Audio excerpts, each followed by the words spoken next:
Caught by Chase at the 50, runs through an arm tackle, down the sideline. He's going to take it to the house. Jamar Chase, a 60-yard touchdown. The snap to Brady, swing pass to Leonard Fournette, got a combo to the right, inside the 10, made a guy miss to the 5, 3, 2, 1, touchdown, Tampa Bay Buccaneers. The snap, Rodgers looks and fires down the right side, back shoulder, nice. Lazard makes the catch, touchdown.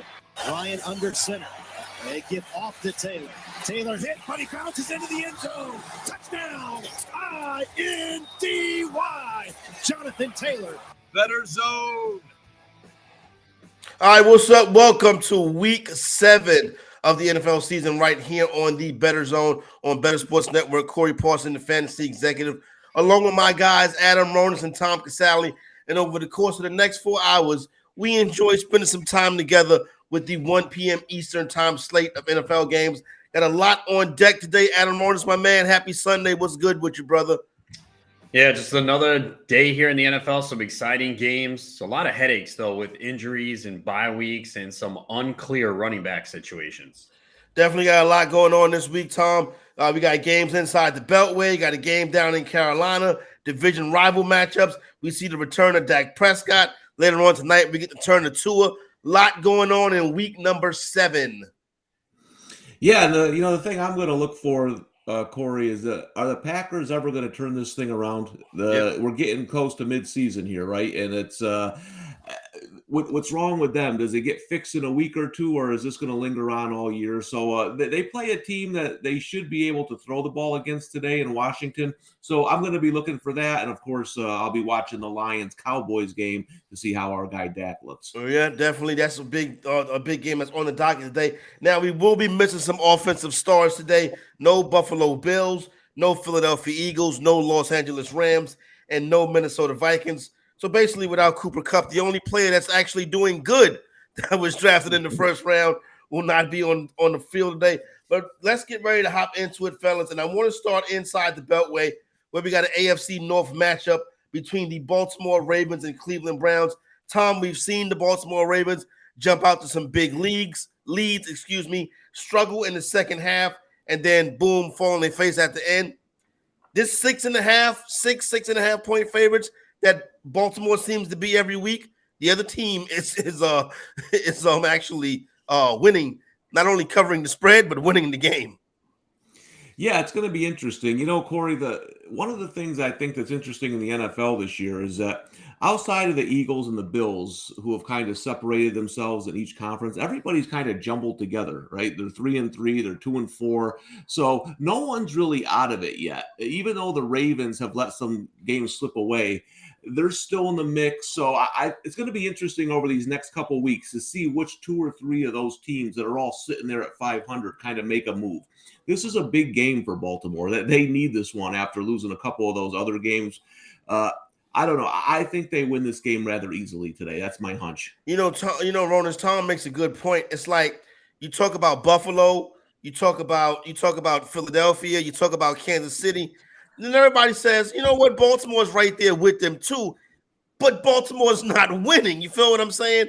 It's like we're giving Baltimore the benefit of the doubt. Do they deserve it?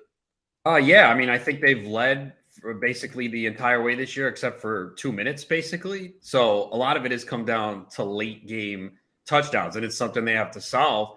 And then the other thing to watch for them today is their running back situation, because a lot of people thought Kenyon Drake was going to be a good start this week, but Gus Edwards was activated off IR, and he was taking the reps with the starters in pregame warmups. And then you got Justice Hill, who is back, who looked pretty good the time he was out there. So I think the Ravens are close because, again, they blew 28 points in the fourth quarter to Miami. The game against Buffalo, they gave up a lead. They were up, I think, 17. I mean, Buffalo's a really good team. They lost by 3. Yeah. But, yeah, I mean, the Giants game is kind of inexcusable. So I think that's why they're kind of right there, because they have led so much, but they have to figure out a way to keep these leads going forward. Ronis, real quick, you mentioned Gus the Bus. I bet his props a couple of times in the postseason, and my theory was, Harbaugh loves Gus the Bus. How do you feel about it? I just feel like that's one of those guys. He must be a team leader in the lot. Harbaugh loves them. Going forward with Dobbins out, how do you view that situation? It's probably Edwards. I want to see. It's not Drake. I think it's pretty clear. I know he had a good game last week, but I think it was out of necessity because Hill and Edwards were inactive. So I think it's coming down to Edwards and Hill. But it's a little bit of a headache there because you still have Lamar Jackson who runs. He can steal some touchdowns. So it's really not an ideal situation. I did start Justice Hill out of desperation. I mean, it's a rough week. Oh boy. And I mean, I'm sure all of us have guys in our lineup that were like, oh boy. Kenyon Drake. It worked Corey for last week, Corey going for that magic 2 weeks in a row. Corey, that's one of those you should have went out on a high note. You should have just tipped your hat and said, thank you, sir. There you go right there. Oh, boy, I tell you what, we just had a big touchdown drop from Mike Evans in that game between the Buccaneers and Carolina Panthers. Excuse me. Tom, let's stay inside the Beltway. You mentioned the Green Bay Packers. This week open up 5.5-point favorites. That number gets steamed down to 4. But it is the Washington Commanders. It's got to be this week. We have Green Bay in Washington, so you know what that means. FedEx Field is full of Green Bay Packer fans. What do you think about this matchup right here between Green Bay and Washington? Washington playing Tyler Heineke as Carson Wentz is on the injured reserve. Yeah, it's an interesting game. I know the Sharps are on Washington, which is predictable. I feel like this game sets up well for Green Bay, though. Washington gives up a ton of passing yards, especially big plays through the air. You know, my one bet today was Lazard over 49.5 receiving yards.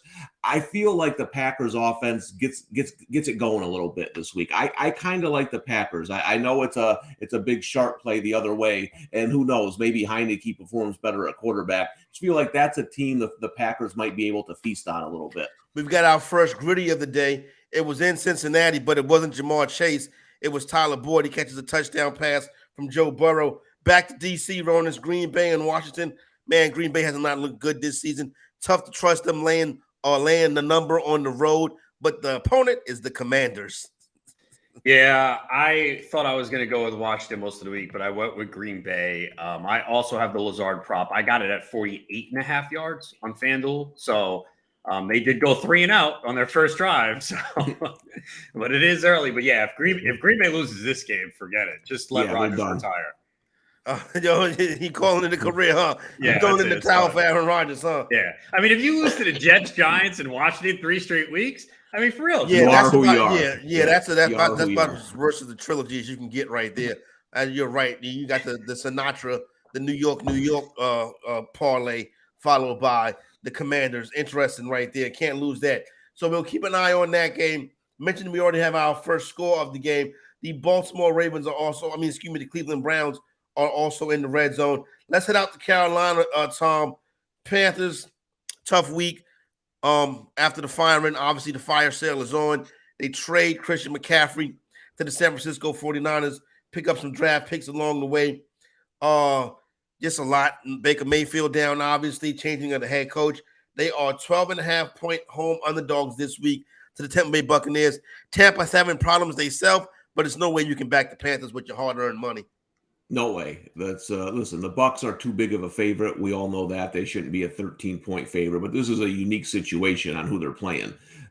Carolina is just, I'm not going to say they themselves mailed it in, right? They told you we're done for this season. We got rid of McCaffrey. We're starting younger guys now. So, I wouldn't bet this game personally, but for me, it's Bucs or nothing, because how's Carolina going to score is my question. And, we already saw that Mike Evans was open by 20 yards, dropped a touchdown pass. I think they're going to have more opportunities throughout the day there. Yeah, probably will have another shot to get one down the field like that. Ronas, is like, not only is Tampa Carolina bad, they're pitiful at home, which makes it even worse because now you got a stadium full of Tampa Bay Buccaneer fans. You know what I'm saying? Now, the Bucs, they got some work to do, but I think they start to get things started today. The Bucs, you said? Tampa.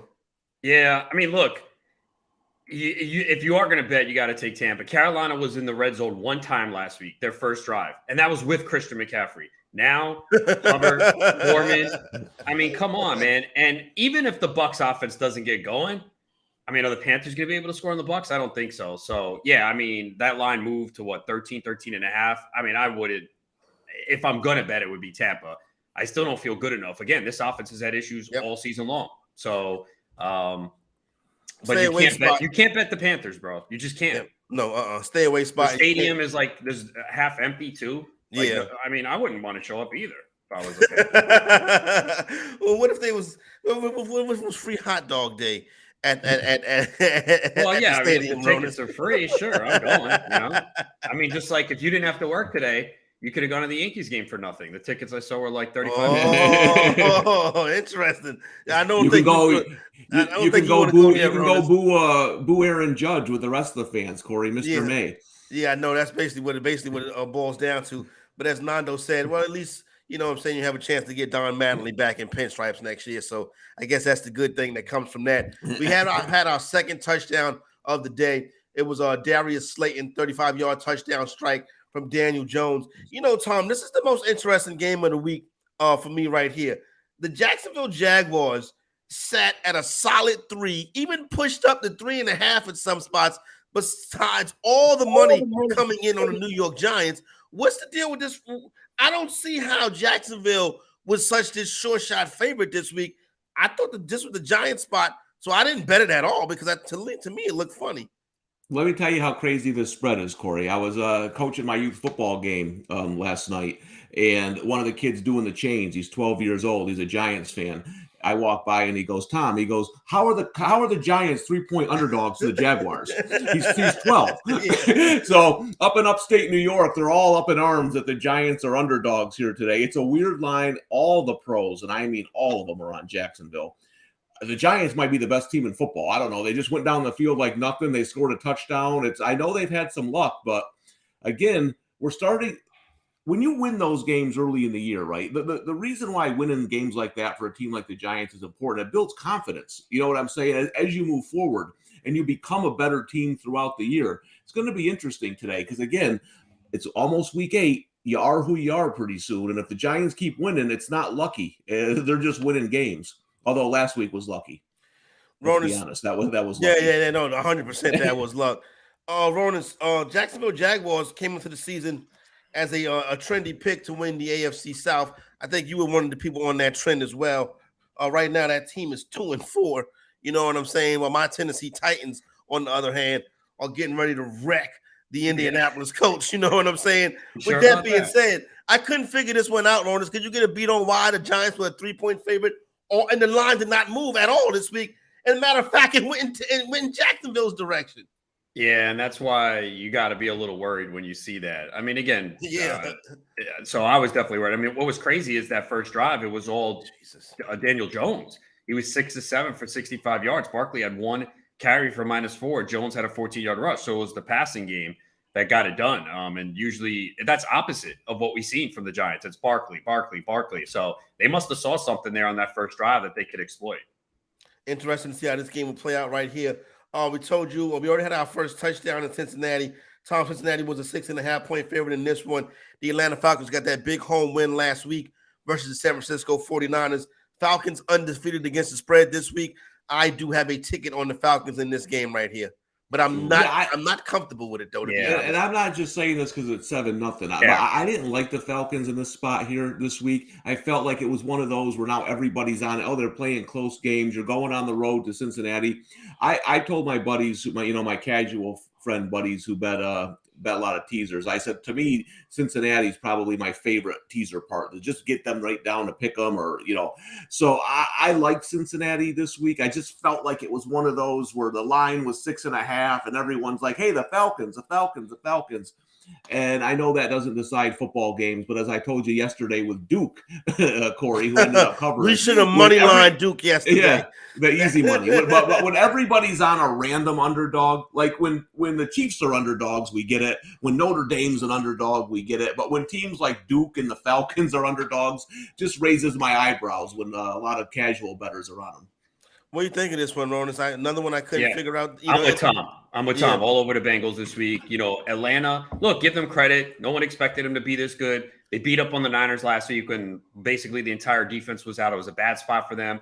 The game against the Bucs was a backdoor cover. They were down 21-0, scored 15. Another backdoor cover against the Rams. Rams were controlling that game, and Atlanta came back, made it 31-27. So maybe there's another backdoor cover, but I don't see it. Cincinnati at home, I think they're going to potentially blow them out today. And, you know, everyone looked, oh, Atlanta's 6-0 against the spread. I guess they have to cover again. No, it doesn't work that way. Well, Ronus, they are a different team than they have been in years in the past. That's fine. That's fine. But I just think this is a spot where the Bengals are just going to exploit them and take care of business rather easily. Our Dallas Cowboys, Tom, have already gone 3 and out a couple times. Well, Dak Prescott back. Dak Prescott back. Tony Pollard on the bench. All I've seen is passes so far, and Ezekiel Elliott running right up the middle. It seems like Kellen Moore is in midseason form now. Dallas Cowboys 7-point favorites today at home versus Detroit. I saw Dak miss his first pass. I'm just listening. Noah Brown dropped that though. I know. But I'm just, if Dak doesn't play well, I might have to go off Twitter for a week. I'm not going to be able to take it. But I mean, didn't you think, like, I thought there's a chance that there's some rust. I mean, I started him in the one. Oh yeah. No, I'm just talking about the Cooper, you know, listen, I don't mind. I'm wrong all the time, right? I don't mind people having opinions, but I can't stand foolishness. I just can't stand it. Like, there's no way there's any doubt who should be the quarterback there. So I just want Dak to play well so I don't have to see all those stupid tweets at 4 p.m. Eastern time. Yeah, that'd be terrible if we got to get on Twitter.com where everybody's calling for Cooper Rush to be the quarterback of the Dallas Cowboys. But, Ronus, this is the game where the number did come in, 7 most of the week, 6.5 yesterday. At sometimes this morning, it went back up to 7.5. I'll feel pretty good about the Cowboys today, but I have a feeling that Detroit Lions are going to figure out a way to cover this spread and make this a game in the fourth quarter. Yeah, I mean, that's what they tend to do. We know how bad they are defensively, and Cowboys haven't been able to take advantage in the first couple of drives. No DeAndre Swift, so the bye week didn't help him get healthy. DJ Chark is out as well. But they're a team that kind of just stays in the game, or they have the offense to come back and make it close. So, yeah, I didn't expect the Cowboys blowout today. I mean, definitely concerned a little bit with some rust early on for Dak, and we'll see how he's going to be able to adjust coming off the injury. I mean, you couldn't expect it to go smooth immediately. Let me notice, when we're into the months of July and August next year, will you be telling people to draft DeAndre Swift? Probably not at this point, man. I mean, it's always something, right? I mean, yeah, it feels that way, yo. It's like, I mean, because this is frustrating, man, because you had the bye week. You know, we all expected, I mean, pretty much all week we thought he was going to play, and then the report came, I think yesterday, and I was like, wait, what? He's not going to play? So, yeah, I mean, it gets to the point where he has not shown the ability to stay healthy, and you have to downgrade him a little bit. Yeah, I think he's soft, and I think listen. Me and my son were watching Hard Knocks, and there was that play where he kind of went out of bounds, and Deuce Staley made it a point to say you should have stiff armed him. And I rewinded it with my son, and I said, you know, that's interesting to me because right there it looks like there was no way he couldn't go out of bounds. I said, I think Staley is trying to prove a point to him because maybe he thinks because Deuce Staley wasn't soft, right? He was the exact opposite. No, he was soft, so exactly. Maybe so that's what I think's going on. I think he doesn't like to play with pain, and I think it's frustrating Deuce Staley and some of the other coaches there. Do we have a career? Is that a career first touchdown? Yes. Travis Etienne? Finally, Travis Etienne is in the end zone. He got a 7-6 game down there, and he's taking over there, right, Ronus? He's taking it looks over like there it. I mean, the snaps are kind of close, but if you watch it, like he looks better than Robinson. You know, Robinson had a couple of big runs early on this season, but you know, it's so funny. Everyone was victory laps. Oh, look at these running backs coming off the Achilles. Cam Akers, James Robinson. Not so much right now. So Etienne has looked really good. Certainly looked like, you know, he had a couple. Remember week 1 too. He had the drop touchdown, and Lawrence missed him wide open in the end zone. He's been so close. Last week he had a carry inside the 5, was stopped. They gave it to Robinson on the next play. He was stopped. But good sign here inside the 10. He gets the carry and a 7-yard touchdown run. Well, I know who's getting the carries in Baltimore. Hop on the bus, baby. He's got like 6 carries. He's getting the ball nonstop. They riding that Gus bus. Yeah. I don't think Lightning gonna strike twice for your boy today, fellas. Yeah, I mean, look, I had Edwards in the league. I didn't start him. I mean, it was tough. This was all the way up until the last minute because I think most people had Drake most of the week. But even going into this game, how are you supposed to know what they were going to do? You know, Edwards' first game back, coming off an injury, been out for a while.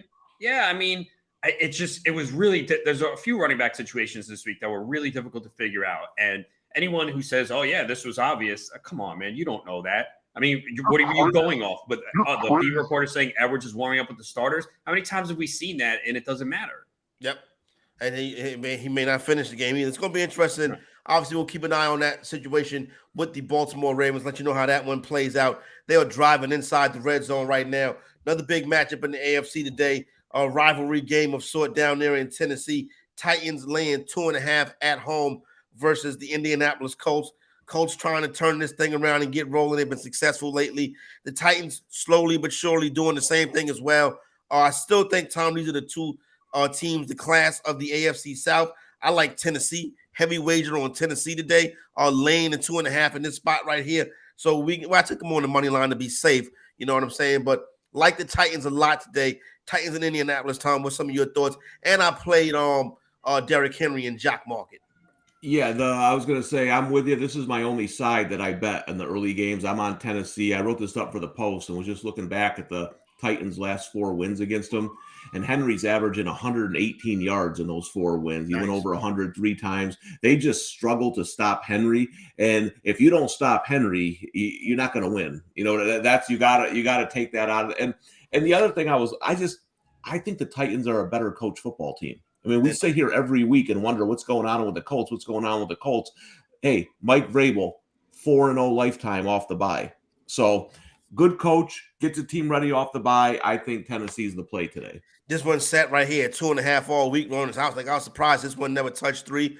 But I think some people was coming in on the Colts. Maybe you had even money or wagers on both sides. But I like the Titans in this spot. But Jonathan Taylor is making his return for Indianapolis this week, which is very good for his fantasy owners. Yeah, I don't have a strong feel on this game. I lean the Colts, but I mean, how could you be confident in the Colts? And you guys alluded to it. You know, Tennessee's just so well coached. Vrabel coming off a bye, and they've definitely, played better than I thought this year. And again, the division is really bad. So close one here. I mean, the Colts had a good game plan last week. Ryan in the shotgun, passed heavily. He wasn't sacked. Yeah, we'll see if they're able to do the same this week. Probably not, I would think, since they have Taylor back. Although on the first drive, Ryan attempted 3 passes. They didn't even attempt the rush. And Paris Campbell caught 2 passes for 7 yards. All right. Right now. And I'm on Ross St. Brown is in the blue medical tent. Oh, no! Well, I see a good start by him, but it hasn't been too much since. I see the Lions are taking the lead here. It took me 2 weeks to hate the Cowboys again. You can see where this is going right now, can't you? Yeah. All right, so right now we have Cleveland is up 7-3 on Baltimore. No score in Carolina. Cincinnati with 7. To Atlanta's nothing. Cincinnati also threatening right now. 3-0 Detroit goes up on Dallas. 8-7 is the score between Jacksonville and the New York Giants. No score in Tennessee between the Colts and the Titans. And inside the Beltway, we know that the Green Bay Packers are in the red zone, threatening it right now. Yeah, they just scored. All right, so the Green Bay Packers get on the board. Who scored for the Packers? Did you catch that, Tom? Jones. That was Jones, yeah. Right, Lazard, 23 points. 23 yards. We're on our way, baby. For Lazard? Yeah, 2 catches for 23. Yeah, okay, that's good. Yeah. So, I mean, you said you had 49, I had 48.5. So, yeah. Just get to 50 and everyone's happy. All right, so there we go. Yeah. We're off and running and started. When we come back on the other side, we'll take our first look at the games coming up a little bit later on this season. The crew will break those down. You want to get involved, you got comments, want to let us know who you're playing, what you're sweating today. You can hit that call button and hop in here, or you can pop it in the chat. Don't forget, we got our matter of fact. You can't don't. Matter of fact, when I come back this week, you got 3 Dallas Cowboy fans. We'll get you up to date on the promotion that we're running right now. We are off and rolling the Bettor Zone Week 7 right here on the Bettor Sports Network. Show me the money! Bettor Zone.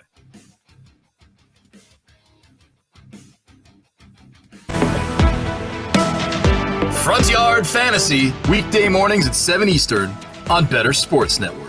There was a tweet about the refs that had me kind of cracking up the other day because somebody was like, we have the technology to track the ball down to a centimeter and figure out, what speed these guys are running on the field. Yet somehow we still mark the ball by That's my favorite. A 60-year-old dude eyeballing it, and then we run over with literal chains and measure it. It's like, you think we can probably get that figured out. The least precise way to measure something, and then immediately following that up with a super precise way of measuring something. Yeah, it's like we have like if you're a millimeter short of that chain that they bring out there, that they ran out it as best they could in a straight line, But if you like, first they just go here, and then they grab the chains and they run in the straightest line possible. But then if you are 1 millimeter short with that football, doesn't count. Sorry. Couldn't have been human error. You're just short. That's exactly. And, they bring up the index card or whatever. Meanwhile, they have satellites in space tracking how fast Brandon Ayuk ran on an end around. But we can't, and I can see that number live while he's doing it. Like I can see every player's speed on the screen live. I love that. It's and not to mention that dude's trying to make the spot and the player always tosses the ball right into his face. Right? He's coming over to spot it, and it's every other time the player just here you go. Here's another thing to juggle. On call with Dr. Roto. If the Giants don't win another game this year, A, I'll be shocked. But B, I'll still think that they're better than they were with Joe Judge. Much better. Because I think Brian Dable's got a lot out of this team already. And I'm seeing what this team could be. See, that's the problem with owners and general managers. I see Nathaniel Hackett and I see a guy who can't get it done. I see Matt Rule and see a guy who never should have been hired. Disaster right away. Sometimes a good coordinator in the NFL is better. I don't even say sometimes. Most of the time, a good coordinator in the NFL is better than a college coach because the NFL coordinators, they know the system. They've been there. They've played. They've been around it. For the life of me, I don't know why Eric Bieniemy hasn't gotten a job yet. Deuce Staley's going to get a job. Somebody's going to hire that dude. When you've been around the game, you understand it. These college guys come, they don't know it. Join the show with one touch of a button. It's Sports Talk 3.0 on Bettor Sports Network. In motion, Godwin out the slot to the right side. The snap. Play action fake dropping as Brady wants to throw long. Throws it deep downfield. Got a wide open. It's caught ball. Juggled and incomplete. Mike Evans frustrated. He had it at his fingertips. It would have been a touchdown. Yeah. Nobody near him. The defensive back fell down.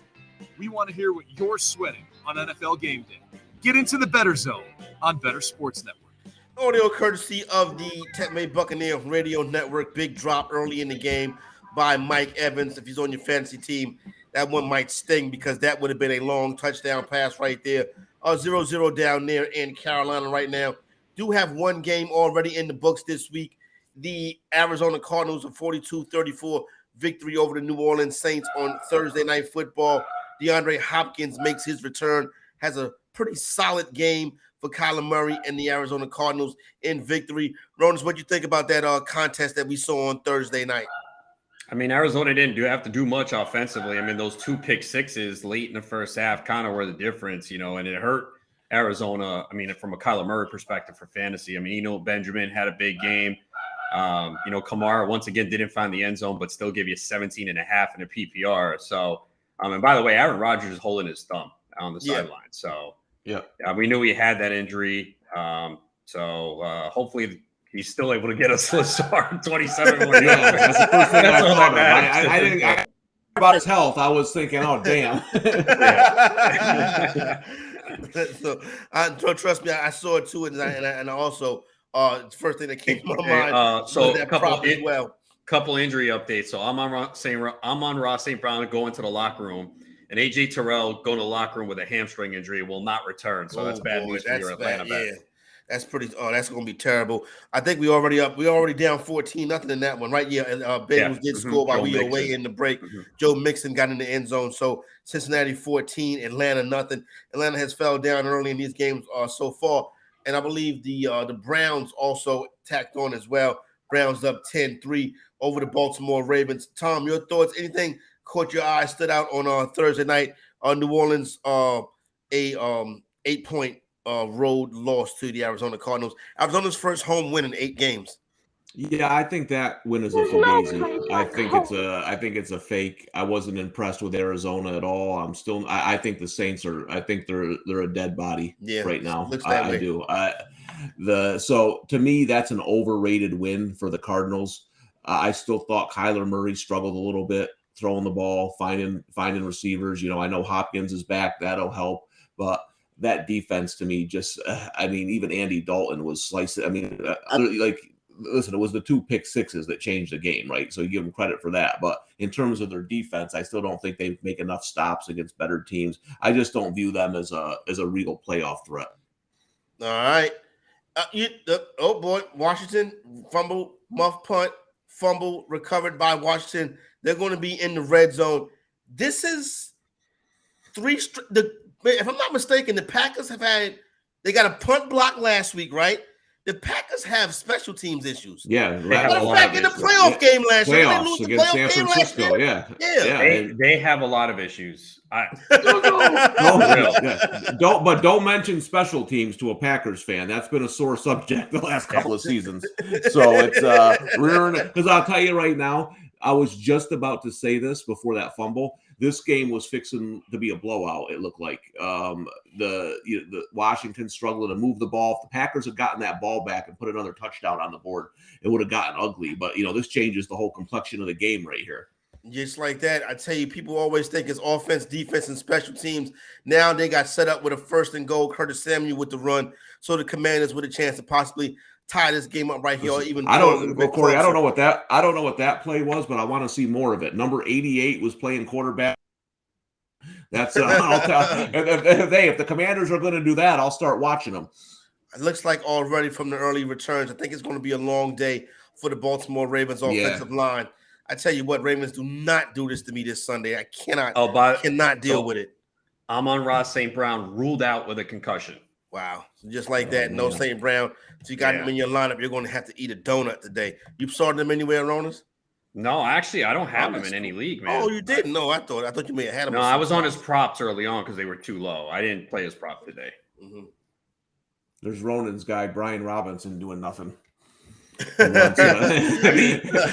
don't know if we talked about. Like, I thought they forced the ball to him last time. Yeah, they did. We did. We talked about it. We were saying which one caught. Again, man. Yeah, I saw that. We were saying which of the other one looked better. What's his name? Gibson, and they gave him. So they gave him a better. So after the muff punt, he had the first carry. They took him out, went to Samuel. Gibson just had another carry. So, and then Rivera said after the game, "Yeah, we gotta use Gibson more." But I don't know, man, what they're doing there. Yeah, it's going to be somebody else doing it next season, more than likely, if Daniel Snyder can, in fact, remain in control of the organization. That's going to be interesting to see how that one plays out right there. All right, let's get into some of these 4 p.m. Eastern time starts, the 425s and things of that sort. New York Jets, Denver Broncos, Tom, out there in the air in Denver. New York Jets 4-2, Broncos 2-4. No Russell Wilson for the Broncos today, but it's not like Russell Wilson was playing good anyway. I'm actually took a small. I teased the Broncos in this game. I may be regretting that a little bit later on this evening, but I do have the Broncos in the teaser. That's about as much as I'm invested in them today. Yeah, I got this line early, so it's a completely different game for me. I got the Jets at 3.5, and I got the total at 42. I mean, when that opened at 42, I just my head almost exploded. Now what is it? Now it's one of the lowest totals 37. we've seen in recent. Yeah, so you're looking at a 5-point difference in the total. I think it's going to be a close game. I don't know who's going to win. I think for me and my Jets and under bet, I'm with you. I'd put that in when it looked like Wilson was going to play, obviously. So listen. He's playing so poorly. Who knows? The backup might be better in that offense, right? Yep. Yeah. So, but I think you're looking at a tight game either way. That's why I took over a field goal. I still don't know if it's going to get over 42.5. You got two of the better defenses in the NFL. This is going to be one where whoever makes turnovers, like we saw in this, like whoever muffs a punt, they're going to be on the short end of the stick here. Despite having the ball starting position inside the 10-yard line, the Commanders settled for a field goal right there. And it's an awful play calling. Awful play calling. Score 7-3 right now in that one. Yeah, Ronas, you see, I think like when they announced that Wilson wasn't starting, the line moved in the Jets' direction, and I'm like, why? Because Wilson's a donut anyway. You know what I'm saying? Like, what are we doing here? The line should have moved the other way. I agree. I mean, I think Denver wins this game. Their defense has played unbelievable. They've allowed more than 19 points one time. They've allowed 3 passing touchdowns this year. We know they're not going to let Zach Wilson throw. So I think Denver can win this game. Like we said, Russell Wilson has done nothing. Can it get much worse? Possibly, but maybe they are a little bit better. Maybe Rippon runs the offense like they want. So we know he has some weapons there. And it's again, the Jets have played over their head. They had the huge comeback against the Browns where everything broke right. They beat the Dolphins with Thompson at quarterback, the third string quarterback. So, again, give them credit. They're winning these games. There's a lot of teams that aren't, but Denver's a tough place to play. And I believe the last time they went there, they were shut out. So it's not like this Jets offense is rolling. We all know Breece Hall is good, but played poorly in Denver. Yeah. Historically played poorly in Denver. I'm definitely worried about the Jets here in this situation. And especially, I think everyone's going to bet the Jets now. Like, no Russell Wilson. Yeah, I mean, and I know the Jets are 3-0 on the road too, which is crazy, but I think Denver wins this game. Yeah, and I will say this about the line. I don't think everyone's betting the Jets. I think everybody's betting against the Broncos because remember, they've been on primetime 4 times. Oh, God. It's making people hate them. That's and they have an all-time idiot coach, and people are seeing it right in prime time, and then it's all over Twitter, hack it. So I think the casual general fan is starting to just fade the Broncos now too, along with betting the Jets. So that's why I think you see it, because there is like 70% I just saw betting the Jets. So I think it's a little bit of combination of the both. You're getting some of that Broncos fade. Looks like we might be in a not first and goal yet, but first down. And about Schultz is back in there. He's back. So I didn't think he was ever going to play again. That didn't look good. He's tough, man. Yeah. So you got Dallas Cowboys in the red zone right now. Ron, I don't know. First of all, let me ask you this, Ron, before we get to the rest of these 4 p.m. starts. How was your opening week of NBA so far? Oh, really good, bro. I mean, I do a lot of player props, so I do an article every Friday on Picks Wise. So that debut article went 3-0 nice on props. Last night, I didn't write an article, but I played 3 props, went 2-1. Tyrese Halliburton, that's the guy I'm crushing on right now, and Ivy from Detroit. They have his numbers Ivy's too a low. player. Yeah, a lot of these rookies, Boncaro, another one, he's crushed his props. So that's what I always look for early in the year. Benedict Mathurin as well, also playing very good. Another guy, yeah. So there's a lot of numbers that are a little bit low now. It's going to take the book some time to adjust. But yeah, good start. I mean, obviously only a few days, but I love betting the NBA, man. Definitely. I'm right there with you. Did you have the Spurs money line yesterday? No, I did not. I did not have plus the Spurs money line 600, bro, against Philly, man. I didn't either. That was insane. 76 is off to an 0-3 start, already panicking. But the reason why I brought up the NBA, I don't know if you guys have noticed this. Do you see now where CBS is doing like the coaches' interviews instead of doing it at halftime? They're actually doing it during the game, like they do in the NBA. I was wondering if you guys have noticed that. Like they'll put the microphone in the coach's face right there on the sideline now. That was normally only sort of in the NBA. Now the NFL is doing it, at least on the CBS broadcast. I've seen it. No, I actually didn't notice. I didn't notice it. I'm not a big fan of it. Personally, but I can see the. I mean, baseball, they're interviewing players after they hit home runs in the dugout. Yeah, they are. I'll tell you what, though, Corey, your boy Bobby Bowden. This is when I knew Bowden was done. In the national championship game against Virginia Tech, they were interviewing him on the sideline during a trick play touchdown that he seemed completely surprised about. And I said, well, Bowden has no more control. He didn't even know that play was coming. And they interviewed him during the play. So that was a tip that I knew Bowden was probably out soon. Yeah, and I think pretty deep into that in that Florida State career. He was just on the sideline as a figurehead. Matt in the chat says coaches have been interviewed to start the second quarter. So yeah, that is something new that I've seen in the NFL this year. 4th and 2 right now for the Dallas Cowboys. Down there in their own end, down there getting ready to go into the possible end zone. Probably should just take the points right here. We'll see how that one plays out. You guys might, and Ronus, let me know how that plays out. You probably get to that before I do. Yeah, they took a timeout. And Evan Ingram with a catch, and he's fired up. His revenge game here against the Giants. Revenge game. How about that? After letting the Giants. I would have played him, but I completely forgot what team he was on. Dallas is going to kick the field goal. They decided not to go for it, man. So thank you. Take the points. I am the smartest man alive. And they converted. So all right, good. It is 3-3. I have to remind people a field goal kick is not a bad play. A punt is not a bad play. These things can actually work out into your favor sometime. Tom, I still feel like my Raiders got a shot, right? 1-4 on the season, but at home today, versus the Houston Texans coming off the bye. I'm laying 7 with the Las Vegas Raiders tonight versus the Houston Texans. Yeah, when you say got a shot, what do you mean? Yeah, I was thinking the same thing. Like to today? make the playoffs in the AFC. Okay. Well, you're talking to a guy who has multiple Raiders futures and is financially invested in this, and I'm telling you, there is no shot. So that's a long gone. But yeah, they have a nice matchup today. The Texans can't stop the run at all, so I think they get the running game going a little bit.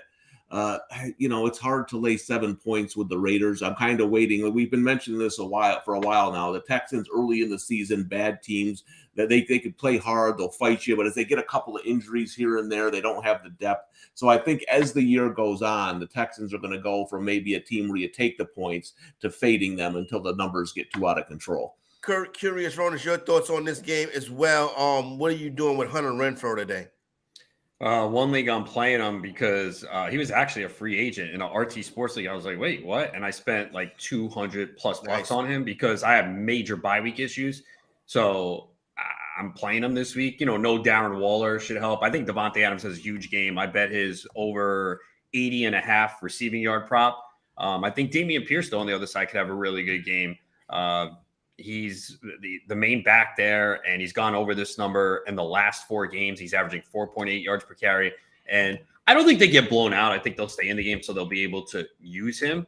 But I do expect the Raiders to win this game. My Survivor article, they were my number 3 pick this week because I don't think you were going to get many opportunities to use them. Nope, you're not. Speaking of Survivor, this is a good week for Survivor owners. You got some teams in some good spots you feel good about this week, as opposed to weeks in the past. I think you got to feel good about New England, right? Yeah, they were my number 1. Okay. Like, I don't see if they lose that game, then I know it's over. Yeah. We going down that road. Okay. Yes, we are. Seattle Seahawks, Los Angeles Chargers out there in Los Angeles, Toms. Chargers open up 6.5. Seahawks take some money, bet down to 4.5. I think the Chargers win the game, but I think the Seahawks could very well cover the 4.5. Yeah, listen, the Broncos, as Ronas said, have a good defense. We know that. I was really, really, I don't want to say surprised, but their offensive line, I know they have a lot of injuries, looked awful the other night against Denver, the Chargers. I don't know if Seattle can exploit it the same way, but teams that have offensive line issues, it's always hard to cover numbers over, big numbers with. Because the quarterback's constantly under pressure, check downs, sacks. So that's just something to look forward to. Going forward, looking at that Chargers offensive line. How bad is it? Again, I don't know if Seattle has the personnel to hurt it as bad, but I agree. Right now, I don't know if I'd lay points. And Seattle's one of those teams, man. They're feisty. They're well coached. They stick in games. So I hear you. I would take the points there. Yeah, probably take the points. I think I may throw it in the money line parlay when we get into a little bit later on this afternoon. As we'll see how the opening round bets go, and then we'll figure out the rest. You know what I'm saying, Tom? Because yesterday wasn't the best.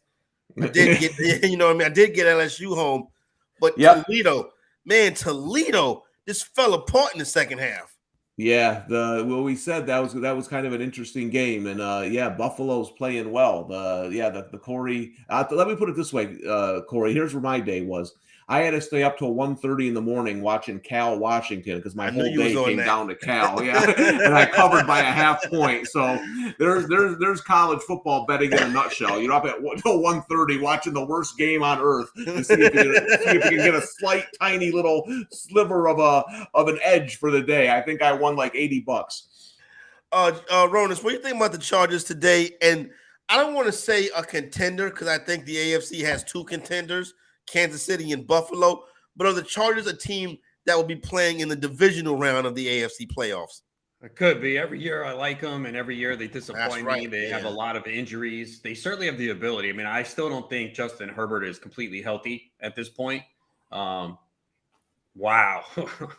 unbelievable. Jamar Chase with a ridiculous touchdown catch and double coverage. 21-0 now.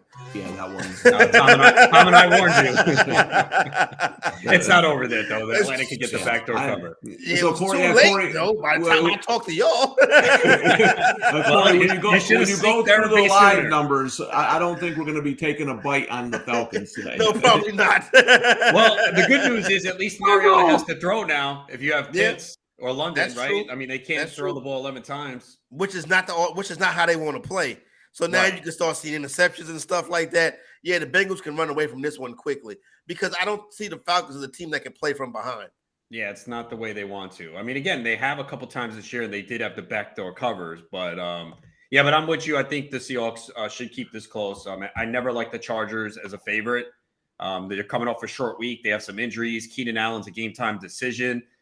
I don't know if he's going to play. They have a bye next week. I know Josh Palmer's out. Everett looks like he's in a good spot. So Seattle's played well. I think they can keep this close. So I would take the points too. Yeah, like the Seahawks with the points in that one. Tom, the money line special of the day, San Francisco 49ers, Kansas City Chiefs. I said, you know what, I'm going to go for it. I like San Francisco in this spot. 2 weeks on the road, coming back home. Obviously, Kansas City is a tough team, one of the best teams in the league. But I like San Francisco early in the week to get the win. That number moved in my direction. Right now, we're still seeing as KC is a 1-point favorite around the spots in most shops. But I like San Francisco to win this game outright today.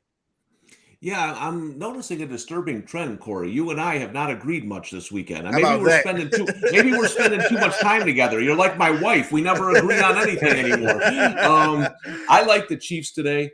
I just think the way they pressure the quarterback with the blitzing is going to hurt Garoppolo. So listen, it's going to be a close game. Bosa's back. That's obviously a big help. I don't think McCaffrey's going to play much.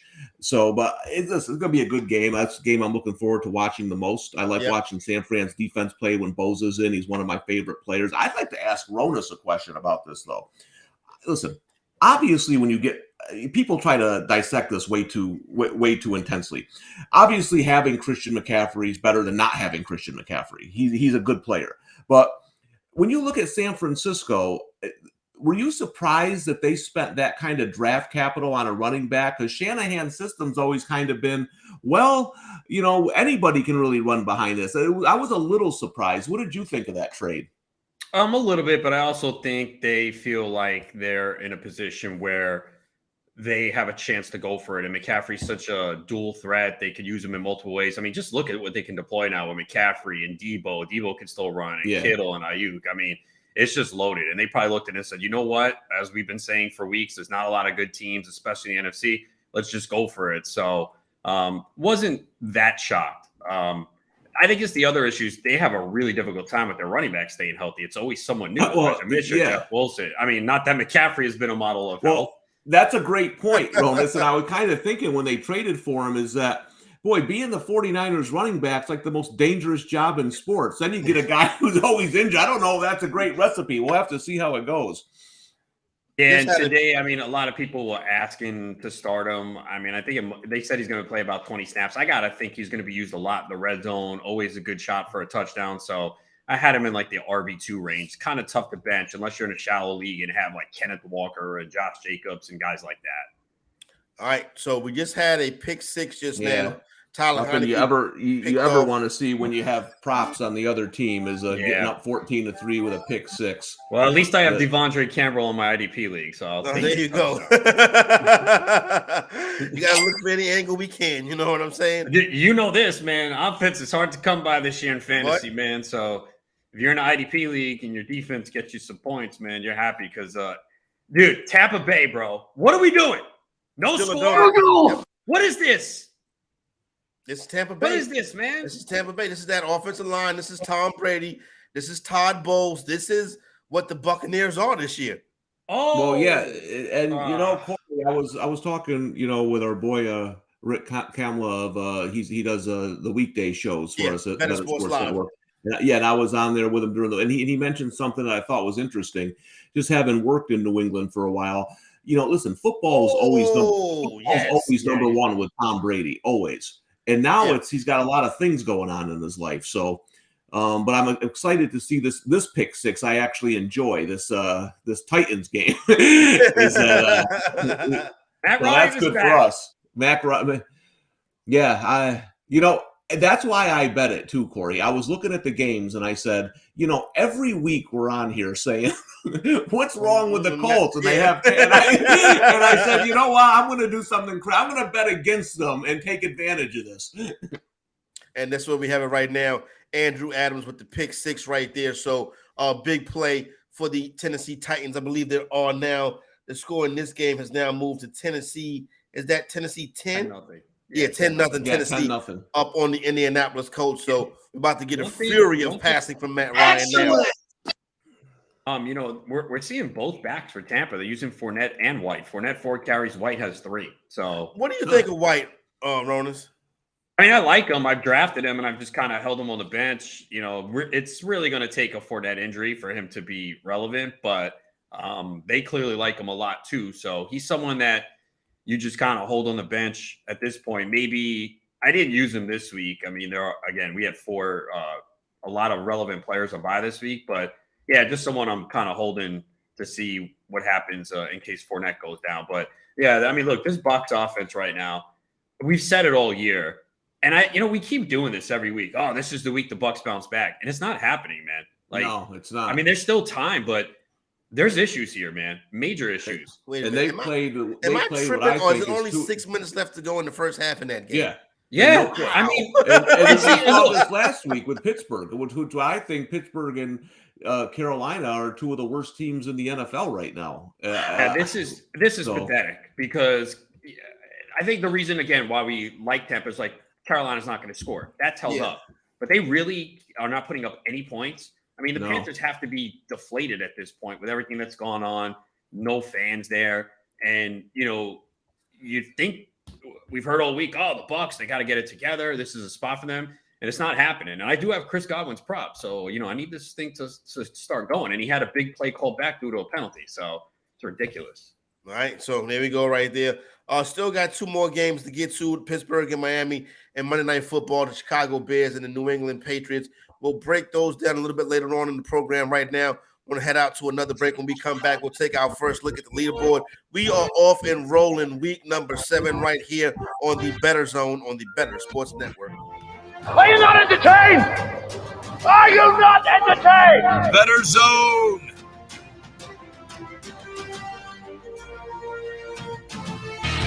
Bettor Sports Live with Rick Kamla. That's 7 p.m. Eastern, 4 Pacific on Bettor Sports Network. Andy Reid is the best current coach in the NFL. He's better than Belichick. Belichick has lost his way. He's better than Tomlin. He's better than Harbaugh. He's better than Shanahan. He's better than McCarthy down in Dallas. He's better than all of the gangster NFL coaches right now. Sean McDermott up in Buffalo, he's better than all these guys. Andy Reid is the greatest gangster that we have at head coach in the NFL right now. And I understand that you're saying, well, Belichick is the GOAT, Cam. How can that be true? Now you're bringing up old stuff. Bill Belichick can't draft anymore, okay? Talk to me. Nick Chubb, Sony Michel. Talk to me. DK Metcalf, Debo Samuel versus N'Keal Harry, okay? Talk to me. This dude has lost his way. Remember the year when he should have bottomed out and just tanked, but he couldn't, and he went and got Cam Newton, and they were a mediocre team, right? He's lost his way. And not that he can't coach up a good defense and that kind of thing, but overall, he's lost his way. Andy Reid's an absolute badass. They draft great. He's a great coach, makes the right decisions, when to go for it, when to kick, when to punt. The guy's the man. The Playbook with Fensty and Ronis, presented by FantasyAlarm.com. I hate the stupid unsportsmanlike conduct. As long as you're not disrespectful to the opponent, you should be allowed to celebrate. How I used to say it, and to bring up, because now basketball's starting to bring up personal. Oh, dude, it's even worse than basketball, isn't it? So Dikembe Mutombo, who used to get teed up in the 2000s, in the 90s, they didn't give a crap. 2000s, though, when they tightened up the rules, they used to tee him up more when he did the Dikembe finger wag. But they wouldn't tee him up if he did it to the crowd instead of looking at, like, Eton Thomas, like one time I remember, and doing it right to him, or when his back was turned, doing it right to him. If he did it to the crowd, they would never call it. And so that makes me wonder if these players, while, yeah, they want to talk a little smack, maybe they should flex towards the crowd than at the player who they're standing over. I guess. I know it's soft, man.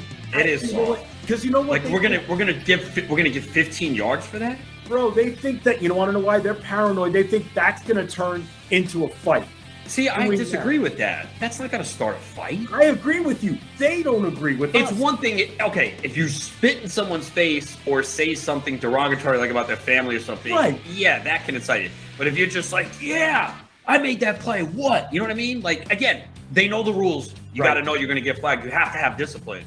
But, like, I don't know. I have no problem with celebration as long as it's not disrespectful. What's disrespectful? It's interpretation, and that's my problem. Watch, it's going to cost someone in a big playoff game, and that's when people are going to go crazy. There'll be a third down play. Someone makes a pass breakup, and they're in someone's face. They're going to throw a flag. It'll extend the drive. That team scores, wins the playoff game because of it. You need something drastic for it to really leave an imprint, and I hope that doesn't happen to mine. Better Sports Network is betting, fantasy, collectibles. It's sports talk done better.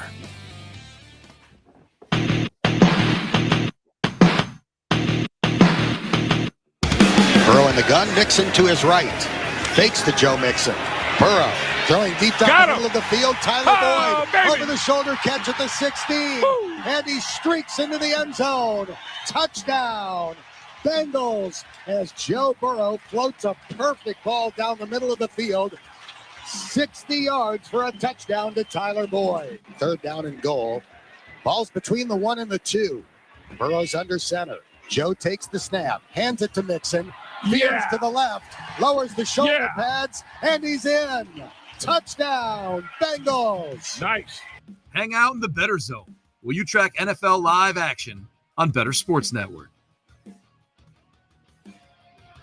All right, well, while we were away, the Detroit Lions tacked on a field goal, scored now Detroit 6, Dallas 3 out there in Big D. Dak Prescott makes his return for the Cowboys. The audio you heard just now was from the Cincinnati Bengals radio network. Touchdowns from Tyler Boyd and Joe Mixon. Bengals up 21-0 on the Atlanta Falcons. Atlanta actually moving the football right now. So that's where we stand in that one. Ronan, I was listening in the break to your rant on the personal fouls, right? And I agree with you 100%, right? The one on Michael Parsons last week, I was like, bro, you got to be kidding me, right? But here's the thing. So after that play, it was either later on that night or maybe the next day, I'm talking to my pops. My pops is 70 years old. You know what I'm saying? He's a Cowboy fan as well. And he was like, you see what Parsons did? I was like, yeah. And he was like, I thought that was disgusting. And I was like, what? And he was like, that was terrible. They should have threw the flag on that. You can't be doing stuff like that.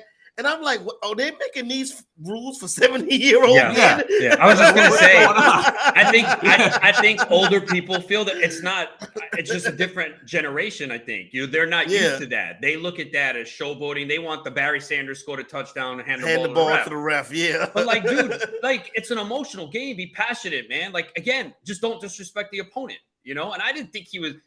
Look, I know why they threw the flag because it's the rule, and Parsons has to know better. Yeah. And the players have to know, hey, if you do something like that, well, come on, man, you make a play.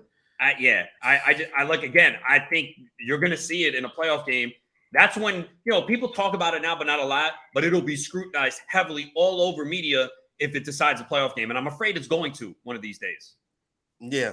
No disrespect to your pops here, Corey, but because I'm almost officially old myself, but old people shouldn't have a voice. They just shouldn't, because their time is past.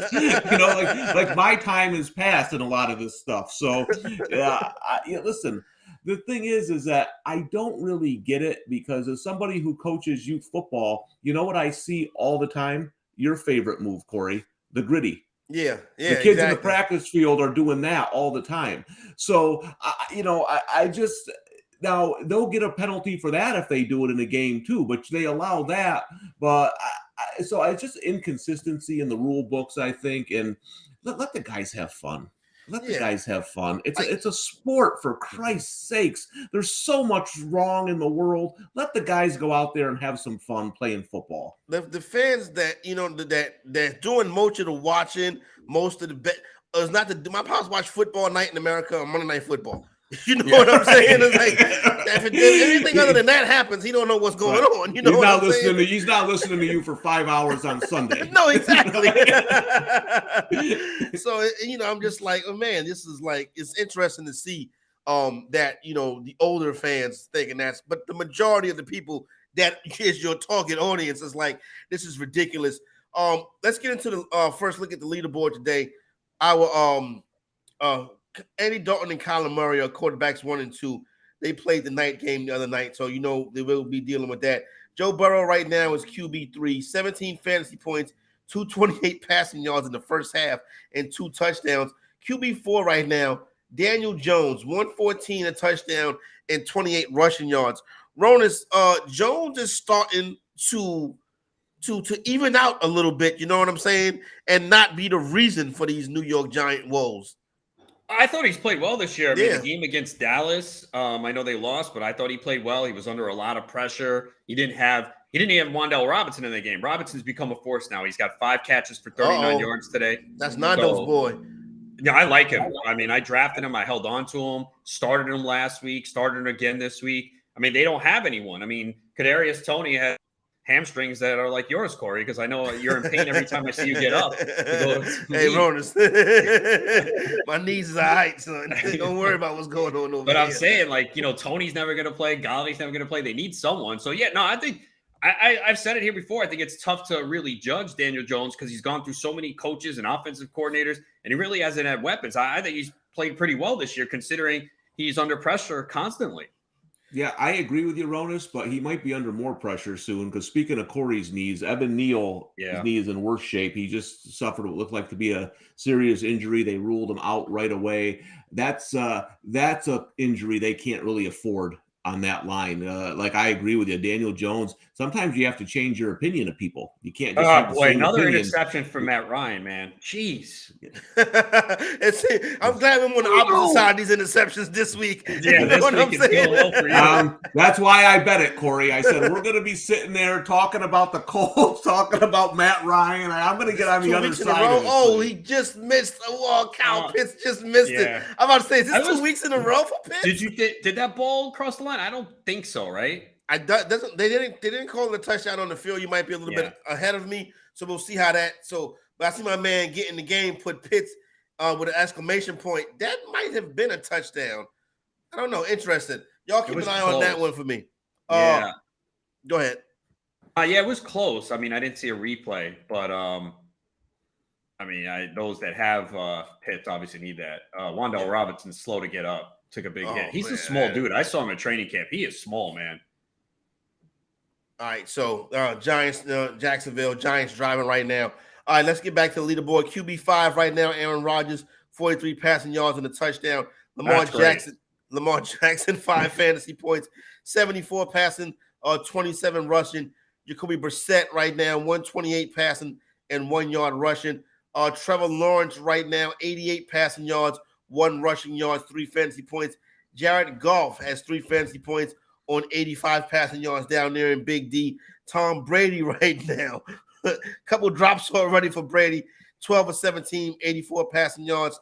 Ryan Tannehill, 8 rushing yards, 57 passing yards for Tannehill. PJ Walker right now, 67 passing yards for the Carolina Panthers. When we look at our running backs, Benjamin, RB1 on the week so far, had a big game the other night, 92 rushing yards, a rushing touchdown, 2-point conversion, and also 21 receiving yards. Alvin Kamara got it going this past Thursday night. Kamara was 17 points in a PPR, 7 receptions for Kamara and 56 yards.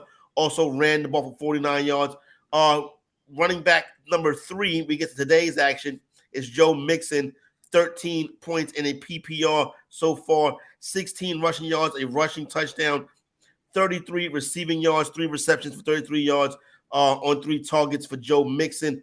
Right now, running back number 4 is Jacksonville Jaguar running back Travis Etienne. Etienne with 31 rushing yards. He has 1 catch for 5 yards.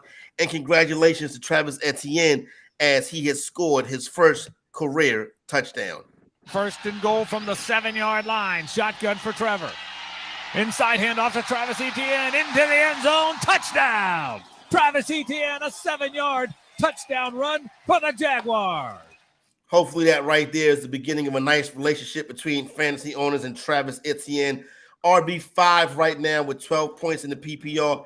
is Aaron Jones. He has a receiving touchdown, 14 receiving yards, and 20 rushing yards for Aaron Jones. Keontae Ingram, running back 6. Ingram, is he new? Ingram with 2 receptions for 23 yards and a rushing touchdown. Nick Chubb, 7 right now, RB7, 10 fantasy points for Chubb, a rushing touchdown, 20 rushing yards. Ronan, said you hit that Chubb prop today. I did not, man. It went down to 16.5. Let me see. Does he have what's his longest run? Nah, it's only 6 so far. So yeah, I didn't play it, but it dropped. It was 18.5 last week. His longest run was 18. It dropped to 16.5. I didn't play it. Pair of touchdowns were just scored. Gus Edwards gets into the end zone for the Baltimore Ravens. So 13-10 Baltimore over Cleveland. And then we also had Tyler Algier cross the plane for the Atlanta Falcons. So Atlanta gets on the board as well. Algier, as I just mentioned right now, is running back 9, a rushing touchdown and 42 yards. Jonathan Taylor, welcome back, 13 receiving yards on 3 receptions and 40 rushing yards. The big man, Derrick Henry, 50 yards rushing. He also has 6 receiving yards on 2 catches. Running back 12 right now is Ron Rivera's favorite, Brian Robinson Jr., 2 catches for 13 yards and 43 rushing yards. Hopefully Antonio Gibson to get some work too. There goes Gibson has 3 carries for 27 yards. Yeah, so he's Robinson playing has better. 7. Robinson has 7 for 19. I don't understand it. Go ahead. I don't either. We Yeah. talked about it last week. Like, you watch it, Gibson is better. Again, Robinson's a great story, but they're forcing him to football. He's not doing much with it. Well, I don't get it. Maybe I don't know. I don't know. I don't have Gibson in fantasy, so it's I not don't like either. I need him. I'm just looking at my eyes are not fooling Right, me. me You know what I'm too. saying? That's what I know. I'm not crazy. That's what I'm saying. Well, you There are we go crazy. right That's there. a different story. That's a different Well, you're a topic. Met fan, Ronis, so You're a you know Yankees what fan I'm that's about to saying? get embarrassed and swept. Well, don't worry. Swept in the ALCS is That's a it's success. noble. You're happy It's about that? It's Cool. noble, Ronis. It's noble? It's noble. No runs yesterday? Come on, man. You don't even belong on the same field. Did you see the Barstool girl at Yankee Stadium? She was rooting for the Astros, acting a fool. Nah, I didn't see that. Yeah, you got to check that out on social Okay. media. It was a pretty cool bit that they do with this young lady. It's pretty funny. They had her in there rooting for the Astros. Yankee fans was throwing beer at her and stuff like that. You know what I'm saying? Tom, you know what? Yankee fans can get a little bit carried away sometimes. I know you can. Trust me. I live here in upstate New York. This is the only thing saving me from the Giants being good is that all my friends are Giants and Yankees fans. So it's taken a little bit of the edge off because, man, these Giants fans are getting a little bit too happy for my liking. I can tell you that. Trust me, they can get carried away. Trust me, they will. Let's get to our wide receiver leaderboard. First one of the day. WR1 right now is Tyler Boyd, 22.8 in the PPR, 118 yards on 5 catches. And a touchdown in the first half. He's going crazy, Ronis. He just caught another 30-yard pass, and I benched him last minute in a league. And that's I actually had to play him, and I have him Oh! and Case together. Wow. Carolina has taken the lead. Walker to DJ Moore. DJ Moore's alive. DJ Moore gets on the board. How about that?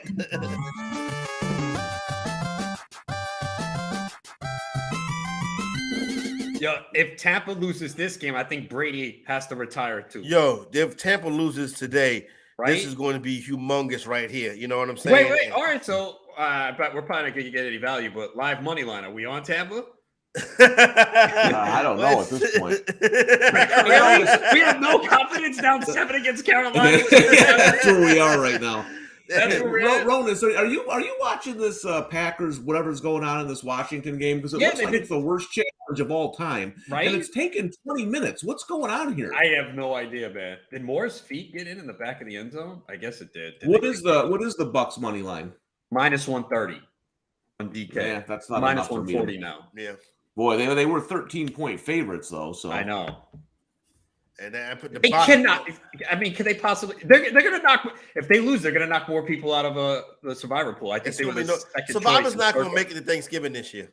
I don't. It doesn't seem like it, man. No, Survivor won't That's make it to Circa. Thanksgiving That's this year. Circa. 94% of the pool is eliminated in the Circa. So here you go in week 8. If you made it to week 8 in Circa, right now your ticket is worth like $80,000 if you're still in it. You know what I'm saying? It's crazy, just that quick. How it all changes. All right, wide receiver 2 on the week, DeAndre Hopkins. He comes back, big game, 10 catches, 103 yards. Wide receiver 3 is DJ Moore, 59 receiving yards, 6 catches and a touchdown. Chris Olave continues to get it done. 7 for 106 for Olave, 17 points in the PPR. Jamar Chase, 14.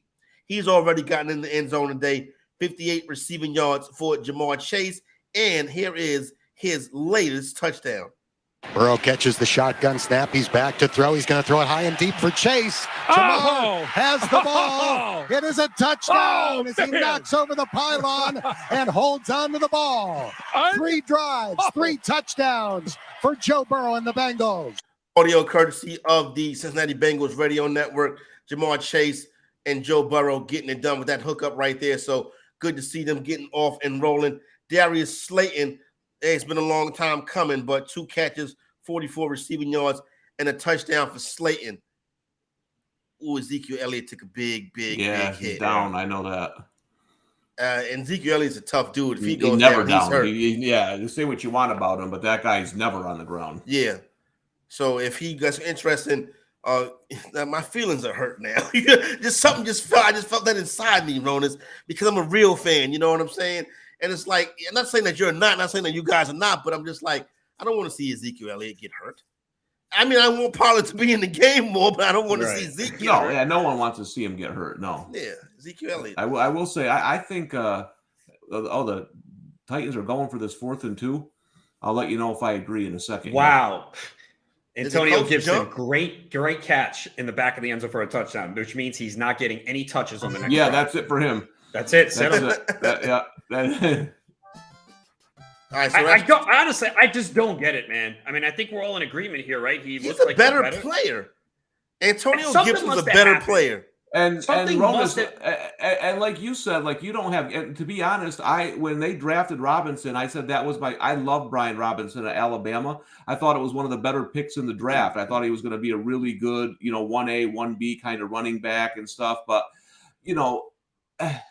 so it's not like we're anti Brian Robinson. We're just going by what we're watching. And right now, Gibson looks like he has a little more giddy up than Robinson. He's making bigger plays. I mean, I've been watching Robinson. I know he's got like 40-some yards, but there's just no break to it. It's all, 3-4 yards here and there. So it's volume based while Gibson seems to be the more efficient player. So the extra point is good. 14-10 is the score. Let's just start throwing it around a little bit, Rogers. We're in a close game here. Let's go. Let's get out of Washington's had the ball. That was like a 22-minute drive. All right, back to the wide receiver leaderboard. WR7, Rashid Shaheed, 12 in the PPR right now. A catch for 3 yards and a touchdown. Wan'Dale Robinson, 6 catches for 50 on 7 targets for Robinson, 11 PPR points. Traquan Smith the other night, 5 catches for 59 yards. Amari Cooper getting it done early versus the Baltimore Ravens. Coop with 2 catches for 63 yards. He is also yet to take himself out the game. Rona's your boy Chris Godwin so far, 5 catches, 30 yards. He also ran the ball once for 2 yards. Greg Dortch with 5 catches and a receiving touchdown. So for Dortch, 5 receiving yards, 1 catch, 1 touchdown. And blast from the pass, Kevin Wright. I thought I would mention him. He's wide receiver 13, but the fact that we're talking about Kevin White, he caught a pass for 64 yards in his NFL career must be a career high. Yes, what Kevin White. He played. He was drafted by the Bears many moves. No, I know. What team is he on now? I didn't know he was still in the NFL. The Saints. I think he was on the practice squad and they called him up. Oh, okay. Our top tight end on the day right now is wait a minute. The tight ends are all messed up. Well, it's National Tight End Day, Corey. Come on, let's not screw this up. I'm sorry. I'm sorry. Today's the day to thank your tight end. Shout out to Jay Novacek. Jawan Johnson, tight end 1 right now. 5 catches, 32 yards, 2 touchdowns. David Njoku. Hey, Ronas, thanks a lot for the Njoku. Well, not thanks a lot. I started playing with my flex, and because Darren Waller's been a 0. Today, thankfully, I had the chance to actually put him in as tight end because I don't got to worry about Darren Waller because he's out tonight. man, Waller has been a humongous disappointment. Dude, major, man. Oh my God. I mean, Somebody and I only scored drafted again. him in one. I drafted him in one league because he fell. Like, he wasn't a target. It was a super flex league. It was the one we're in that we did the flex, and it was end of round 7. And I'm like, all right, I'll take Waller end of round 7, and he's done nothing. Yep. I just saw where we just had another touchdown, and Joe Burrow and Jamar Chase, they're doing it again. They are doing it again. Joe Burrow, a 41-yard touchdown pass to Jamar Chase. This kid is going crazy. So that's where we stay. What's up? Something bad must have happened in Dallas. Yeah. Is it a Dak interception? Because I'm already seeing the tweets. Noah Brown caught a pass and fumble. I want to see though if he had it, but they flipped up. They hit him and he flipped over. Yeah, I just saw the play. Yeah, somehow Dak's going to get blamed for that. Oh, he is. I already see some people saying. Yeah, I saw it. Dak is. I'm dying. Guys, you don't watch Cooper Rush. They don't even let him throw the football, man. Exactly. Maybe they shouldn't let Dak throw it either, though. When he did last week, what happened? People love a quarterback who throws for 114 yards. Apparently, I don't get it. Yeah. So. Still got plenty of time to go in big deep that game. You have a lot of people on social media who actually don't know football. Yeah, that is very true. Taysom Hill is tight end 3. He continues to get it done. Taysom Hill, what all his stats, 12 points in the PPR right now. No. Evan Ingram right now, tight end number 4 on the day, 8 points in the PPR. Hayden Hurst is tight end 5 with 7 in the PPR. He has 4 for 36. Dalton Schultz, tight end 6, 3 for 33. Zach Ertz right now. Oh my goodness. Zach Ertz right now, tight end number 7, 2 for 21. Oh my God, I just saw it too. Now I don't know what you guys. The Giants. I mean, holy Christ. I mean, guys running with the ball. I can't believe it. The Giants are so lucky, bro. Dude, the Giants are getting every bounce right now. I don't know what they did during this offseason, but whatever. That would have been Etienne's second touchdown. Yeah, I don't know if he would have gotten in because the guy was. It would have been first and goal at like the 2 or 3. You got to hold the ball there, man. You beginner luck. Yep, there you go right there. So TJ Hawkinson, tight end 8. Brock Wright, tight end 9. Wright has 2 for 117. Dan Arnold is tight end 10, a catch for 24 yards. And Isaiah Likely, tight end number 12, 1 catch for 16 yards on the day. That's where we stand right now. As far as the games go, we are closing in, getting closer to halftime of these 1 p.m. Eastern time starts. So what we're going to do is head out, take another break. When we come back, we'll be a little bit closer to halftime. We'll take a look at some live odds. We'll head over to DraftKings, take a look at some live odds. Maybe we hop in on the Atlanta Falcons. Probably not. It looks like it's going to be a long day for Atlanta and Cincinnati. Maybe we'll hop in on the Indianapolis Colts. Maybe we'll see. When we come back, we'll figure out who we're going to back for the second half. So far, so good. Everything's up and rolling. We're having a good day right here. Join in the conversation. Hit the fun button. Give us a call, however you want to interact. We're right here. Hang out with your boys right here. Week 7, the Bettor Zone on the Bettor Sports Network. Show me the money! It's Moose and Keith with Mark Malusis and Keith Irizarry. Moose and Keith with you. Let's welcome aboard right now, Iron Eagle. One of the great stories that I have from doing notes on a plane, and you always get people looking over. They see color-coded uniform numbers, names, height, weight, age, background, hometown. And I had a woman sitting next to me on a flight, and I'm doing my notes, and she's kind of giving the look, then looking. And I can tell she's looking. And then finally, she'll say, so what is it that you do? Well, what do you think I do? She said, are you a wedding planner? I said, yes.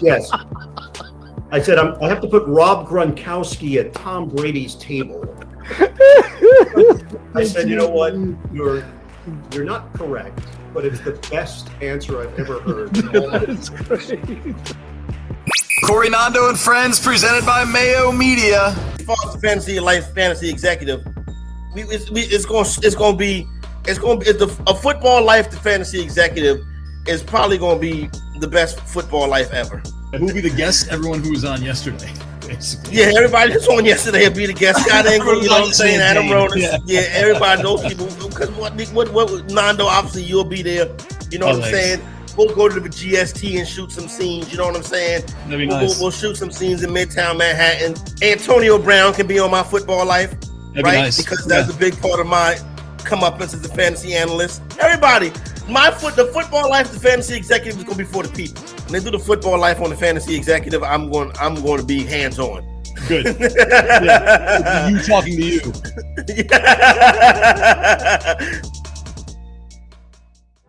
Lunch Money with Kyle and Ray, presented by FantasyGuru.com. Cheetos or Doritos? I truly love both. Cool Ranch Doritos. Wow. I grew up on Cheetos. I was a big Chester Cheetah guy. Oh, nice. But Ray, as I have aged into adulthood, I've moved away from the fun that is the Cheeto, and I've gone to the, more cosmopolitan Cool Ranch Dorito chip. So I'm probably a Cool Ranch guy. How about you? I would go Doritos. I don't like Cool Ranch. The traditional, original, regular, whatever it is really good. But my favorite's actually the sweet chili, the purple bag. Oh, delicious. It's fantastic. Yeah. The one that sucks, and I think we can all agree on this one, taco. Yeah. I know a lot of things, and I'm perfect at a lot of things. My Dorito trivia is a little shaky. Okay. A little shaky. But I think taco is the first flavor.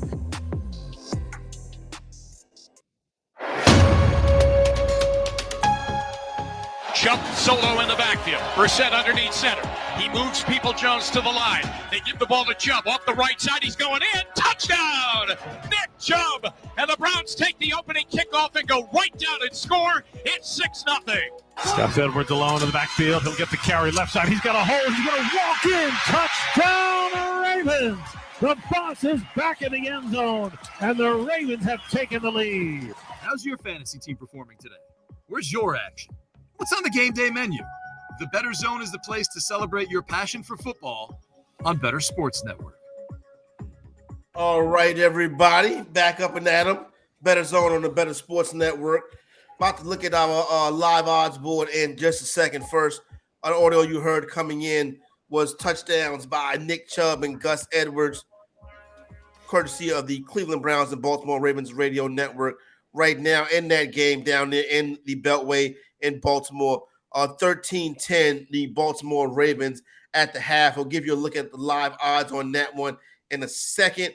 Looks like we got some action going on right now, right down the Beltway in Washington, down there in Landover, Maryland. So we'll figure out if that's going to stand, that touchdown right now, that defensive touchdown by the Green Bay Packers. There is a flag on the play. But before we get into that, I do want to let you know we're giving away more cool prizes on the Bettor Sports Network. You can win an authentic Dallas Cowboy Alvin Harper signed jersey or an authentic San Francisco 49ers John Taylor signed jersey. Help us settle the debate. Which NFL franchise is better? The Dallas Cowboys. How about them Cowboys? Or the San Francisco 49ers? Bang, bang, Niner gang. Show us your fandom in the tweet using the hashtag Corey's Cowboys or Henry's 49ers and tag at Bettor Network on Twitter. We'll select the most passionate fans from both sides and announce the winners on tomorrow's edition of Corey, Nando, and Friends at 3 p.m. East on the Bettor Sports Network. It was fun doing that show this week. Adam Ronis popped in for a bit. But, Tom, the rivalry versus the San Francisco 49ers and the Dallas Cowboys just had the latest playoff game recently. But back in the 90s, that was the it matchup in football. That was Pat Summerall and John Madden. That was it. And the greatest call and the greatest play in the history of the Casale house, which will never be overturned, is the quick slant to Alvin Harper in the NFC. For those of you who are young, it was 24-20 Dallas. The Niners had just scored a touchdown. The place was going crazy. I mean, I was shaking like I had 108 fever, and they call that slant to Harper, and he didn't score on it. But as he was running down the field, you knew the Cowboys are going to the Super Bowl. The Cowboys are going to the Super Bowl. So, so when you give out an Alvin Harper jersey, that's my favorite play in NFL history because it started what ended up being 3 Super Bowls in 4 years for the Cowboys. How about them Cowboys? So far today, I don't know.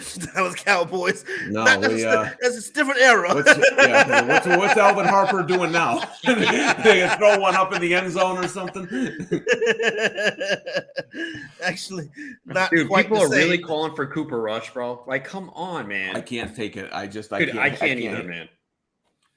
I mean, Dak's 9 of 14 for 104 yards. I saw Noah Brown drop the first touchdown pass. That's Cooper Rush's stat line for a whole game. That's the game for Rush. Yeah, that's what people don't understand, man.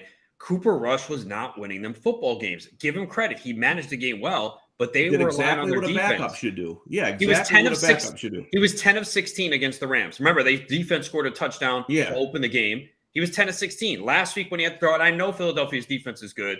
He threw 3 picks. I mean, it's amazing, like how people just want to. And the other thing too, Ronis, what people who don't know football don't understand is he can only make a couple throws. If you watch the Eagles game, it was all those short passes that he can't throw over the middle. That's where his picks were. It's everything is short to the outside or it's a go route. Those are simple throws in the NFL. This guy word in the chat could have a big injury. Hopefully, it's nothing too serious. Checking in on Jamar Chase right now. I have yet to see a play on a replay. Non-contact. You will see it now. Non-contact. Pulled up while running a route. And he's walking off with a trainer. So, right, boy, so that would be huge. I mean, look, from a fantasy perspective, if his day was done, you already got it. But you already got obviously long term, right? And obviously You're that hoping it's just a little tweak. Yeah, I was just thinking. I was just thinking the same thing, Ronis. Yeah, as someone who owns him, I was thinking, all right, we already got him. Got his.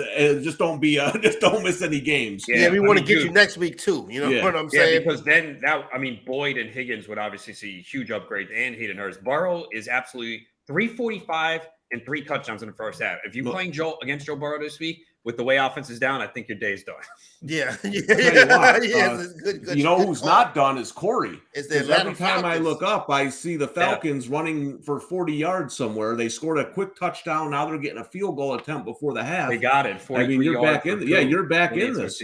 Yeah, so we got some but action. The damn Falcons with their backdoor covers, bro.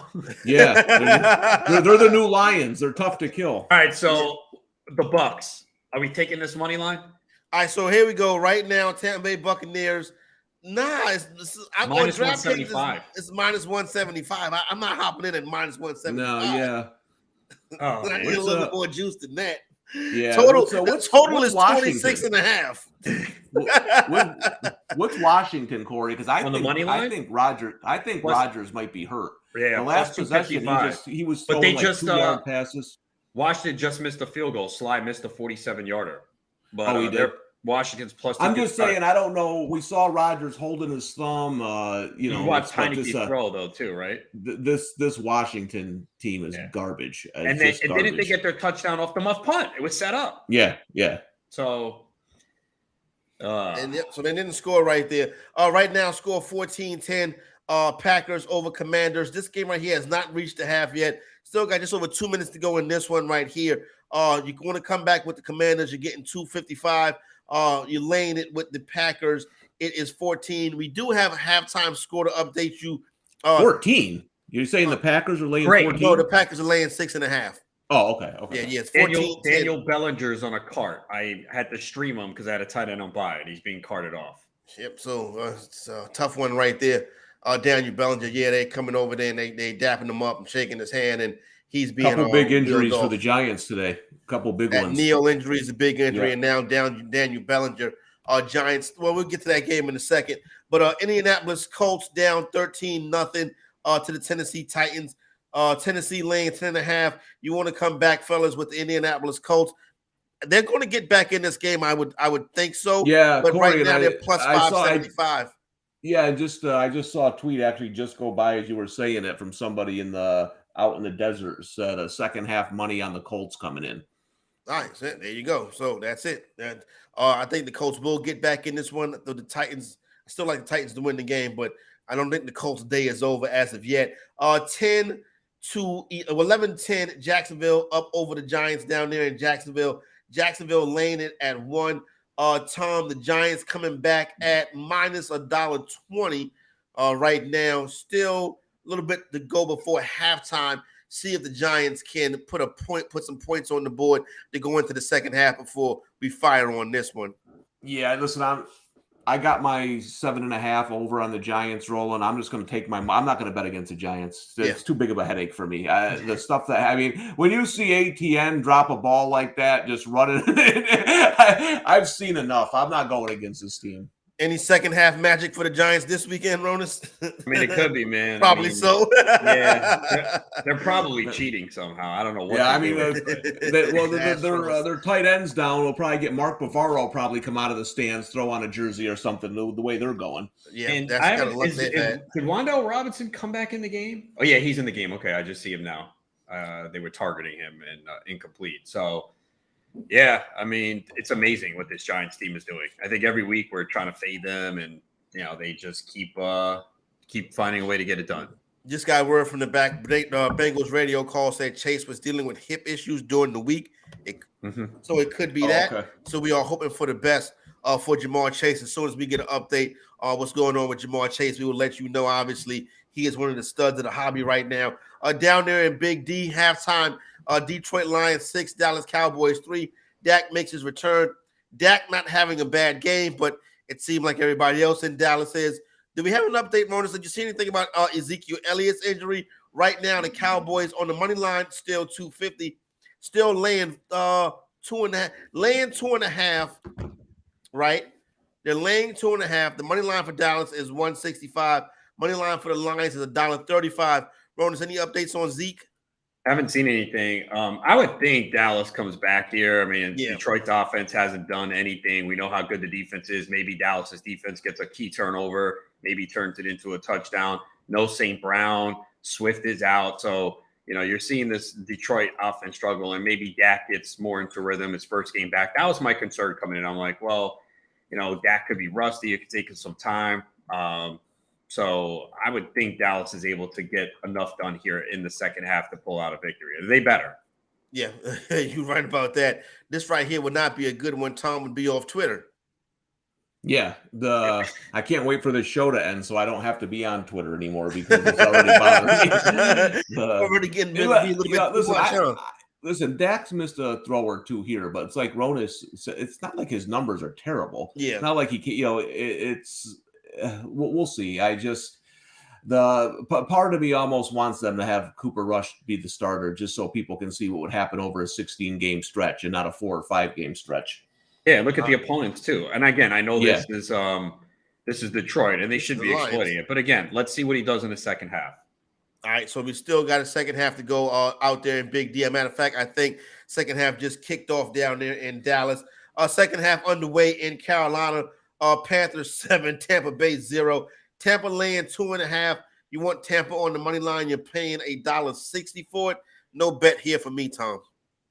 No, I'm gonna sit this one out.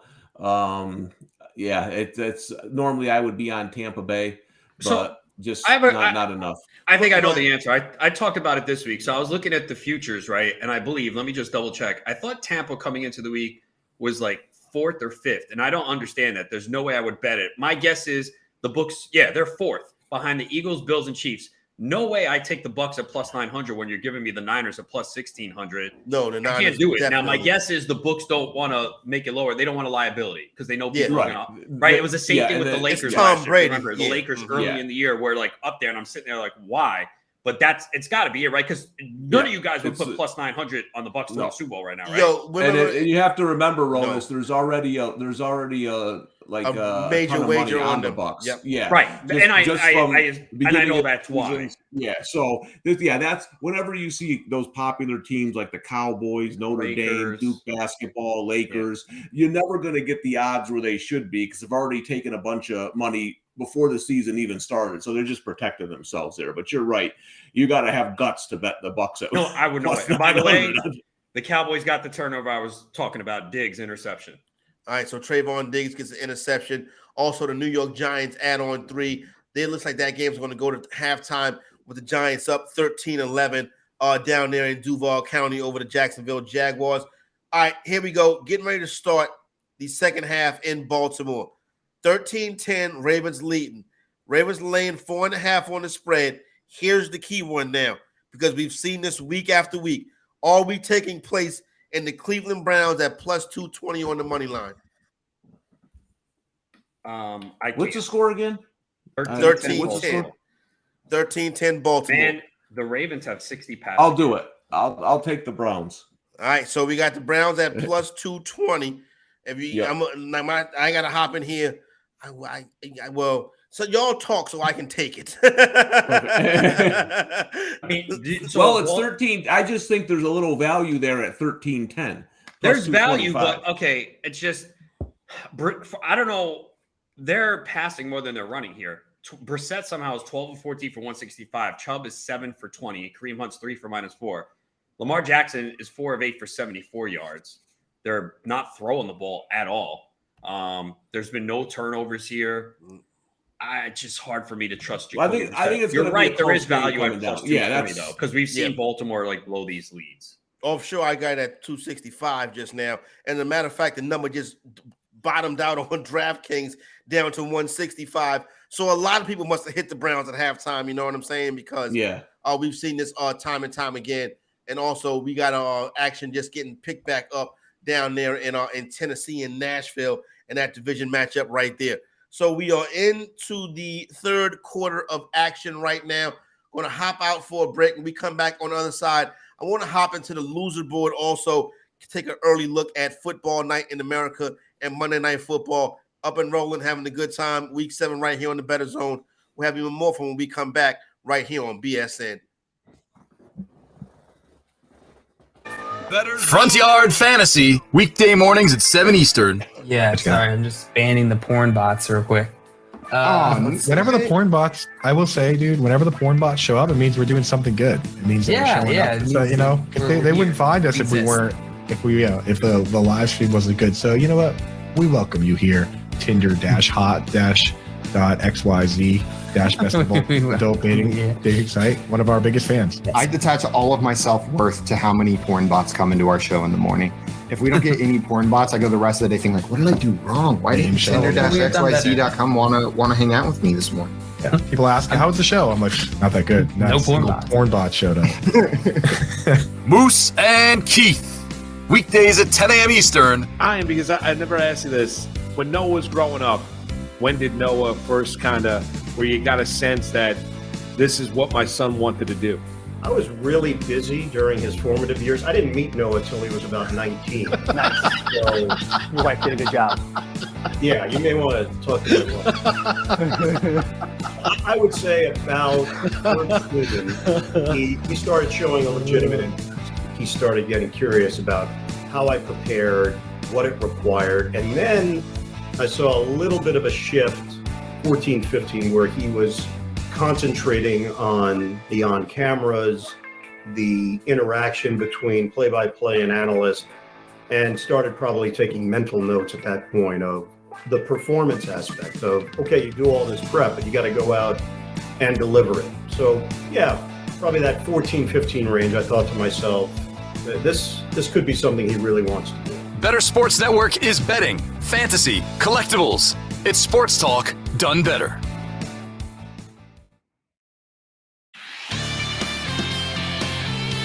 Burrow throws toward the left side. Back shoulder throw. Chase makes the catch. Cuts it into the middle of the field. Bye-bye. And the chase of Chase is unsuccessful. A 41-yard touchdown.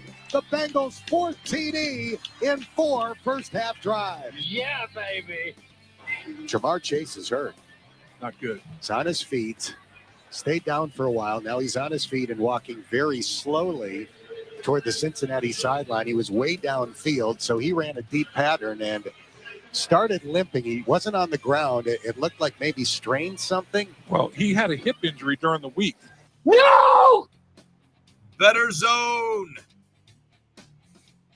All right, back up and at them. Bettor Zone, week number 7 right now. NFL got these 1 p.m. Eastern time starts now into quarter number 3. I see where my Dallas Cowboys have moved inside the red zone.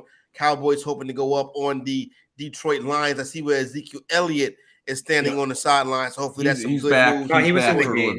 He hurdled somebody. So yeah, he's fine. They just made some subs on second down. I was like, I saw Lamb come out of the game and Tolbert come in. I'm like, this is a run, right? And it was a play action to the end zone. This should be a touchdown. Pass interference. So no. Okay. Yeah, pass interference. All right. So that audio we heard of the Chase injury was from the Bengals radio network. As soon as we get a update on what's going on with Jamar Chase, we will pass that information along. What was you saying? No, I was just going to say, man, Rodgers just doesn't look good to me right now. We got 32 on Lazard, so we're in the game there, Ronis, but just overall throwing the ball. It's the same thing every week as Zeke scores a touchdown from the one. All right, so Ezekiel ain't good to go. Dude, we talk about this every week with Green Bay, man. I'm just sick of it at this point.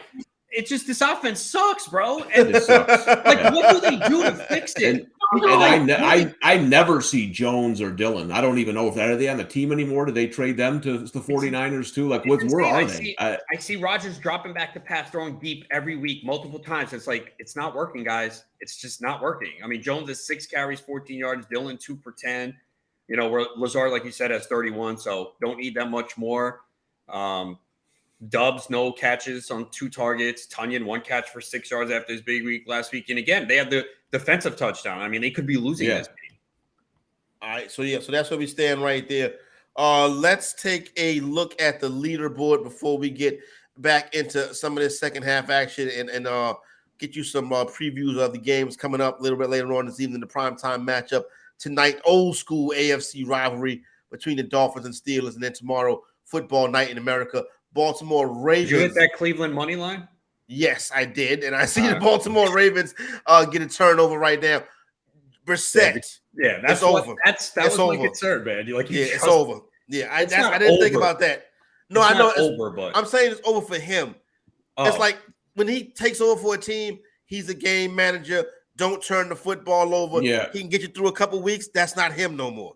I mean, this would be a bad loss for the Browns. I mean, not bad, but they'd fall to 2-5. I know they have four straight losses, right? Something like that. Look, and if you look at the schedule early on, they should have won some of those games. Like, you lost to the Jets, they blew that. You lost to Atlanta. Chargers, okay. You got blown out by New England where you had 4 turnovers. I mean, you needed to win a couple of those games with Brissett at quarterback just to keep in the mix until Watson comes back. Yeah, they're going to win. Yeah, and I think I think you guys make a great point. Is that Brissett's turning the ball over every week, and that's what Cooper Rush didn't do. Yeah. Your backup is supposed to come in, manage. That's why it's so mind-boggling that people think he did what a backup should do. He did a great job. He didn't lose the game. They were in the game in the fourth quarter. Brissett just had a terrible turnover here in a 13-10 game that could blow the game wide open. Yep, that's what you don't want a backup quarterback to do. Even though it's a little different because he has to start 12 weeks, but just a bad turnover there. And he turns the ball over way too much. And their defense has not been. Is Tyler Huntley in the game? Oh, that's Lamar. Okay, I'm tripping. Okay. Their defense has not played well either. I know they've had a lot of injuries, but I am stunned at how bad they've been defensively this year. Their defensive like the Ravens line taking should advantage dominate. of it, though. No, I mean the Ravens. We keep talking about a lot of these teams. The Ravens' offense has really been struggling. Lamar Jackson has had 3 really bad weeks in a row for him. And another bad start here today. I know Bateman is back. He's got a 26-yard catch, but they're really struggling right now offensively. Commanders still hanging in there. This game getting ready to go to overtime. So, not overtime, go to halftime. This game goes to overtime. It's going to be some real tense moments in that locker room after the game. Because Tom mentioned they had like a 20-minute review on Robinson. Well, I didn't. Is Boger doing this game? Because every play there's a flag. Every play. I mean, Jesus. Hey, do you guys see that? There was an interesting game yesterday. The Texas and Oklahoma State. One team had 15 penalties. The other team had 0. That's crazy. Listen, that can't happen. You know what I mean? There's no game in football history where one team should have 15 calls and the other team has 0. Good news, Chase is back in the game. All right, so that's good. We got Jamar Chase back in the game, so don't have to worry about that. Hopefully everything works out for that young man. Let's get to the loser board right now as we come into the third quarter of these games. Now, Marcus Mariota, 4 for 6, 21 yards, 3 carries for 17 yards. Lamar Jackson, 4 for 7, 74 yards, 3 carries for 27 yards. Matt Ryan, 12 for 17, 82 yards and 2 interceptions. Does Matt Ryan lead the league in interceptions? If he's not, he's definitely got to be up there. You know what I'm saying? It's not. He's second behind Carson Wentz, right? yeah. It's something like that. You know what I mean? The usual suspects. Yeah. Oh man. Trevor Lawrence has thrown some picks this year too, though. Right? He's been pretty bad at points this year. Might be Cooper Rush after last week, but running back loser board, AJ Dillon, 2 for 10. Leonard Fournette, 5 carries for 14 yards for Fournette. Jamal Williams, 5 carries for 14 yards. God damn it, Corey. I hate this part of the show. All you're doing is rattling off my fantasy Your fantasy team. Every week. Jamal Williams, Dillon, Lamar Jackson. Oh, by the way, some news on the upcoming games. Keenan Allen is going to play. But keep in mind, Keenan Allen active today. Could be limited, could be on a snap count. So just what would you do with him, Ronas? Depends who I have. I mean, if you waited this long, I probably would play him. I've seen this before. Keenan Allen's the type of guy against this defense that could, still go out there 5 for 60 and a touchdown. So I don't have him anywhere this year. I think I would play him. Yeah, I'm a big Mike Will guy on a couple of my teams this year. So I wanted Keenan to take his time coming back. You know what I'm saying? But glad to see him get back out there. And man, Baltimore has such a pedestrian offense. They really do. Can we say that about a lot of teams in the NFL right now? They really do. But I mean, you would think Baltimore would be better with their quarterback talent. I know. I mean, in this drive too, since they got the turnover, 5 rushes, no passes. Like they run the wide receiver this way, wide receiver sweep this way, wide receiver sweep that way, wide receivers. What are we doing? It don't work. Unbelievable. That's your boy Greg Roman. Wow. Well, I think you made a good point, though, Corey. At one point, I thought the offense was innovative, but it hasn't it's the same thing he was running 4 years ago. Yeah, it's the same thing. It's ridiculous now. So, second and goal right now for the Baltimore Ravens, and see if they can try to put this one away. Looks like Mark Andrews just scored a touchdown. And they're saying it's incomplete. It was Oliver. I thought he caught it too from the first angle, but yeah, it looks like that ball hit. I don't know. Did it hit the ground? All right, so that's he didn't catch that. Okay, so that's not a catch right there. So it's going to be, I believe, 3rd and goal. But this game's got 8 minutes to go in the third quarter, and the Packers game is still in the second quarter. That game's not going to end until 6 o'clock at night. Wide receivers not having a day-to-day. Oh my God. Dude, I can't watch the Bucs anymore, bro. 3rd and 1, they're stopped. 4th and 1, pitch to Fournette, he's stopped. Turnover on downs. Like, what are we doing? Look at this. Yeah. Tampa. They got 0 points. They have 6 minutes to go in the third quarter versus Carolina. I mean, after what they have done the last couple of weeks and coming off a loss against Pittsburgh, I didn't think they were that good coming into the year, but this is just absolutely pathetic right now for them. And here's the thing. Listen, everybody. Please count that. Damn it! What happened? Bateman down to the 1. I'm just glad it wasn't something with Lazard. Well, I was going to mention Lazard, Tom. His 2 catches for 23 yards.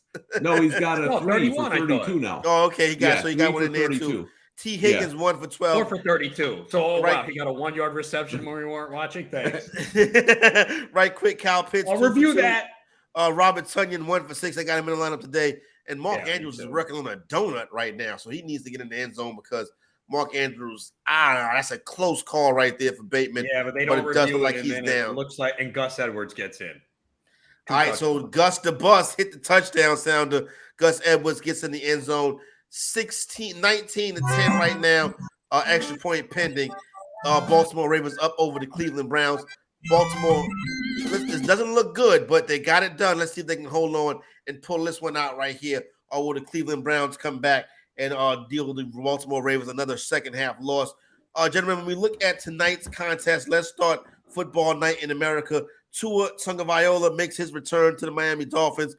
Dolphins, 7.5-point home favorites versus the Pittsburgh Steelers. Total in this one, Tom, sitting at 44.5. I will, at first, primetime. I don't bet primetime favorites, so it probably won't be no play for me in this one right here. I'll probably switch over and see what's going on in the National Basketball Association. It's not a real fun-looking game to me tonight, but it would be good to see Tua back, right? And here's another thing, Tom. Would you trust Tua right now behind this offensive line because the quarterback gets hurt every week in this for the Miami Dolphins. Yeah, no, it's a good point. And yeah, you mentioned NBA. I was actually, when I was looking at these primetime games this week, thinking, man, in a couple of weeks I'll have college basketball, so I won't have to bet this crap. But listen, is Waddle playing? Jalen Waddle, Yep, Jalen Waddle's supposed to play tonight. To me, they have the receivers to hurt the Steelers. You know what I was yesterday we talked about Alabama, Corey. How do you beat them? You get to the corners, you get the ball down the field. Same thing with the Steelers. I think they have the personnel to do it. This game's a complete pass for me. Maybe the under. I do like as Rona said, normally I wouldn't lay 8 points with the Patriots, but I do like them tomorrow night just because of who they're playing. But I think this Dolphins game is a tough game only because Tua's coming back from the injury. If he had been healthy, I think they'd blow him out. But as we're seeing with Dak, it might take you a half to get back into the swing of things. Tough game to call, I think. This is a tough one to bet. Maybe hit some player props instead. Yeah, anything interests you in this game right here tonight? Ronan's football night in America, Miami and Pittsburgh. I have a player prop. Tyreek Hill over 6.5 receptions. He's gone over this in 5 of 6 games with 3 different quarterbacks. I mean, his receptions on the year are 8, 11, 2, 10, 7, and 12.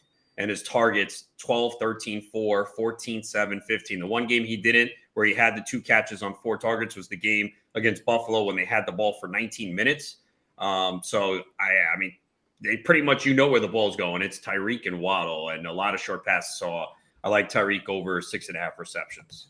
Hey, let me ask you, did you see anything with anything that we can report on as far as this running back situation in Carolina?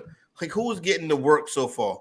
It's been Hubbard, right? Yeah, Hubbard started the game, and he played most of the snaps in the first half. But it looks like Foreman has been picking up a little bit more yardage when I saw. Let me see. So Hubbard has 7 for 33. Foreman 3 for 10. Foreman has 2 catches for 27 yards. Hubbard has 2 for 10. So it's kind of a. I picked Foreman up when the news broke, but I didn't start him anywhere because it's going to be a committee on a bad offense. So, last week they got in the red zone one time and we're crushing Tampa Bay here. But the reason why we're contemplating the money line, Carolina's got 7 points midway through the third quarter. Like, how is Carolina going to score? That's the problem with those 2 backs.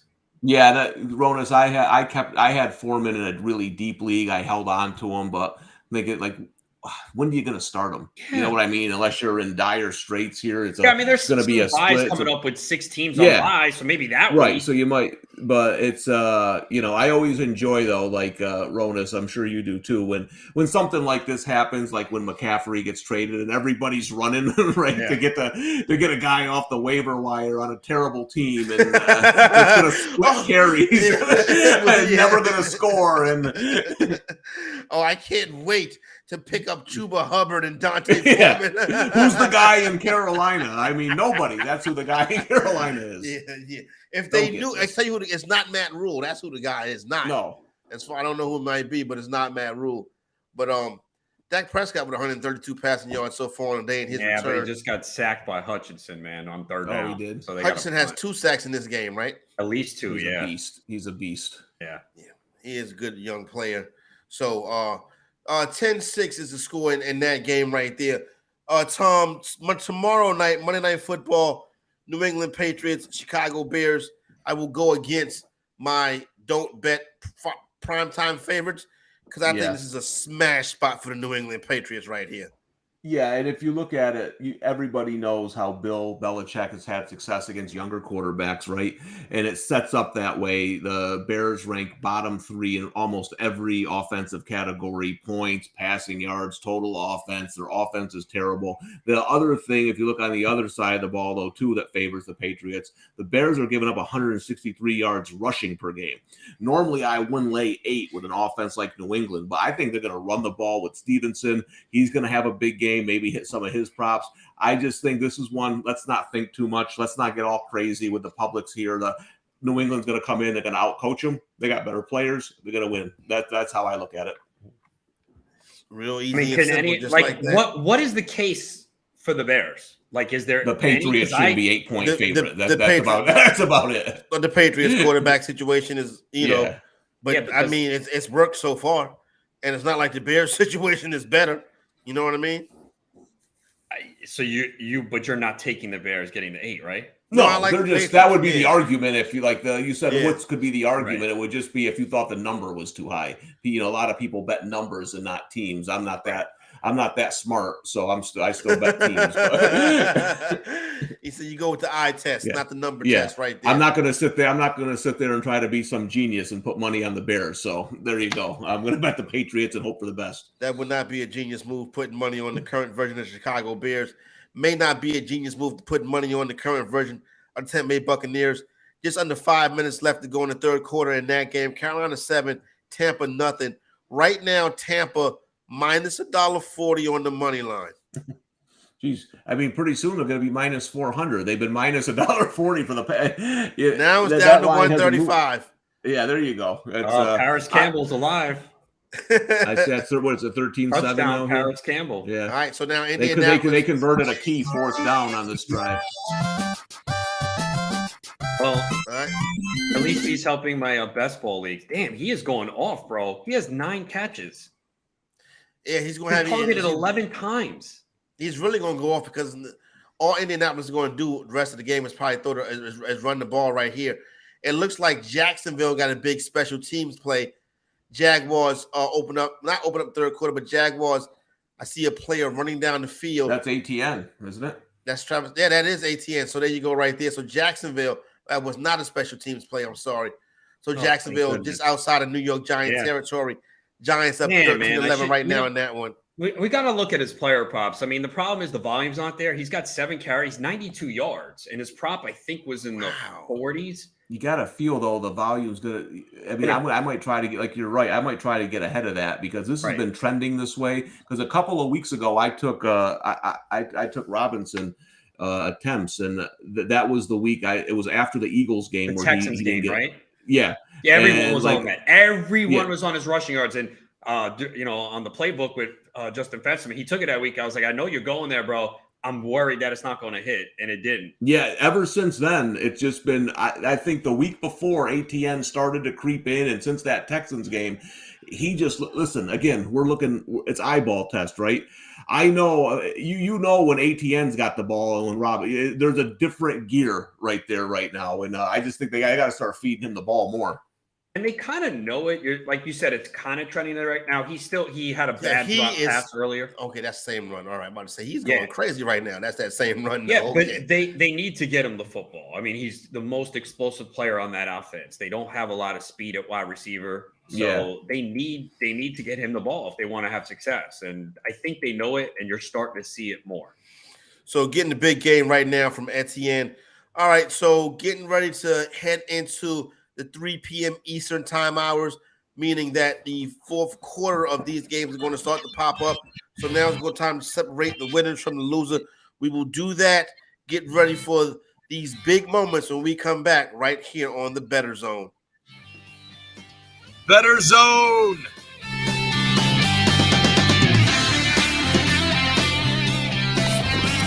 Corey, Nando, and friends. Presented by Mayo Media on Bettor Sports Network. I'm convinced that Babe Ruth is a fictional character. Babe Ruth is not real. No, it's not. Babe Ruth is not real. We've been hoodwinked. We've been bamboozled. We've been led astray. We've been run amok. Keep going. Babe Ruth. I don't know the rest. Babe Ruth is a fictional character. I'm dead serious. Babe Ruth is a fictional character. Y'all are never going to get me to believe that Babe Ruth is real. Babe Ruth is like a baseball Santa Claus. I'm not buying it. After I saw those highlights last night of Babe Ruth, I'm like, there's no way you can tell me that Babe Ruth is a real person. Who do you know? There is nobody under the sound of my voice that has ever seen Babe Ruth play. I asked my pop, you ever seen Babe Ruth play? He's like, no. Nobody's ever seen Babe Ruth play. I mean, come on. I'm telling you, Babe Ruth is a fictional character. Even Babe Ruth baseball cards, it looked like it's drawn. Like, Babe Ruth is not real. Y'all trying to pull a fast one. Listen, I don't know who made this up. Maybe it was Phil Rizzuto. Maybe it's the Lenny Melnick. But Babe Ruth is not a real person. There's no way. Everything about Babe Ruth is sketchy. If you didn't go to the games, how do you know that it really happened? Or I listened on the radio. You listen to Ovaltine on the radio. That old school radio was all fiction. Everything on old school radio was fake. But you think Babe Ruth is real? Look, he lived until 1948. So if you find someone who's like 85 years old, they might have remembered him when he was little, when they were a little teenager. Babe Ruth was made up by baseball purists. I am certain. You do that thing where you pause the Babe Ruth video and you zoom in and you zoom in and you zoom in. You see like some artist autograph like right here.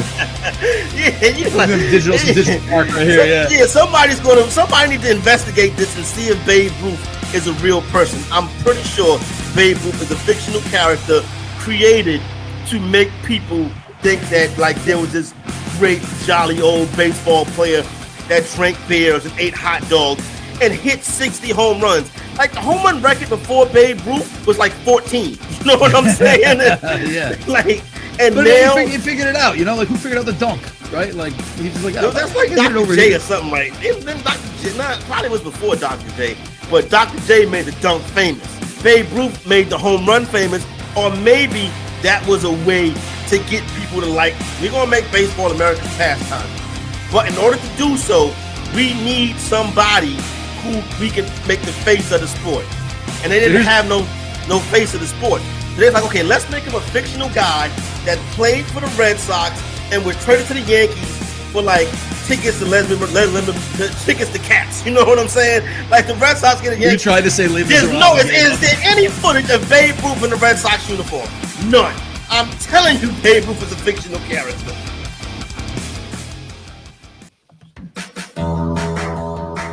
Walker, the shotgun snap, throwing for the end zone. Moore is there. He makes the catch. Did he stay in bounds? He did. Touchdown, Carolina. Hang out in the Bettor Zone, where you track NFL live action on Bettor Sports Network. All right, back up and Adam, starting out with number 3 of the Bettor Zone right here on the Bettor Sports Network. Corey, Tom, Adam Ronis, rocking and rolling on a Sunday. You want to hop in here with us? Comments. You hit that call button on the app and have a good time and hang out with your homies. Watch a little bit of football. While we were away, Trevor Lawrence with a quarterback sneak. He gets in the end zone. So we have the Jacksonville Jaguars right now up 17-13 over the New York Giants. Extra point or 2 point pending in that game right there.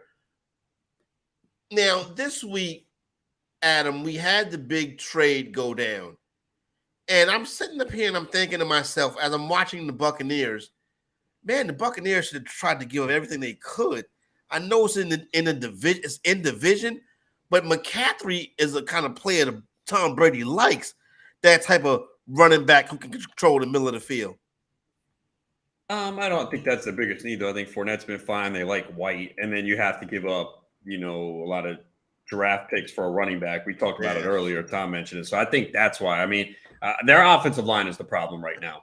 Brady just doesn't have the time to throw. We know, like any quarterback, when you're under duress and under pressure, you're just not as good. And it's clear with Brady, and he can't run. He's not mobile. So that's their biggest issue right now. Their defense is fine. I mean, the defense is playing well most of the year. I mean, the Kansas City game, they got carved up, but Kansas City can do that to teams. But their offensive line is a problem because, again, we're sitting here 4 minutes left in the third quarter, and they are down 7-0 to Carolina.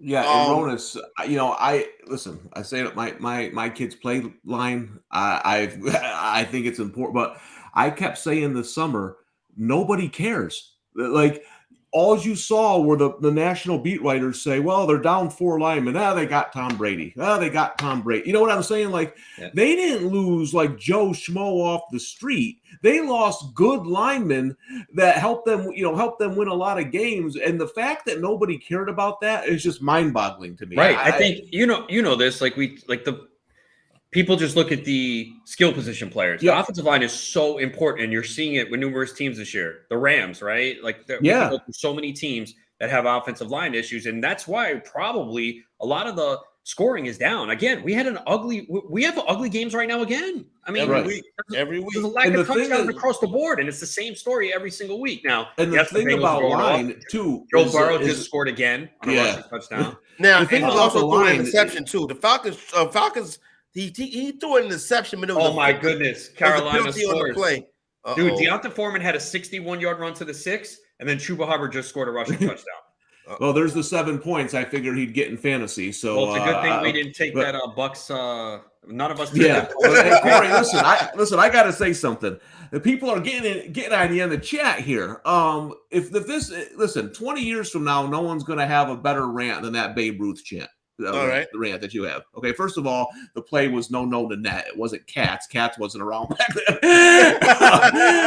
But I'm telling you, Corey has opened my eyes to this. I never thought about it. I know this rant is stupid. I know it doesn't make any sense, but like you said, he's around in the 40s. Like, where's all the video? Where is he? Nothing. There's nothing. It's not. And when you see footage of Babe Ruth, it's like everybody's like moving fast, like it's on fast forward. You know what I'm saying? You see the stadium, but it'd be like a shot of the stadium, but it's like a 4 shot. And they wore like the big hats to the game back then. You know what I mean? It's real weird to me. I'm with you. Listen, the guys are. Listen, he said that Casali won his youth football game 48-0 this weekend. Poor sportsmanship. Hey, listen, we're beating team 268-6 is what we are this year. Listen. You don't come to play, then get off the field against me. We're gonna run offense. So David Njoku to the locker room. Oh, he's in one of my lineups this week.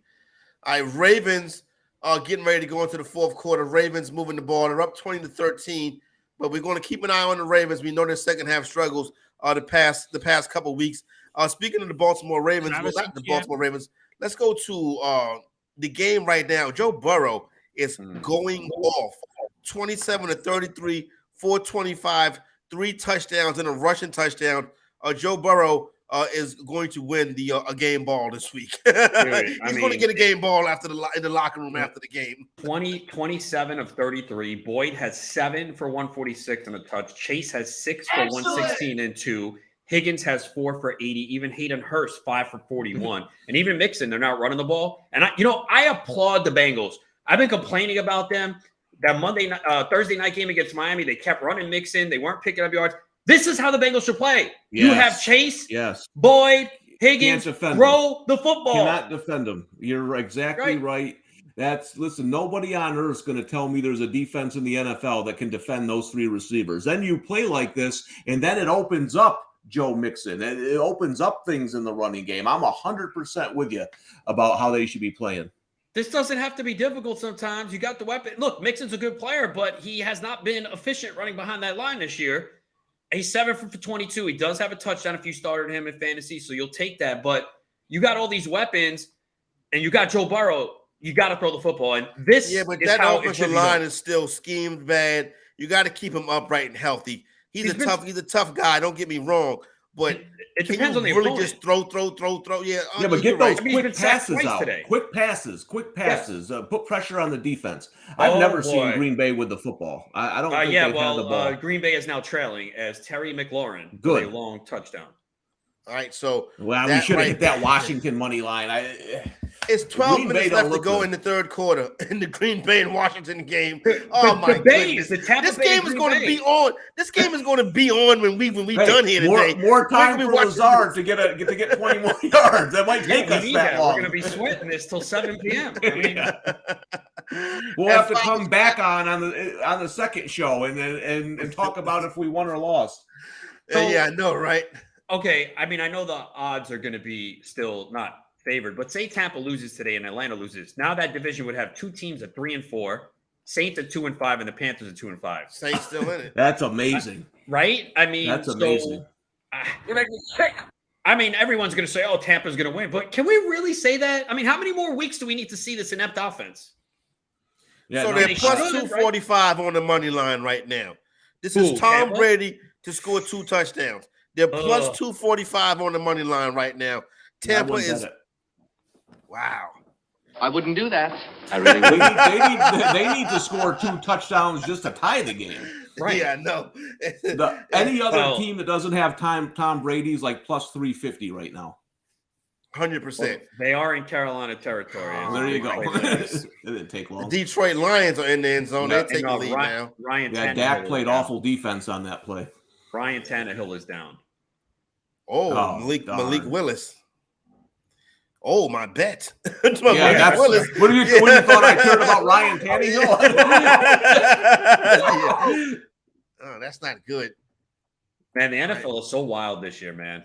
Right? Yeah, it really is. I will say this though: the Lions in the second half are coaching nice on offense. They're doing what I would do. Good to the timing, Cowboys. Tom. What happened? They fumbled at the one. Dallas recovers. Oh, good. Oh, yes. I'm saying what they're doing is they're getting their big linemen out. They're almost playing like Michigan. They're pulling them and they're taking those athletic Cowboys and put. That's how I would play Dallas. Okay, but good. They got the ball back. So let's get a nice drive I'm here. trying to see who was that. Jamal. Yeah, looks like I don't know. Jesus, guys, I once in my life I say the Lions are doing something nice coaching wise, and you slam me for it. I guess I'll never try that. I'm just saying the timing was just interesting. Like as soon as you said it, boom. But so no, it doesn't. Speaking of turnovers, we also that's just not saw the coach's fault. Daniel Jones turned the ball over. It was Jamal Williams on the fumble. Barr recovers it, and David Njoku is out with an ankle injury. All right, so Njoku out now. The turnover in Jacksonville is a flag on the play. The Giants like they're going to retain possession. Dude, are they calling that? Was it helmet to helmet on Jones? Like we know these roughing the passer calls are soft as hell, but I don't know. It looked like the helmet. I could have told you that the Giants were going to get the ball back, but yeah, and Willis is in for Tennessee. All right, so that's where we're at right now. Can the Indianapolis? No, that one was justified. Right, it was helmet to helmet, right? Right to the helmet. And he launched this. Can't do that. Yeah, that's. All right, so we got Tampa is in the red zone right now. Tom Brady see if he can get his first points of the game for the Tampa Bay Buccaneers. Oh, this is still in the third quarter. I thought this was in the fourth. Well, the third quarter just ended. They're facing 3rd and 7 at the Carolina 17. So that's a big play coming up right there as we get ready to head into the fourth quarter of that game. Daniel Jones, Danny Dimes, 1st and 10 in the red zone in this game in Jacksonville. Jaguars up 4. Remember, Jaguars were a 3-point favorite in this one, and none of us can figure out why.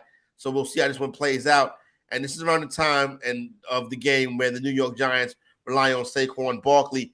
He takes it to about right inside the 5-yard line. So that's what we stand on that one right there. By the way, so 18.3% of the Circa Survivor pool took Tampa Bay, the 3rd highest this week. So this could really clear that out. I can't blame them though. No, I was going to say that's not. Yeah, that's that one. You can't blame anyone. Yeah, for doing. I mean, if you can't beat Carolina, then with no McCaffrey and Walker at quarterback, I don't know what to tell you. If this Tannehill injury is serious, how big of a pickup would Malik Willis be this week, Ronas? Super flex. I mean, you're going to start him in one quarterback league. Who are his weapons, bro? Robert Woods? What about what he can do on the ground? The same thing as Marcus Mariota, right? Yeah, probably. Yeah, I mean, because you got to figure the quarterbacks are so bad in the NFL now. But like, would you start him in a one quarterback league? But then again, like, but you start Mariota, right? So it's like in a one quarterback league. I start Mariota. I start Mariota over Aaron Rodgers every week now. And he'll give you. 20. I know Rodgers has been bad, but Mariota's not been great though either. They don't. But he's got the rushing yards. He's not running though every week though. Not every week, but some Mariota today. The team has been down the whole game, right? It's 35-17. He's 6 of 10 for 108. How many rushing yards though? 30. That's 30. That's half a touchdown. It's still not great though. Like I'm not ranking him as a QB1 every week. I understand that Rodgers disappointing, even Brady, but like, do you still have? You could start. I can't start him over those guys. And Tennessee's going to be conservative.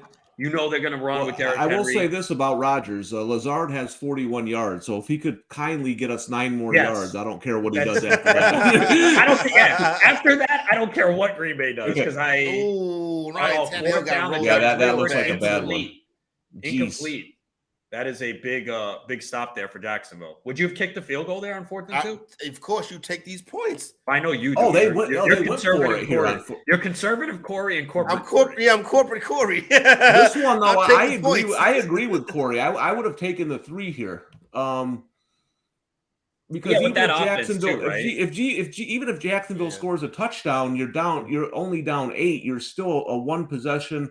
That's one I got to agree with Corey. I think I would have taken the 3 there. I agree, too. And it's also the nature of your offense, too, and your defense could get a turnover with the way Lawrence plays. Like, if I'm Kansas City, the way they've been playing, the streaks that they've been on as well. Like I think it would've took depends on three your right offense. Like Kansas City, I'm going for it. You know what I mean? Right. Like Right. 100%. we're talking Daniel Jones and a lack of weapons here in a game that we expect potentially could be one possession. So I can see that. Well, the Giants probably figured Jacksonville is just going to fumble in the end zone on the next play, so they'll get their Probably, touchdown exactly. that way. With the way they're rolling, I mean, I Yeah, guess you can they take definitely chances. have a crystal ball. They know what's coming. Ronald, you're a little bit ahead. What's going on right now in Carolina? I see where it's 4th and 2. Oh, the 3rd and 7, short of the sticks to Mike Evans. I think it's going to be 4th and 2. They got to go for it here. So right? 4th and 2. We're into that game's into the fourth quarter now, right? Yeah, just first play of the fourth quarter. Oh, wait. Now, they went for it, and then Russell Gage with a 4-yard catch. So it's 1st and goal at the 8. All right, so I got a Godwin prop, man. I need Godwin. What is he sitting at right now? He's at 43. I think I got 60. What about 61.5? All right, the foot goat is in for the Ravens. Long kick right here. Automatic. You already know that. Justin Tucker, 56-yard field goal, good. Baltimore up 10. Justin Tucker is one of the realest cats in the NFL. All right, so Baltimore up 10. Under 12 minutes left to go in that game right there. Just saw that first down for Tampa. Right now, if you want to hop in on Tampa, that live money line is plus 140. Live money line right now for Tampa as they are now inside in 1st and goal to goal territory out there in Carolina. Now, the Bengals are the only team that's running away with it right now, but still a couple minutes left to go in the third quarter in this one. If Atlanta does score, they can cut it to within 9, but tough going right now for the Falcons offense. So that's the only game that's a more than one score game right now. So there's a lot of good football going. Well, there's a lot of close football going on right now. Well, Ravens Browns is now more than one score. It's 10. All right, thank you, Ronas. Excuse me. And they just kicked the field goal, Ronas. Okay. Panthers Bucks is more than one. No, it's not. Panthers Bucks 14-0. A one. At one score game, right? Okay. All right, well, Ronas, I'm doing the best I can over here, Ronas. I've been talking for 3 hours, darn it. Corey's counting the soon-to-be Brady touchdown. Yeah, exactly. He's one step ahead of us. Yeah, but it feels like a one-score game, Ronas. It's a struggle right now, bro. It's now 3rd and goal, man. They're having a hard time, and Evans comes up limping. That's looks not like good. He's going to stay in, but this is unbelievable, man. Like, I cannot believe that they have no points early in the fourth quarter. Everything looks bad right now for this Tampa Bay Buccaneer offense. So, and you still got the same OC, but that offensive line being banged up, not having no weapons in the middle of the field also. And not Tampa ideal plays for Tom Thursday Brady as well. Happens Thursday against they got to Baltimore. come right back too. Yeah, Baltimore.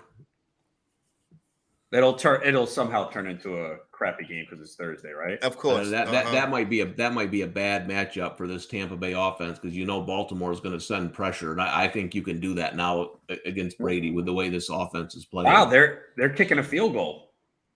Tampa Bay. Would you kick a field goal here? I mean, I would not have kicked the field goal here. No. If I was Tampa, I would have. That shows you the lack of confidence they have right now in this offense. I mean, because it's been a struggle here. It'll also show. By the way, I'm sure Tannehill's back in. Oh, he is. Wow. I was ready to sell some Malik Willis shares. I didn't think he was going to come back in after we just saw that injury looked pretty bad. He got rolled up pretty bad, right, Tom? I did not think he was going to be back either. And Suckup hits the field goal. You know what? I'll take it. I do have Ryan Suckup in a couple leagues, so at least don't give me a donut. So he gave me at least 3. All right. So what's up with Dallas, bro? Come on, man. They should be driving now. That's at least I would hope that would be the case. No, they should be Detroit driving. has the ball. Wonderful. Like, I don't understand it. Only a little under 8 minutes. Well, about 9 minutes left to go in that game out in Dallas. Detroit driving. Hopefully they do not take the lead. And right now, live number, Carolina laying 5.5. Tampa Bay coming back on the money line at plus 260. If you want to hop in on that one right there, still a chance to do that. But nobody really has any confidence right now on this Tampa Bay Buccaneer offense. So that is a stay away spot. Cleveland down 10, 11 minutes left to go. Cleveland at plus 650. I don't think you can get behind the Browns offense right now either, but interesting to see what they do on this drive right here. Dallas Cat, that's that going to be personal foul? No, It shouldn't be. I mean, Kelsey got body slammed too by Derwin James. It wasn't a flag. All right, good. So no flag on that play right there. And that's where we stand. Our biggest deficit right now, well, our biggest point spread at Cincinnati laying 18.5 over Atlanta in the fourth quarter. Other than that, everything else is pretty tight. 16-7 Titans over the Indianapolis Colts. Tennessee laying 8.5. Indianapolis coming back at +7. Still, that game's just into the fourth quarter right now. So interested to see how that one plays out. That was not an interception by Trayvon Diggs. All right, let's go out to a break. Come back, get you the next updates, run through our leaderboard again, taking a look at our loser board as well as we continue to rock and roll right here on the Bettor Zone, Week 7, right here on the Bettor Sports Network. Bettor Zone.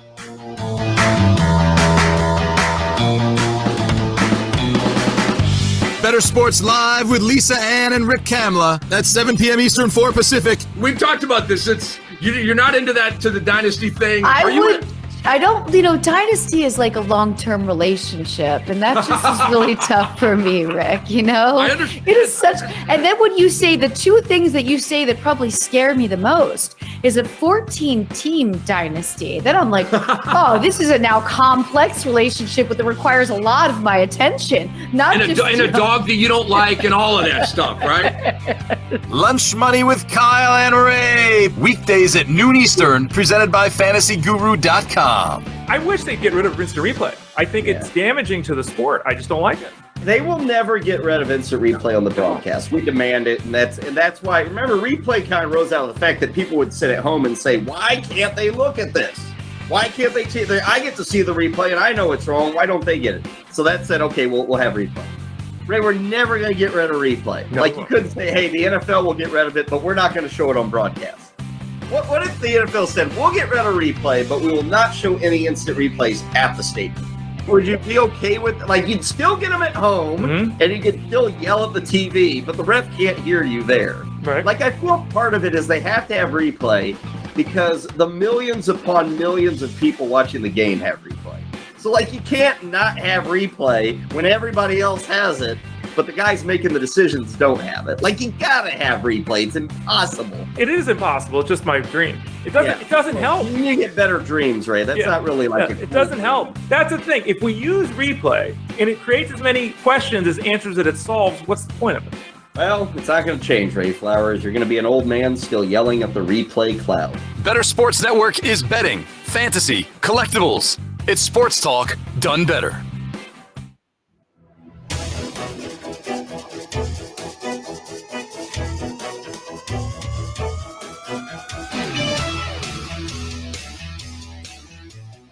Empty backfield for Heineke. 3 wide receivers to the left. Snap to Heineke. He's looking that way. Now back to the middle of the field, to the back of the end zone. Antonio Gibson! Toe tap! Touchdown! Touchdown, Washington! First and 10 at the 37. RPO again. Heineke going to take a shot towards McLaurin. Near sideline. It's caught! Touchdown!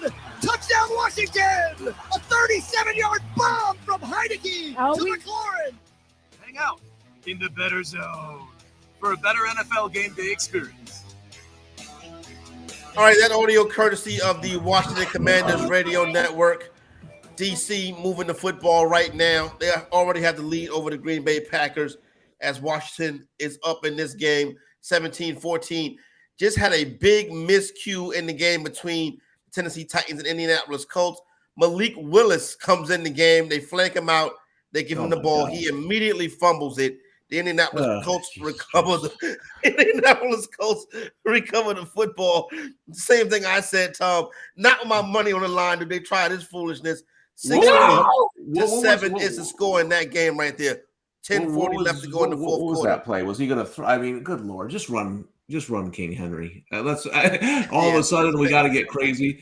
I will say this though, Corey. Dave Pollen in the chat makes a good point that hasn't been talked about much. Is remember, Bruce Arians isn't in Tampa Bay anymore. Exactly. Now I understand. Listen, I tried to be open-minded about coaches when they fail their first time. Like Todd Bowles, I get, didn't have a quarterback and all this stuff. Jets fans will tell you that wasn't his only issue.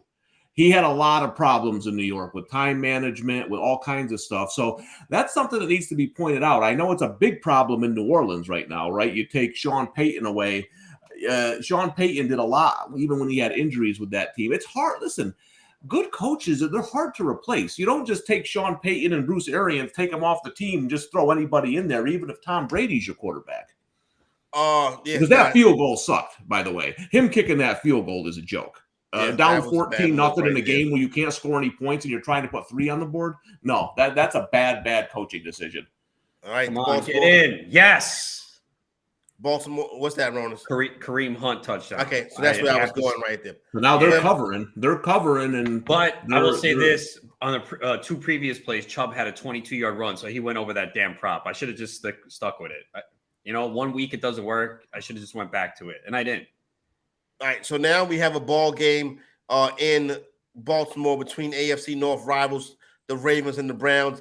Browns cut it to 23-20. Baltimore. It's going to be interesting to see if the Ravens can score on this drive right here. So this is where we're at right now with that game right there.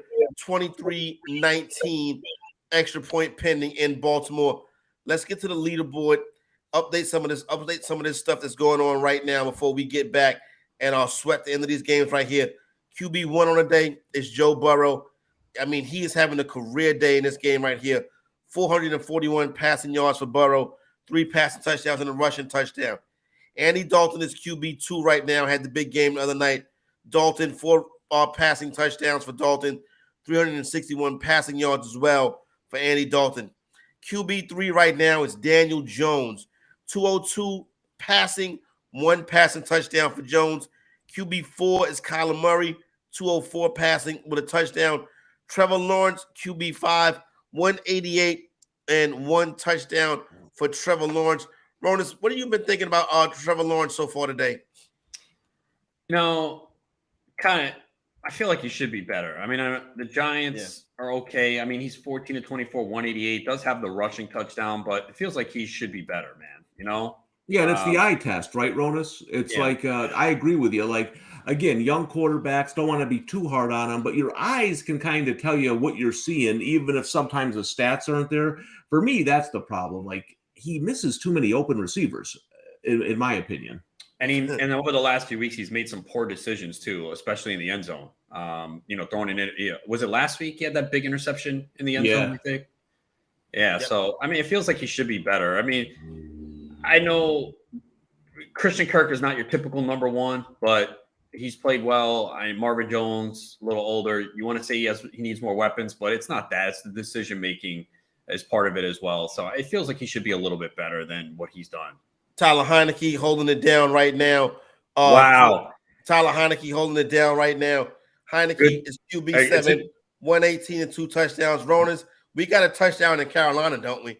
Yeah, Walker to Tremble, 29 yards. Good thing we didn't take Tampa's money line. This is embarrassing. This is embarrassing, man. Like, this can't happen, bro. And they're getting run on this drive, too. Like, Foreman had a big run. Foreman has 8 carries for 104 yards.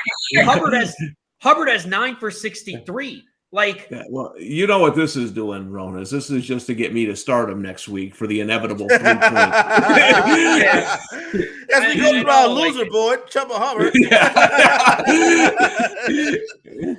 This is Corey. How about I just send you my fantasy team, and then you can just read that off the loser board, so you don't have to do as much research. So what are we doing with Tampa going forward, man? Every week it's like, this is the week, and they look worse each week. Yeah, this right here, I mean, this is pitiful. The Carolina Panthers have been the worst team in football this year. And they've given up.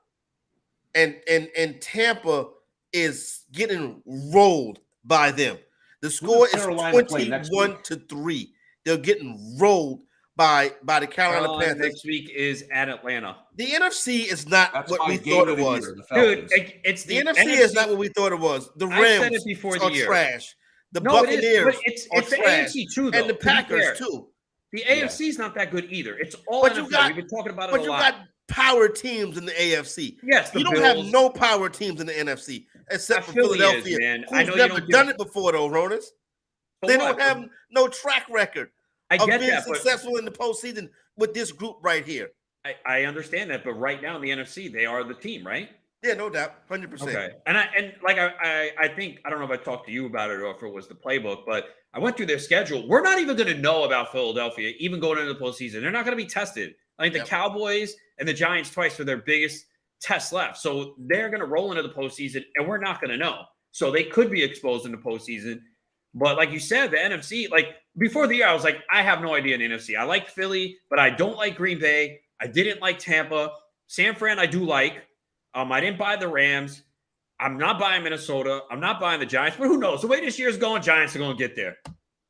Ronis, that's kind of why I took the Packers. I told you I bought out of that bet. Thank the Lord in heavens above.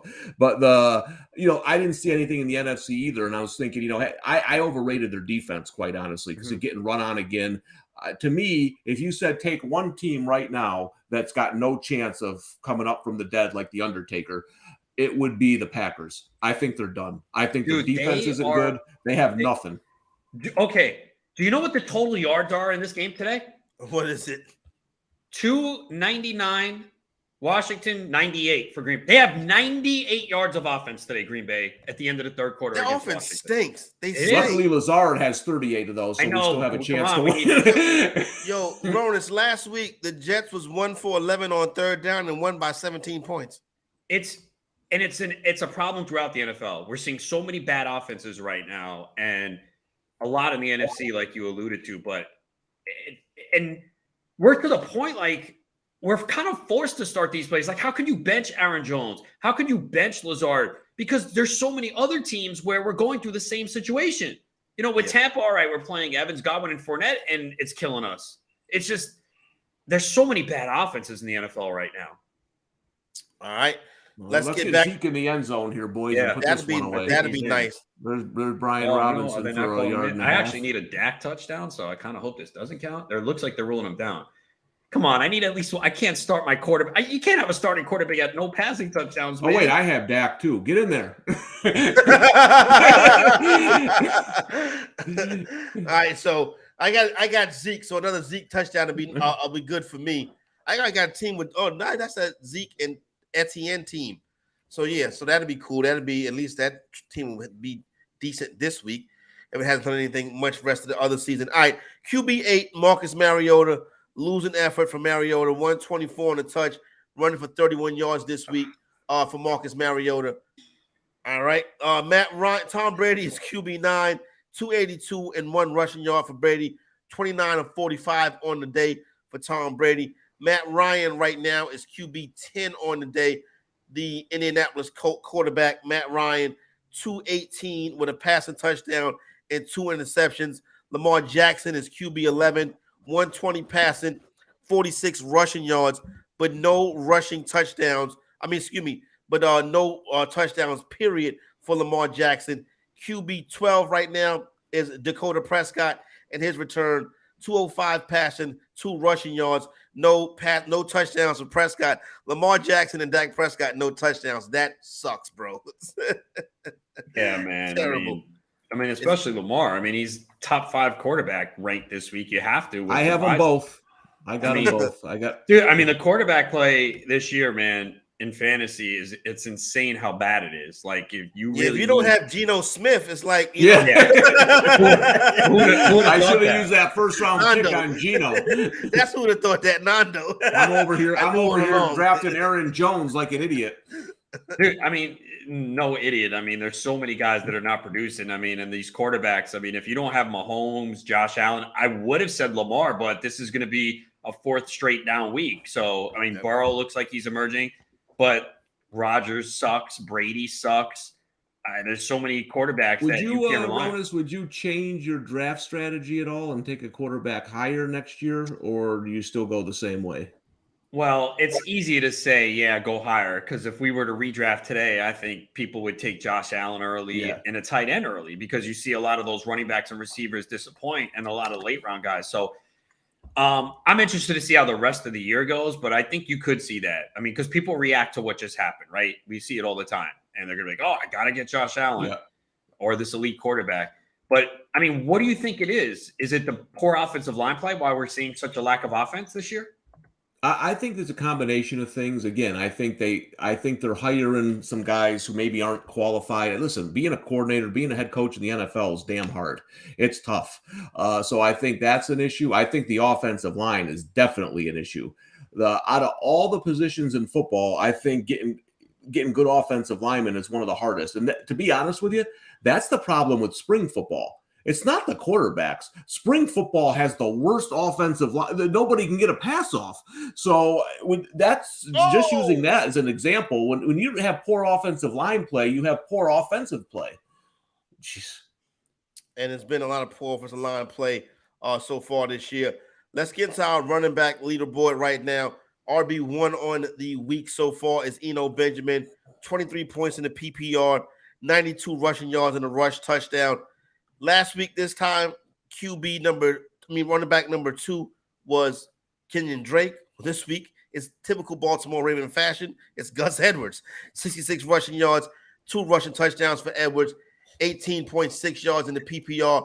And it looks like Lamar Jackson just ended the day of the Cleveland Browns with that first down right there. So that one should be in the books. It looks like Baltimore Ravens. Over? Come on. How much time left to go in that game, Ronas? 3:30. I thought that said 2:30. I'm sorry. Come on, Kenny Hill, we need you, baby. We need you. Cleveland took the first time out, and what a bounce. Wrong. Yeah, he did. That was unbelievable. They got a nice bounce there. And Hooper, That's a huge play to cover this spread. I don't think that ball hit the ground. That ball did not hit the ground. No, it did not. Wow. Austin Hooper with a big catch right there. That might have won us money, Corey. Yeah, that would be good. Chuba Hubbard has an ankle injury, questionable. There we go. Give me RB1 next week. Dante Foreman. Here we go, baby. I'm going to have Dante Foreman in the starting lineup and about $2,000 on the Falcons. Do you guys? I'm sure you guys didn't know this. Do you remember what the Panthers' money line was before the game? I mean, none of us were looking at it, so not exactly. But it wasn't. It probably was like 425 or something. I can find tell it you right here. now. Yeah. No, the Cowboys just recovered a fumble. All right, so that's game time right there. And Dallas will cover that spread too. That number moved against Dallas. Dallas is going to cover that spread. The Panthers were plus 525. I got 530. Yeah, 530. But come on, no, none of you would even have considered that, right? No, the Panthers can't score. The Panthers can't score. They traded their best player. Ronas, you got to keep me updated here. Somebody's tweeting out Lazard with that exclamation point. That's got to be good, right? Let me see. You're 7 ahead of everyone. Come on, yeah. He got it's 55 yards, so we cashed it. All right, so Lazard prop cashes, so that's good. Shout out to Alan Lazard for bringing one home for the home team. See, Corey, I knew it. Corey's like, oh, Baltimore's over. What happened? They fumbled. Cleveland recovered. Oh, I told you. Goodness. I told you. Wrong, sir. Wrong. Oh man. What do you have in the game? I got Baltimore to win the game in the money line parlay. So I'm not. But that's nothing. Justice Hill fumbled, and I started him out of desperation in the league. Wow, and here we go again. So now we need a stand right here from the Baltimore Ravens defense. All right, Travis Etienne right now on the day is running back number 3. Etienne with 110 rushing yards. He also had his first He also had his first touchdown of his NFL career today for Travis Etienne. Nick Chubb right now is RB number 4. He's going to have a chance to add some more statistics on this drive right here. But on the day, Nick Chubb with 86 rushing yards, and here's his lone touchdown on the day. Chubb solo in the backfield. Brissett underneath center. He moves People-Jones to the line. They give the ball to Chubb off the right side. He's going in. Touchdown! Nick Chubb! And the Browns take the opening kickoff and go right down and score. It's 6-0. All right, Cleveland Browns right now with a chance to possibly go down and win this football game, or at least tie the Baltimore Ravens. That's where we stand. Ezekiel Elliott right now, RB5 on the day. 17 points in the PPR for Zeke. 56 rushing yards and 2 touchdowns. Looks like the Dallas Cowboys are back in the red zone. About to wrap this one up probably. Pollard has 83 yards rushing. I played him today over Jamal Williams. That was a decision I had to make this morning. That's a gutsy call. Yeah, I had to. I was worried because Pollard's in the timeshare, but Pollard's just been running so good. You know what I'm saying? You can clearly see that Pollard. You know what it reminds me of? It reminds me, like, I was just thinking of this. Like, when I see ATN run, it looks like he shot. Like you see the difference, right? Like when Pollard has the ball, like when ATN has the ball, you see a different gear. Yep, same thing with Antonio Gibson. Yeah, listen, that's not saying that Zeke is an important part of the offense. He is, but important. he doesn't need to get 20 carries a game. I think is what everyone's argument. Those days are over, and it's only one. It's only one scheme that he runs effectively now. Right, an outside zone block scheme, and they know when you see that, you know Zeke is coming when he's in the game, and you see that right there. All right, Aaron Jones is running back number. Wait a minute, sorry, Alvin Kamara, running back number 7. Kamara 56 rushing yards on 49 rushing yards, 56 receiving this week. Joe Mixon had a good start to his day. Joe Mixon 48 rushing yards, a touchdown. Also has 3 catches for 33 yards. The aforementioned Antonio Gibson, running back 9, 54 rushing yards and a touch for Gibson.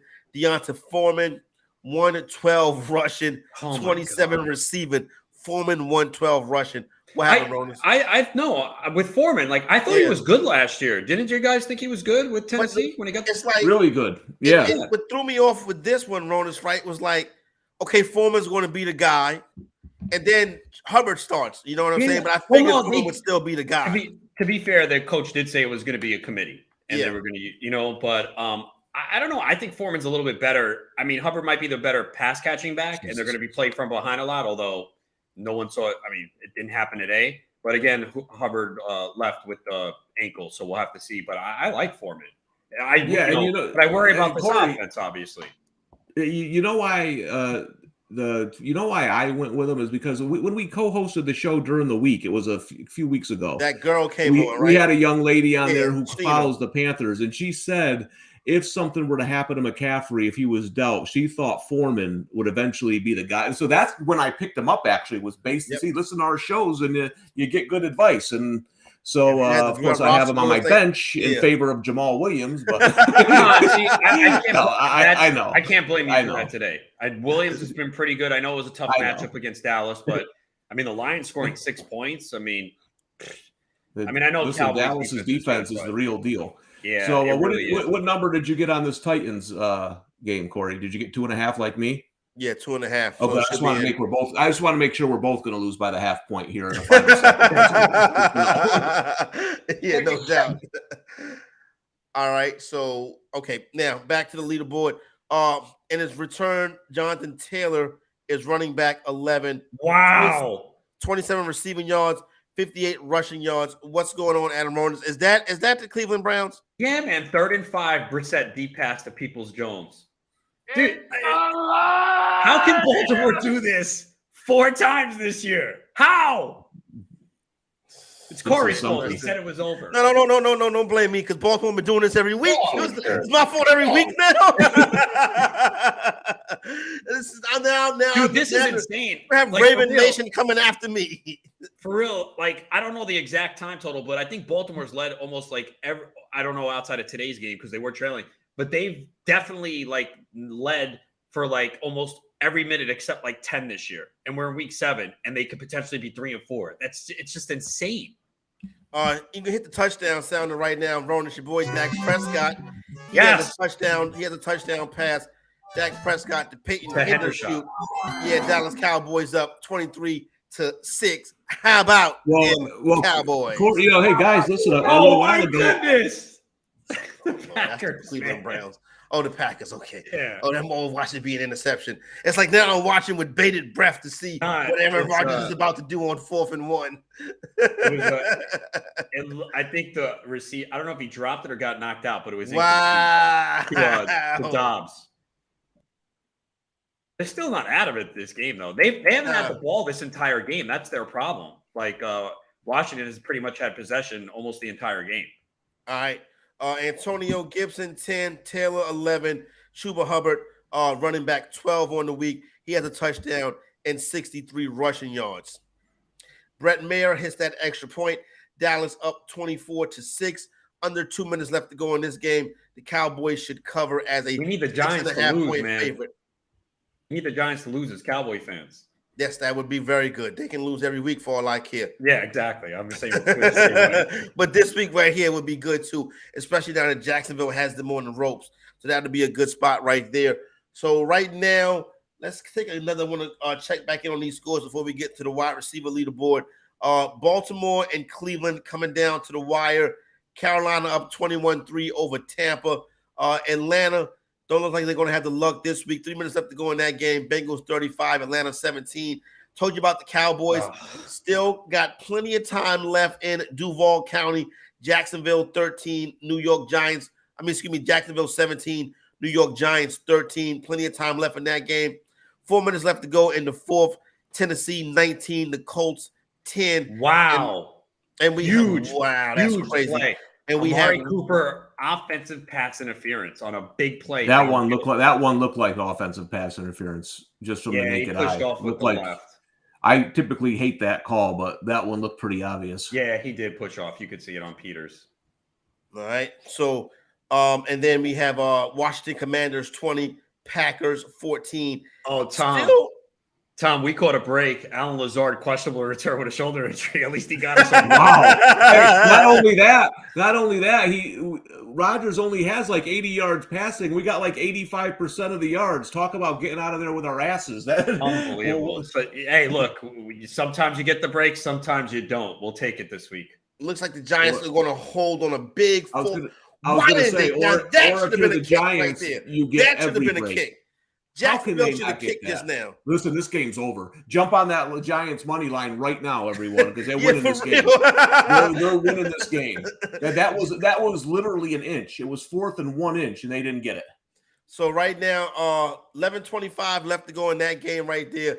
Jacksonville 17, Giants 13. Jacksonville laying 3.5. You want the Giants on the money line, you're getting them at $1.70. Would I worry about that $1.70 being real enticing and everybody jumping on it? So I think the book may have hung that out there for us to jump on it. That worries me. I'm just going by what's happened all season. I mean, you got to get that's true. That's an easy 4th down. So they actually lost 2 yards on it because it's the Giants. All right, so now we got Cade York back here to tie this game.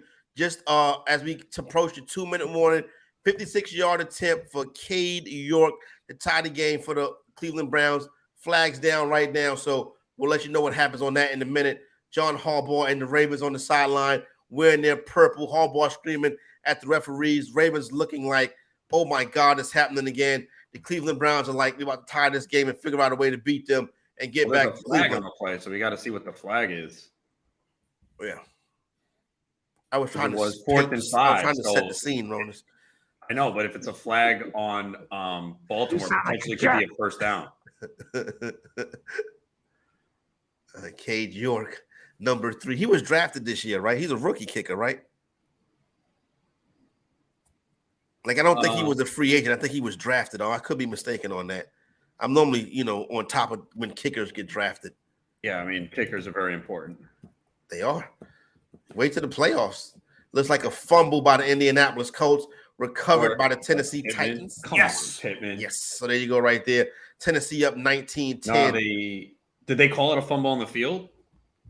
It looks like they're overturning it. What did they call on the field? That is definitely a fumble right there. It's unless they're going to say it's an incomplete pass. And he got a fumble on incomplete pass. Oh, so it was a false start on Cleveland. So now it's a 61-yard attempt. Didn't he nail a 60+ one? No, it was 59 to win the game, right? He hit a big one early in the season, yeah. So it's 61-yard attempt right now. And he was a 4th-round pick out of LSU. It is not even close. Why? It didn't even make it that far. It looked like me kicking. No double doink. It was just one of them college kicks where it's wide. It's over in the sideline. Yeah. Oh, he shaked it real bad. Right? Oh my God, was that blocked? That kick was terrible. Oh man. All right, tough call right there. We can get back to the leaderboard now because that little bit of drama is done. We're still going to have some drama, though, I believe, in Jacksonville with the Giants and the Jacksonville Jaguars. Top tight end performer on the day is Juwan Johnson, 20 fantasy points in the PPR, 32 receiving yards, 2 touchdown receptions for Johnson. David Njoku continues to get it done, 7 for 71 today, 14 points in the PPR. Hayden Hurst, 6 for 48 for Hurst, 10 points in the PPR. Jared Goff just fumbled again, but that one's getting ready to wind out right there. Five takeaways in the second half. How's that for a defense? There you go, right there. How about them Cowboys? Evan Ingram, tight end, four catches, 66 yards in his revenge games. Cade Otton, tight end, 5. Otton with 4 catches for 64 yards. Taysom Hill, once again, doing his thing. Tight end, 6, 10 fantasy points for Hill. Tight end 7 today is Dalton Schultz. Schultz for Dallas Cowboys. Schultz with 5 catches for 45 yards. Tommy Tremble, tight end at number 8 on the day. 1 catch, 29 yards. That 1 catch happened to land in the end zone. Brock Wright, 4 for 57, makes him tight end 9. TJ Hawkinson, tight end 10 for 48. Austin Hooper, 3 catches, 56 yards, 8 fantasy points in the PPR. And Peyton Hendershot got 2 catches, 5 yards, and a touchdown from Dak Prescott in his game back. Daniel Jones with a big run into Jacksonville territory. Easy 9 money. minutes left to go in this game right here. Easy money. Tom, you bringing it? You calling it, huh, Tom? It's weird how sports is sometimes, isn't it? Like things you can't, like I know we all like to have data to explain things. Sometimes weird stuff happens and you can't explain it. Like as soon as they don't get that 4th down, you just get that feeling in the pit of your stomach. If you're a Cowboys fan, the Giants are going to win this game. Man, the Packers stink. Dude, I mean, they just stink all the way around too. It's not just Rodgers. It's all the way around. They stink. Yeah, it's amazing how some of these teams are just atrocious this year, man. And Daniel Jones doing it with his feet. Yeah. But you know what's interesting, Ronas? You mentioned the offensive lines. Like 3 of those lines are Brady, Rodgers, and Stafford. Mm-hmm. Those are older, immobile. I mean, listen, I understand it's amazing what these guys are doing, but they also need protection. Yeah. You know, Brady is almost 50. He just can't move around like he used to. I mean, those were never guys who moved around much anyway. And I just think that's a big problem on all 3 of those teams. There's our man, Brian Robertson. Yeah, and he's half like yard. Slow and gets tackled. And then Gibson was in on the next Ron play. Rivera favorite, Brian Robinson. I don't know. I mean, at least I'm not crazy because you guys see the same thing. Yeah, same thing. And like when I said it a couple weeks, someone on Twitter's like, "Oh, well, he was not good last year. He was hurt. He was playing with an injury. Like, give him some credit. He was out there hurt. He shouldn't have been on the field." I say it all the time. It's a can't-win situation for players. If you're a guy like Swift and you don't play, people say you should play. If you play with an injury, they're like, "Well, this guy's not producing enough." I know. I've said that for so long. It's like, you know, what do you want? Do you want the tough guy that goes out there and tries to fight through it? Or are you going to be like, oh, he's or like, yeah, like you said with Swift, where everyone's calling him soft and, you know, he can't play. I mean, yeah, you're right. You can't win. They can't win.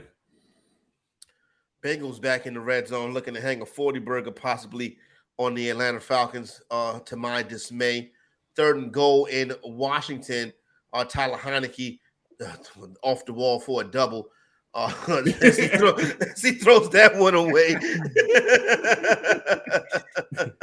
A little MLB action as we get ready to end the New York Yankee season tonight.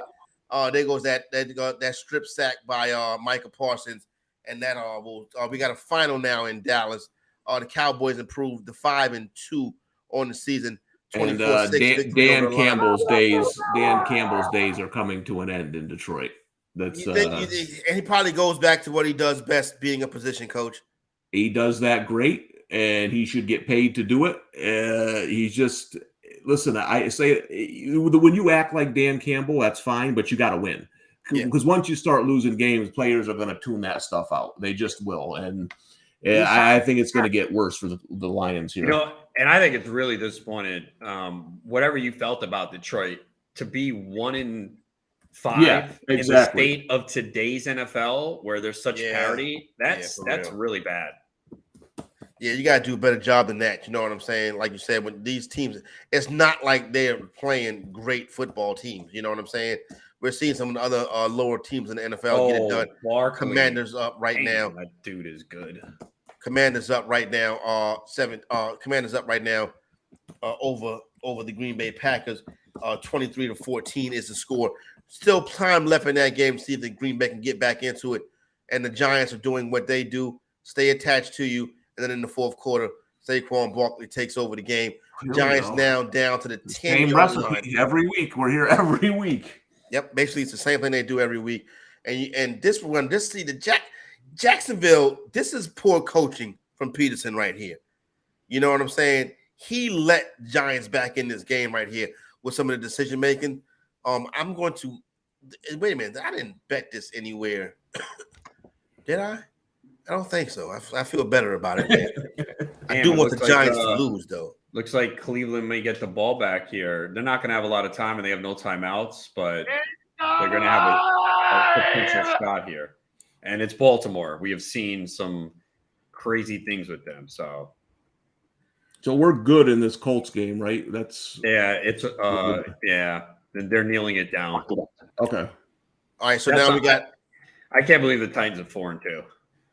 All right. Well, you know what it is, Ron. We say every week.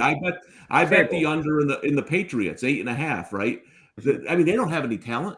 He's just going to outcoach people. Listen. It's not like the Titans played that great today. No, the Titans have not. If you go look, so the Titans' red zone percentage is insane. They don't get that much, and they're converting. Right. That's like a lot of luck. But you're right, though. Like it's situational football. Vrabel is such a good coach. He's never had a losing season, and people. They were the 1 seed last year. I don't think that was accurate, but the one reason why, because I took the under 9.5 when the Titans wins. But the one thing I said that scared me was Vrabel, and the division sucks.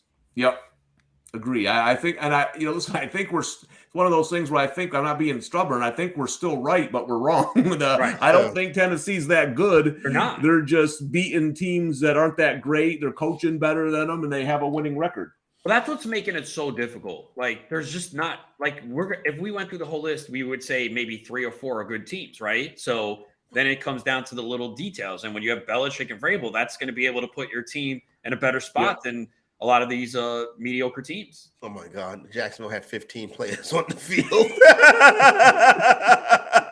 Jesus.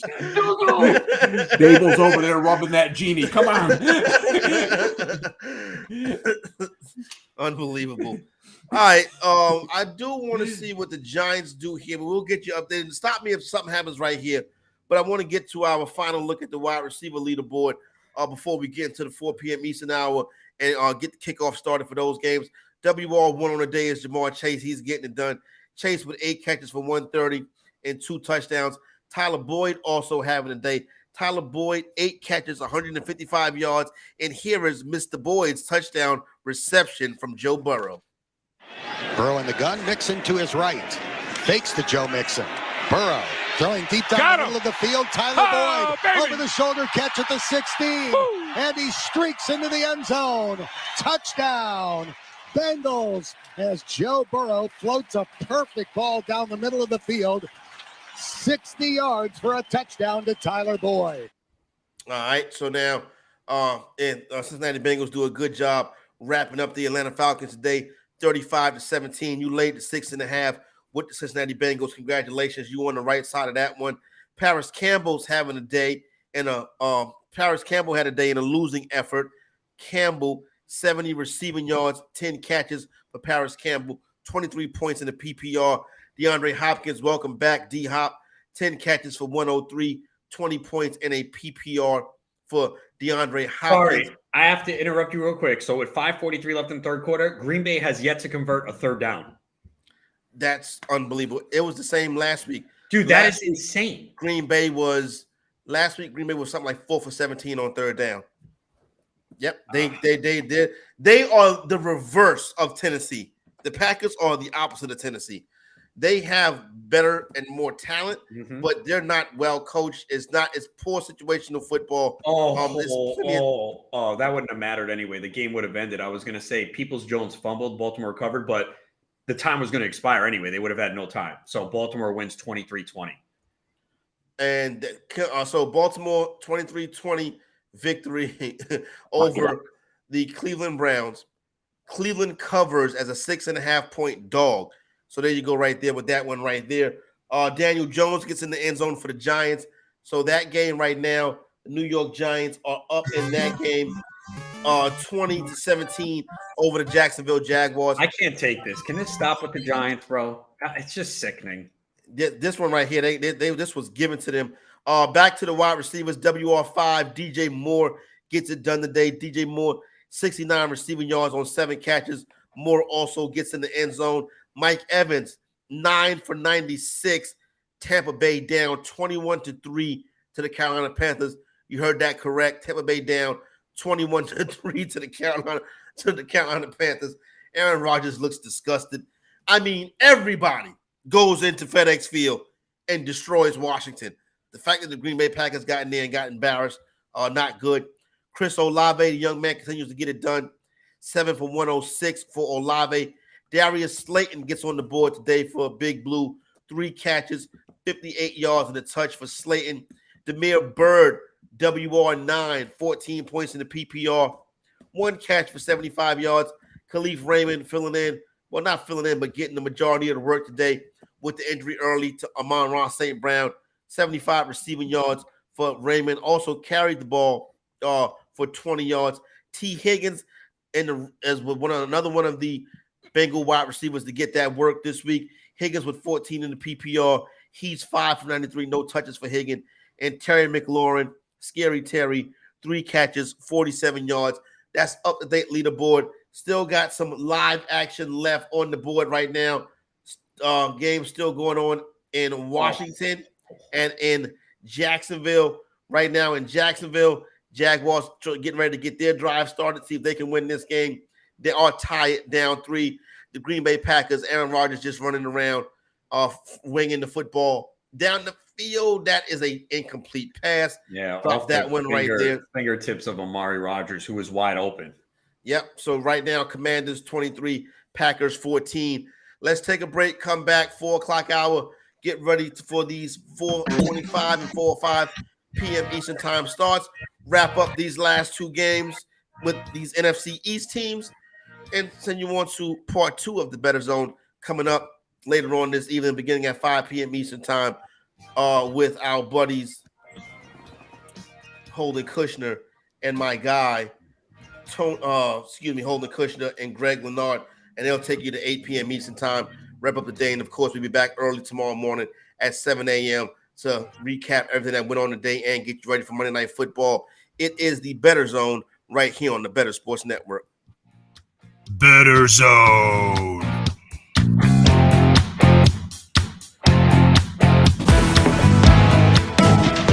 Front Yard Fantasy, weekday mornings at 7 Eastern on Bettor Sports Network. There was a tweet about the refs that had me kind of cracking up the other day because somebody was like, we have the technology to track the ball down to a centimeter and figure out, what speed these guys are running on the field. Yet somehow we still mark the ball by That's my favorite. a 60-year-old dude eyeballing it, and then we run over with literal chains and measure it. It's like, you think we can probably get that figured out. The least precise way to measure something, and then immediately following that up with a super precise way of measuring something. Yeah, it's like we have like if you're a millimeter short of that chain that they bring out there, that they ran out it as best they could in a straight line. But if you first they just go here, and then they grab the chains and they run in the straightest line possible. But then if you are 1 millimeter short with that football, doesn't count. Sorry. Couldn't have been human error. You're just short. That's exactly. And, they bring out the index card or whatever. Meanwhile, they have satellites in space tracking how fast Brandon Ayuk ran on an end around. But we can't. And I can see that number live while he's doing it. Like I can see every player's speed on the screen live. I love that. It's and not to mention that dude's trying to make the spot, and the player always tosses the ball right into his face. Right? He's coming over to spot it, and it's every other time the player just here you go. Here's another thing to juggle. On call with Dr. Roto. If the Giants don't win another game this year, A, I'll be shocked. But B, I'll still think that they're better than they were with Joe Judge. Much better. Because I think Brian Dable's got a lot out of this team already. And I'm seeing what this team could be. See, that's the problem with owners and general managers. I see Nathaniel Hackett and I see a guy who can't get it done. I see Matt Rule and see a guy who never should have been hired. Disaster right away. Sometimes a good coordinator in the NFL is better. I don't even say sometimes. Most of the time, a good coordinator in the NFL is better than a college coach because the NFL coordinators, they know the system. They've been there. They've played. They've been around it. For the life of me, I don't know why Eric Bieniemy hasn't gotten a job yet. Deuce Staley's going to get a job. Somebody's going to hire that dude. When you've been around the game, you understand it. These college guys come, they don't know it. Join the show with one touch of a button. It's Sports Talk 3.0 on Bettor Sports Network.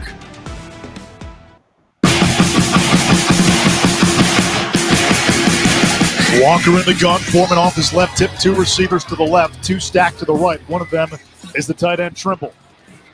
Walker the snap, fires downfield. Tommy Tremble's open, makes the catch. Touchdown, Panthers! 2nd down and goal at the 1.5. Play action fake. Prescott's going to throw it in the end zone to Peyton Hendershot on National Tight End Day for his first professional touchdown. We want to hear what you're sweating on NFL Game Day. Get into the Bettor Zone on Bettor Sports Network. All right, Dallas Cowboy and Carolina Panther Radio Network, National Tight End Day, touchdowns, tight end touchdowns from Peyton Hendershot and Tommy Tremble. Tommy Tremble in Carolina, and that one was significant, Tom, because in Carolina is where the biggest story of the NFL so far today has taken place as the Carolina Panthers get on the board with a 21-3 victory. A 21-3 victory over the Tampa Bay Buccaneers. Before you touch on that, Tom, Aaron Jones just had a touchdown reception from Aaron Rodgers. 23-20 Commanders are possible. 23-20 extra point pending. Commanders set up to get the ball next.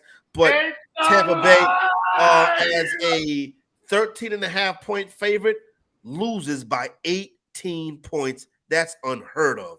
Complete domination by Carolina today. Something maybe you took the 13.5, but this was a type of outcome I don't think anyone expected. Big panic time for Tampa Bay, obviously, after this game. And I will say in the Giants-Jaguars game, a Giants defensive back hugged the receiver harder than I hugged my wife. Of course, no flag was thrown.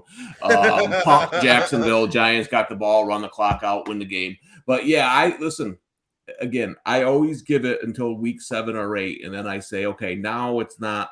Listen, yeah, are the Giants lucky? Yeah, but you know what? The Giants are playing good football. The Bucs aren't playing good football. The Packers aren't playing good football. So you got to give the Giants a little bit of credit. I don't think the Bucs can fix their problems because I don't know where you're going to get offensive linemen from. Are they automatically going to get better?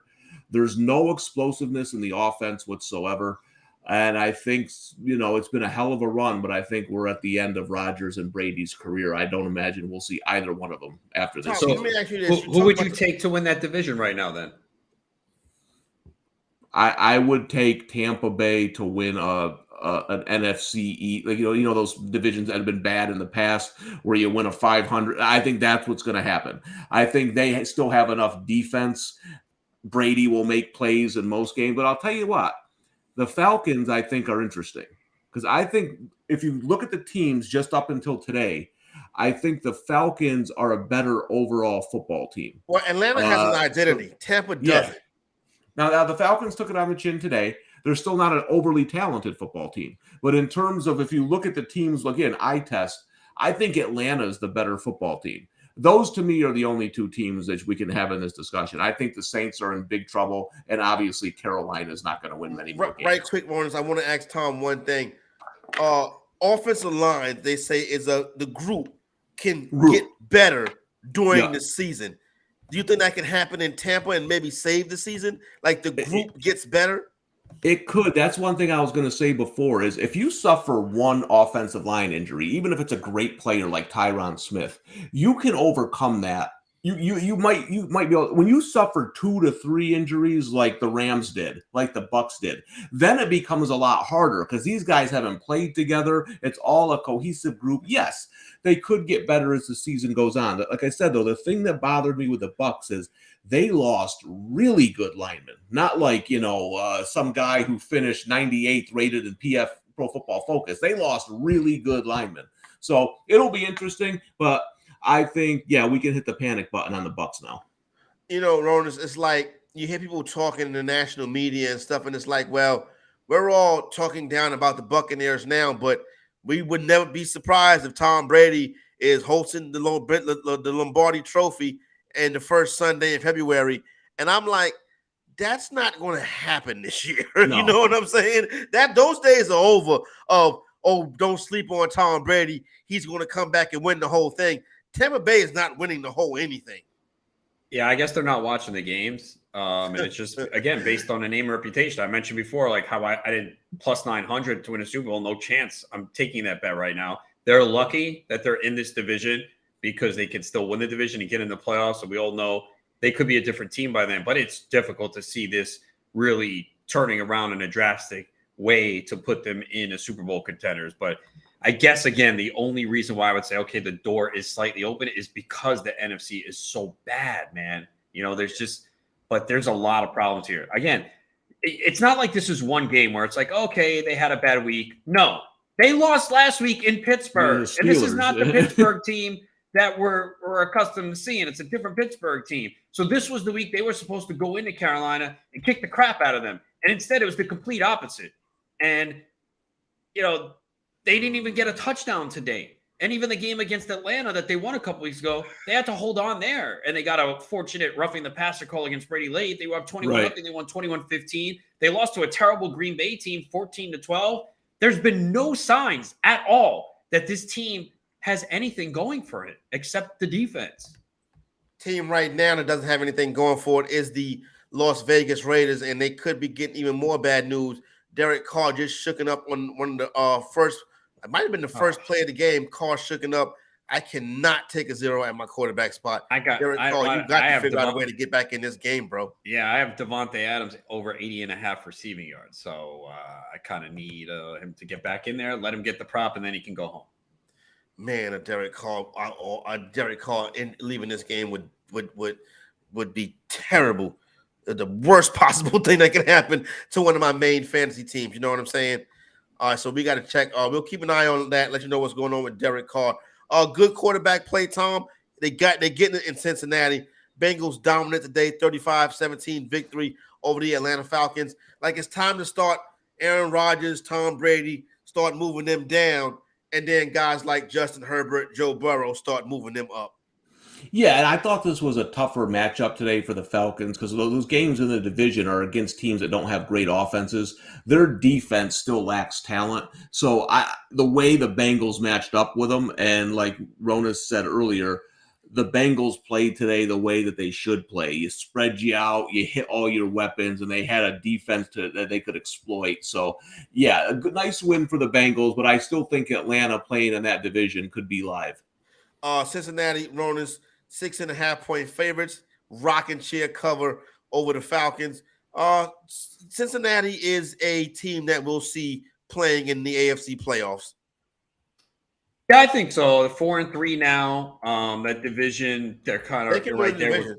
Yeah, they can win the division right there with Baltimore. I mean, Cleveland, even when Watson comes back, sitting at 2-5 is an issue. We know Pittsburgh, we don't expect to contend. So it comes down to those two teams.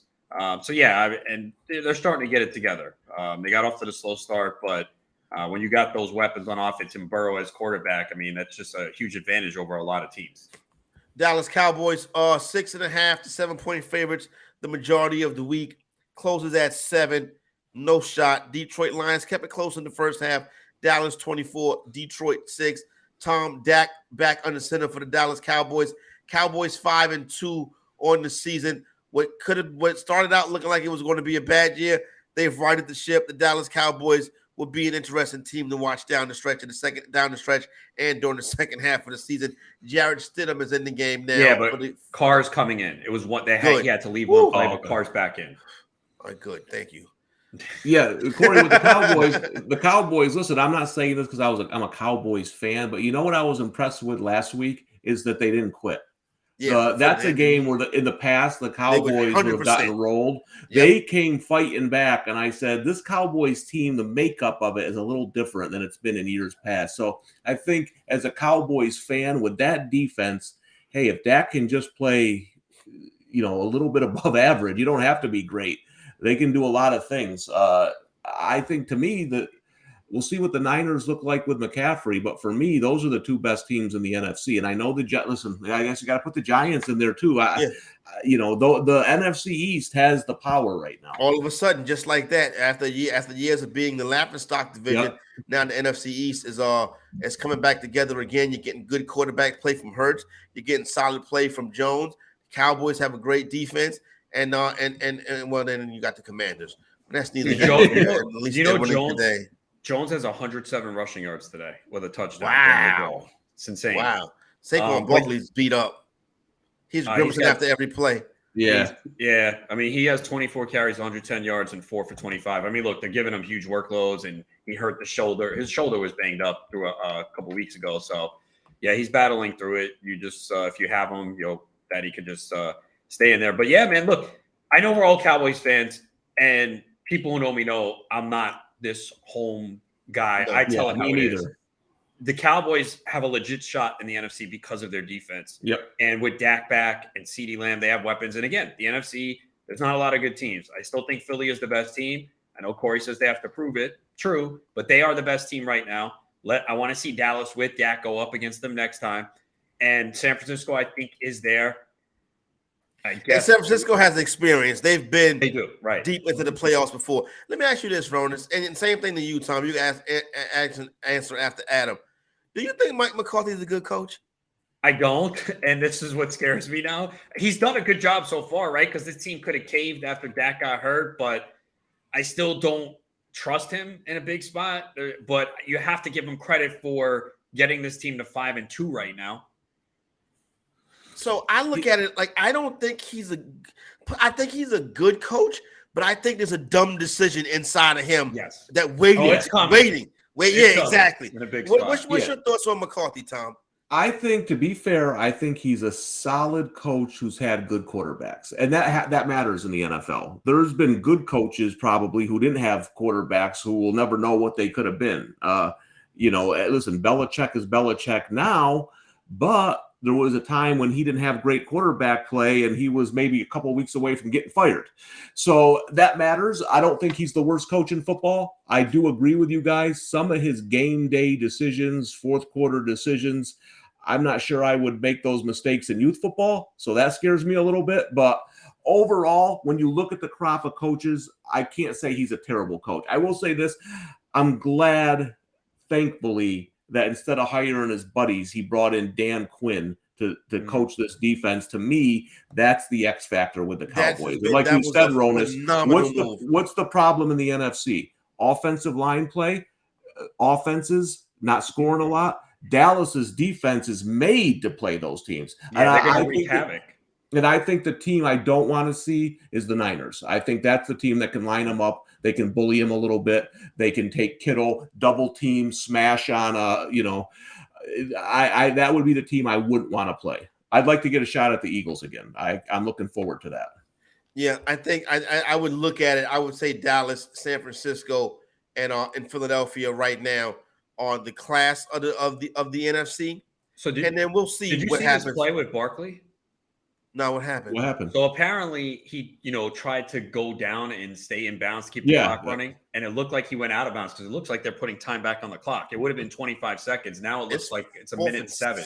And it's 4th and 6. Or the Giants and they're going to have to go for a field goal. Yeah, that's the Giants get a pick 6 here soon to seal this baby up. I mean, they have no timeouts, Jacksonville. So, but yeah, it looks like they reviewed it and they put the time back on the clock. So. Interesting to see what transpires there. I did see him try to get down. I didn't realize. I think it looked like his leg might have went out of bounds though. So Carlson hits a 50-yard field goal. So Devontae Adams already 3 for 41. Let's go. Let's hit this prop early. That was a good play. When you mentioned it, I was like, darn, I wish I had some money on that because I think he's going to have a big game. Well, if you listen to the playbook on Friday right here. Ronis,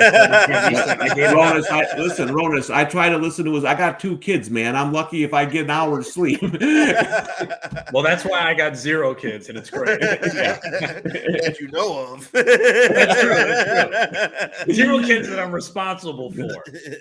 I'm still waiting. Speaking of kids, Corey, where's your big win today? Where's your son? Are they back? Yeah. Washington? Yeah, they're still looking up. Yeah, well, no, there's exactly. still time left in this game. Remember, it's not ending till 7. There's 2-minute warning. Who's got the ball? Commanders, 2nd and 9 at the Green Bay 43. And the Giants do kick the field goal. So no one believes that Jacksonville's coming back here, right? No way. No. It would literally have to be like a tip pass. It would have to be like the Minneapolis Miracle for the Jacksonville Jaguars. I cannot believe that the Giants could be 6-1. I did think they were better this year, and I thought they could go over the win total. I know Tom has that ticket, and that looks like it's going to be easy money. Rocket chair 6-1, bro. 6-1. Peterson gave them this game today with these 4th downs. Listen, I didn't think. Well, here's the thing, man. I guess my strength as a bettor is betting on New York teams because I had over Syracuse and I had over Giants. Thinking those were good bets, but both of those are going to win halfway. Syracuse won a month ago, and the Giants need 2 more wins. I didn't think the Giants were going to be 6-1. I can promise you that much. No one did. Not even the most optimistic Giants fan would have said that. But the thing you're seeing here is that, listen, Joe Judge, what did Daniel Jones look like when he didn't have good coaching? Now look at the difference. It's a completely different quarterback. And you could see the team is just the morale, the confidence level, confidence, they believe. Yep.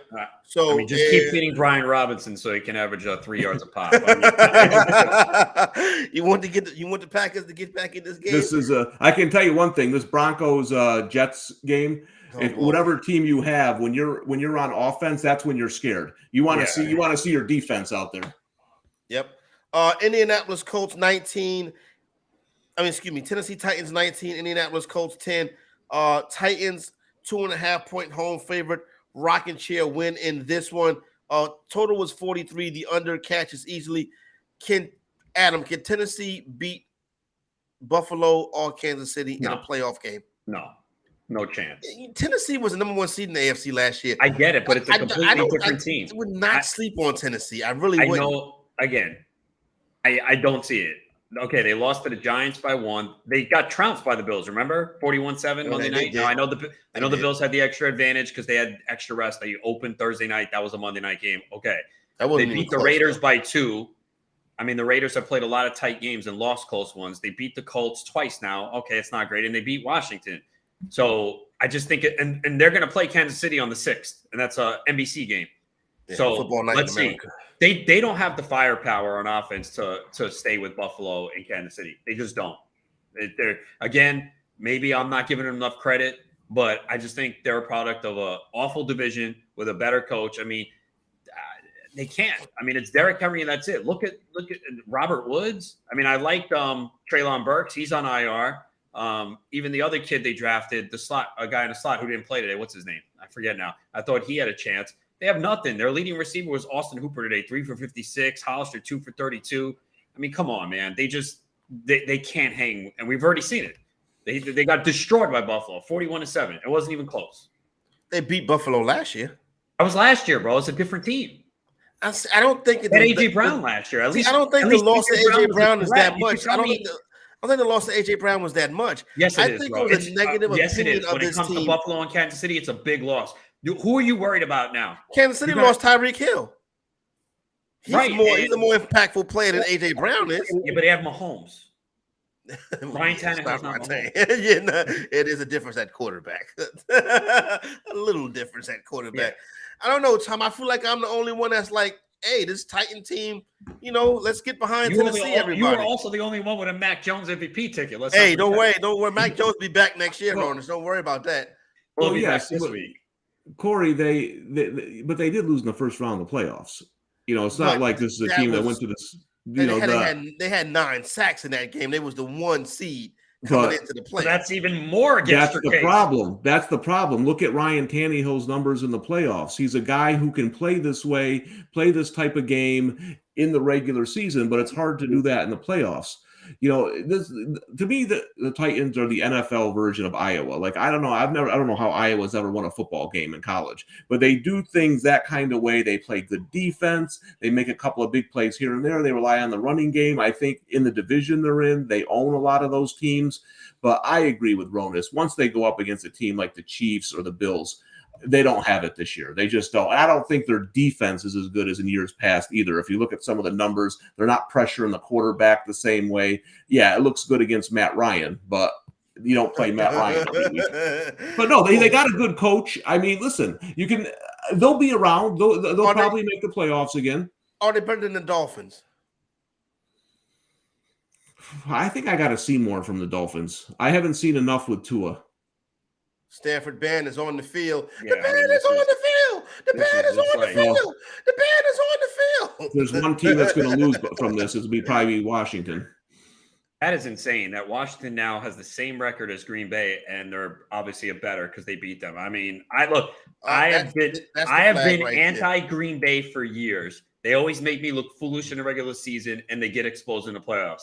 This is embarrassing right now. And I thought Minnesota was going to win the division this year, but we had a discussion a couple weeks ago. I still don't think Minnesota's that good. But, man, Minnesota is going to run away with this division, man, at this point. They already beat Green Bay once. I mean – and to your point, Rodas, Minnesota's going to be like the 2 seed in the NFC. That's crazy. Right? And somebody going to go right in there and mop them up and send them packing. Yeah. And to your point, Ronas, talking about the Lions, it's got to be doubly disappointing that they've won one game in this NFC and in this division. That spells real trouble for Dan Campbell. I'm not going to lie. I thought they had a chance to make noise in this division. Oh, and Trevor Lawrence with an interception. Yeah. Although it looks like there's a flag on the defense, though, so it's coming back. Jerry Jeudy is being evaluated by trainers after a hard hit. So, all right, I'm pretty sure a lot of people didn't play Jeudy when we've been a quarterback. Maybe they did bye weeks. I played Cortland Sutton, so I played Sutton too. I had to, and he kind of have no choice. Catch it. Yeah, exactly. Yeah. So, but yeah, I mean, this is just worse for Detroit because there were expectations. I don't know if it was the Hard Knocks bump, but they finished last year strong. They came back, covered a lot of games. But Swift being out hurts. St. Brown leaving this game early with concussion hurts. I mean, the defense obviously a major problem, but scoring 6 points. I know Dallas defense is good, but you don't even get a touchdown coming off a bye. Yeah. It's bad because there's so many bad teams and the division is wide open. Like, if there was any year for Detroit, like, okay, get a couple wins, hang around. And to be 1-5 when Washington has 3 wins and some of these other crappy teams, it's really bad for Detroit because you expected at least to be more competitive, and 1-5, it's just really bad job by Detroit. Yeah, how many wins does Carolina have? 2. It beat Arizona. They're as bad a team as we've seen all year. Yeah, they beat 2 teams that was in the playoffs last year: Arizona and Green Bay. Wow. I mean, Arizona's a terrible team too, and they're 3-4. That's what's crazy, man. Like, there's just so many bad teams, and we're sitting there like, oh, this team's 4-2, this team's 5-1. How? You know how you see a team execute like the 2-minute drive, like Aaron Rodgers in his hay. As a Dallas Cowboy fan, I've seen it a lot. Right. And it's just like completion. Yeah. Like, we knew that game when he got the ball back, we were like, it's over. It's over. You see how Pat Mahomes, you give him 45 seconds, completion, field goal. You give him 13 seconds. That's the Bills. Yeah. Trevor Lawrence. I was hoping this is where you were going. This is not how you do it. No. I was hoping that's the point you were making because I was thinking the exact same thing. My goodness. I mean, drop pass, incompletion, no kind of continuity, just nothing. The Houston Texans miss a kick. Raiders up 3-0 in that one. We do have kickoffs with the Jets in Denver as well, and getting ready to kick off the 2/4-25 p.m. Eastern time start. Got Seattle and the Chargers kicking off right now in Los Angeles, and we got San Francisco and Kansas City getting ready to kick off as well. Christian McCaffrey makes his debut. Let's take our final break of the day. Come back, put a bow on this version of the Bettor Zone. Don't forget, it continues coming up right here at 5 p.m. Eastern time when my main man, Holden Kushner, takes over with Greg Leonard, and they'll take you to 8 p.m. Eastern time. It's the Bettor Zone right here on Bettor Sports Network. When we come back, we'll get you in on our latest giveaway. Let you know how you can win, right? Let you know how you can possibly win a Dallas Cowboy or San Francisco 49er signed jersey. Updates on that on the other side. It is the Bettor Zone on BSN. Bettor Zone.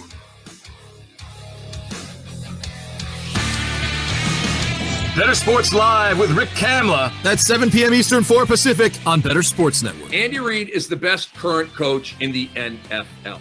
He's better than Belichick. Belichick has lost his way. He's better than Tomlin. He's better than Harbaugh. He's better than Shanahan. He's better than McCarthy down in Dallas. He's better than all of the gangster NFL coaches right now. Sean McDermott up in Buffalo, he's better than all these guys. Andy Reid is the greatest gangster that we have at head coach in the NFL right now. And I understand that you're saying, well, Belichick is the GOAT, Cam. How can that be true? Now you're bringing up old stuff. Bill Belichick can't draft anymore, okay? Talk to me. Nick Chubb, Sony Michel. Talk to me. DK Metcalf, Debo Samuel versus N'Keal Harry. Okay, talk to me. This dude has lost his way. Remember the year when he should have bottomed out and just tanked, but he couldn't, and he went and got Cam Newton, and they were a mediocre team, right? He's lost his way. And not that he can't coach up a good defense and that kind of thing, but overall, he's lost his way. Andy Reid's an absolute badass. They draft great. He's a great coach, makes the right decisions, when to go for it, when to kick, when to punt. The guy's the man. The Playbook with Fensty and Ronis, presented by FantasyAlarm.com. I hate the stupid unsportsmanlike conduct. As long as you're not disrespectful to the opponent, you should be allowed to celebrate. How I used to say it, and to bring up, because now basketball's starting, I'm going to bring up Oh, dude, it's even worse than basketball, isn't it? So Dikembe Mutombo, who used to get teed up in the 2000s, in the 90s, they didn't give a crap.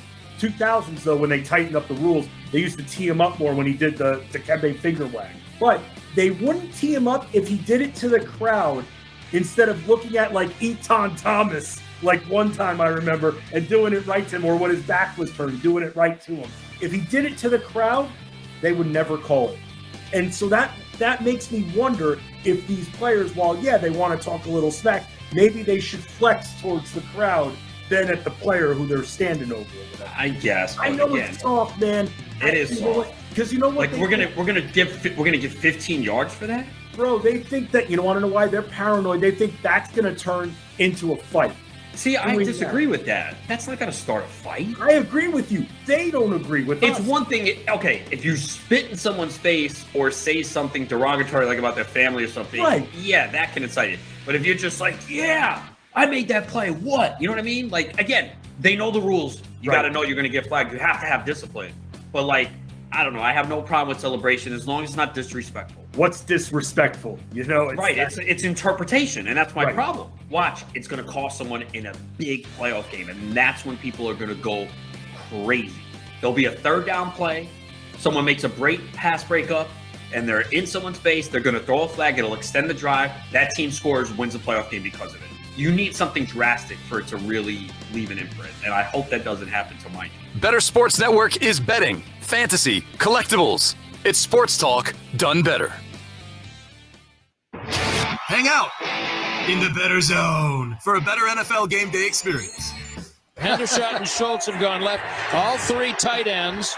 Farniak in front of Elliott. Give it to Elliott. Plowing, right side, touchdowns, Zeke. You're under 3 minutes, 1st and goal at the 1. Prescott under center, Pollard motion right. Handoff Elliott, burrowing on the left side. Wait for a signal, touchdown. 2 for Zeke. Touchdown Elliott. How about them Cowboys? Dallas Cowboys, big game today from the Dallas Cowboys. Dallas Cowboys, a winner today. Oh my goodness. Dallas Cowboys I believe it was 24-6, excuse me, win over the Detroit Lions. They cover 6.5. Ezekiel Elliott gets in the end zone. And dude, how crazy was that? Oh, come on, Jacksonville. It's a pass to Lawrence. On the 1 yard line. Down at the 1, Christian Kirk. They stopped him. It was the last play of the game. Unbelievable. A lot of New York Giants fans made the trip. Right, I saw that too. I mean, we know there's a lot of people in New York down there, but yeah, I saw the same thing. I mean, if I was up there and I was a Giants fan, I would have considered it myself to get up out of that cold weather. Unbelievable end to the game, man. Holy. Yeah, the Giants hold on. This right here, listen, this was an interesting one. Giants were a big public bet this week. That's one of the reasons why I stayed away. But the Giants get it done. But we got to have a conversation about just going for it on 4th down every time and then not kicking field goals and not scoring points. It's ridiculous. We're seeing it every week now, and eventually players are going to start questioning coaches like Keenan Allen did to miss the 4th and 10, Brandon Staley. Again, I think it depends on the offense and the situation. That was one I think that called for them kicking the field goal there, put them up 7. And I missed it. Would they win for 4th down again? No, the one we were referring to earlier. Yeah. You said it. You're like, once they didn't do it, you're like, yeah, it's over. Giants are going to win. That's basically exactly what happened. Right quick, everybody, we're giving away more cool prizes on the Bettor Sports Network. You can win an authentic Dallas Cowboy Alvin Harper signed jersey, on authentic San Francisco 49ers John Taylor signed jersey. Help us settle the debate, which NFL franchise is better, Dallas or San Francisco? Show us your fandom in a tweet. Use the hashtag Corey's Cowboys or Henry's 49ers and tag at Bettor Network on Twitter. We'll select the most passionate fans from both sides and announce the winners on tomorrow's edition of Corey Nando and Friends at 3 p.m. Eastern, right here on the Bettor Network. We have the New York Jets, the Jets, Jets have struck already in Denver. Breece Hall with a big touchdown run. Matter of fact, let me get 62 yards. 62-yard touchdown run from Breece Hall. Do you know that 7-0. If we did a redraft today, he'd probably go in the first round. He would, 100%. You know me, stubborn, and not only stubborn, but not trusting it. I don't want nothing to do with no Jets running back. Oh, stop, bro! You got to give that up, man. You're gonna come on. That was a mistake on my part. Oh, I thought you still felt that way now. No. I'm saying when in the draft season, you know what I'm saying? Now I trade my whole team for who you want. You know what I'm saying? How many guys you want? 5? Here you go. Pick whoever you want. You know what I'm saying? So, I mean, I have that season total over 835 and a half. That's looking good. Pretty good at this point. That's looking really good. He looks like he running really well right now. Nah, he's the real deal. Just keep an eye on that Denver defense. You can't be on the field all game every week for 16 weeks. Sooner or later, the 3 starters out already, lack of depth. Not saying it's not good, but you start wearing down a little bit. I mean, it shouldn't be a problem today against the Jets. No, not today. I'm saying as we move forward, and if their offense can't get out of what's going on here, I think there's going to be some lower totals soon that we might be able to hit overs on. Well, and I also think the morale. I mean, your defense is playing great every week, not giving up points, and then you got to sit there and watch the offense play like garbage. I mean, at some point, it affects you. I feel like I thought I'd be doing. I just checked my account. I feel like I had a teaser that is already done for. I'm like, well, why would a teaser be done for already? Tampa money line probably killed so many parlays today. Oh, that's one thing we don't talk about much. We're always talking about, but let me tell you something. They might be putting up a couple of more sports books in Vegas tomorrow. You had, when you're talking about teasers and parlays, you had the Packers lose, you had the Bucks lose. I mean, those had to be the 2 top teams in those things. So, the Bucks going to be a big week for the Bucks. I mean, they were the biggest favorite in everything. 13.5. I know, because all the texts I got from my friends already about how the Bucks have ruined their day. So. Nah, you know who it was? It was Jacksonville. I had Jacksonville +4. +4? Wow. What was the final score of that game? They lost by 6. Yeah. 23. 17, right? I could have used that field goal, Mr. What you call it? Yeah, so that one right there, the sunk a teaser. And the teaser may not have gotten home. It may not. He got home anyway, but it's definitely not going to get home now. I know I got some good news. Well, it's early in the game, but good news for you because I know you're on the same side. The 49ers pick off Mahomes. Good.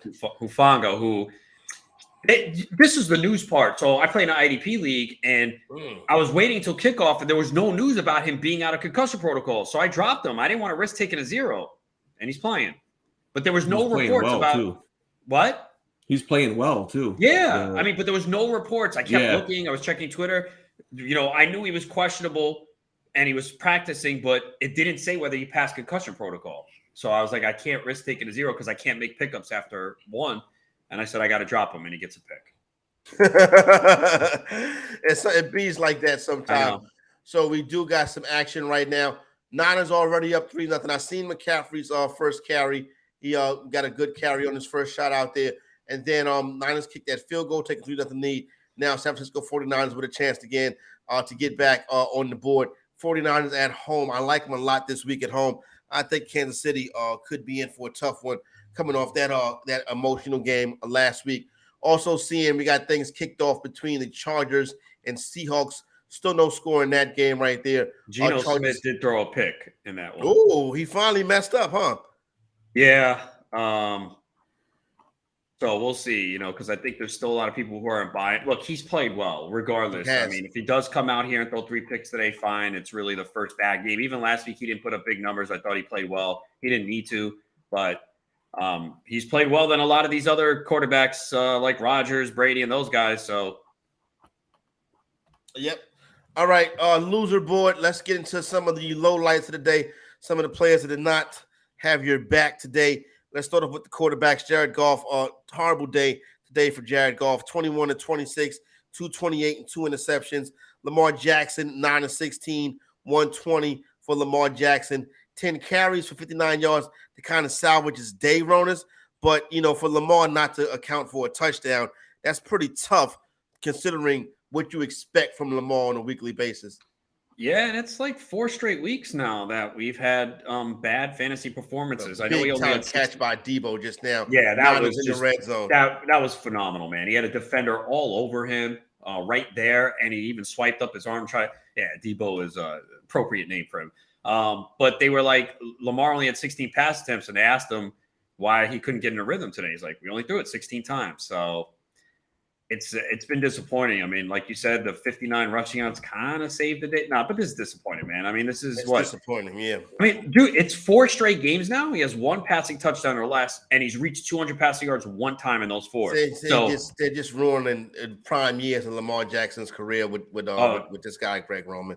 They are. Yeah, man. And, and he's playing for the contract too. Yep. But yeah, it sucks because I think if we had this discussion a couple weeks ago, we'd be like, oh yeah, Lamar easy in that top discussion. And now it's like, you're going to play him if you have him. I have him in multiple leagues. You're not benching him, but this is not what you paid for. No, definitely not. Like you said, you're not going to bench him. Just like I didn't bench Kenyon Drake. Nice job there. Kenyon Drake, 11 carries, 5 yards. Big Leonard Fournette, a part of the terrible day for the Tampa Bay Buccaneers offense. Leonard Fournette, 8 carries. 8 carries for 19 yards, 2 catches for 7 yards. And A.J. Dillon with a terrible performance, 4 for 15 for Dillon. We spoke a lot today about what's going on between the Tampa Bay Buccaneers and the Green Bay Packers. Both teams struggling mighty right now. Both teams lose as favorites today. So that's where we stand. The wide receivers on the day, Amon-Ra St. Brown, 1 catch, 4 yards, left the game with a concussion. Drake London, 1 catch for 9 yards for Drake London. Michael Gallup thought it was a donut, tried to glaze me. A 0 for Michael Gallup. I'm glad he wasn't in none of my lineups. one for me, man. That was very, very painful. I thought with Dak coming back in Detroit's defense, he'd be solid, but they didn't really pass much today. By the way, so we have a 49ers touchdown. Yep. Not Jeff Wilson, not McCaffrey, not Debo, not Kittle, not Ayuk, Ray McLeod. Ray McLeod with 1 for the home team. You know what I'm saying? Shout out to Ray McLeod as he gets it done. Our tight end loser board for the day. I just hate to keep putting Kyle Pitts on this list every week, but Kyle Pitts, 3 catches for 9 yards. Mark Andrews, though, interestingly enough, with a 1 carry for 4 yards. No catches for Mark Andrews. He really didn't have a catch? I'm looking at the loser board, and I got 0 receptions. Oh, wow. You're right. 2 targets. Wow. They took him away.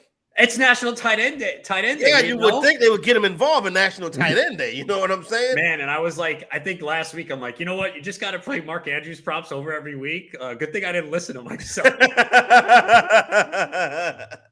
happens a lot. Rollins, I do have an interesting parlay for the day. I got a Portland Trailblazer Phoenix Sun money line parlay. Trailblazers facing the Lakers right now. Okay. I mean, if the Lakers continue to shoot threes, you're in good shape. Yep, it's funny. LeBron came out after game 1. We're not a team that can shoot well. And then I'm watching the next game, and I'm seeing him chuck up 3 after 3, and they actually were playing pretty good defense. That was the Clippers game where I was like, everyone was on the Clippers. Did they wind up covering? Did it close at 6 or 5.5? Because it was a 6-point game. But I was worried. I was like, everyone was on the Clippers, and it made sense. And LeBron says we can't shoot, and they're sitting there taking 3 after 3. I'm like, okay. Tight end leaderboard, loser board, Bobby Tunyon, another guy in one of my lineups, 2 catches for 11 yards as the Packers fall in D.C. to the Washington Commanders. So that's where we stand. That's where we're updated right now. We're underway with those late games. We mentioned the fact that we do have a score, just had a score in San Francisco. So that one is San Francisco 10, Kansas City nothing. Right now, if you want to hop in on that game, let's take a look at some of these live odds for today's games that's going on right now. Still early in the game. Don't really know what's going to happen yet. But we do have New York Jets 7, Denver Broncos nothing. Jets minus $1.55 on the money line.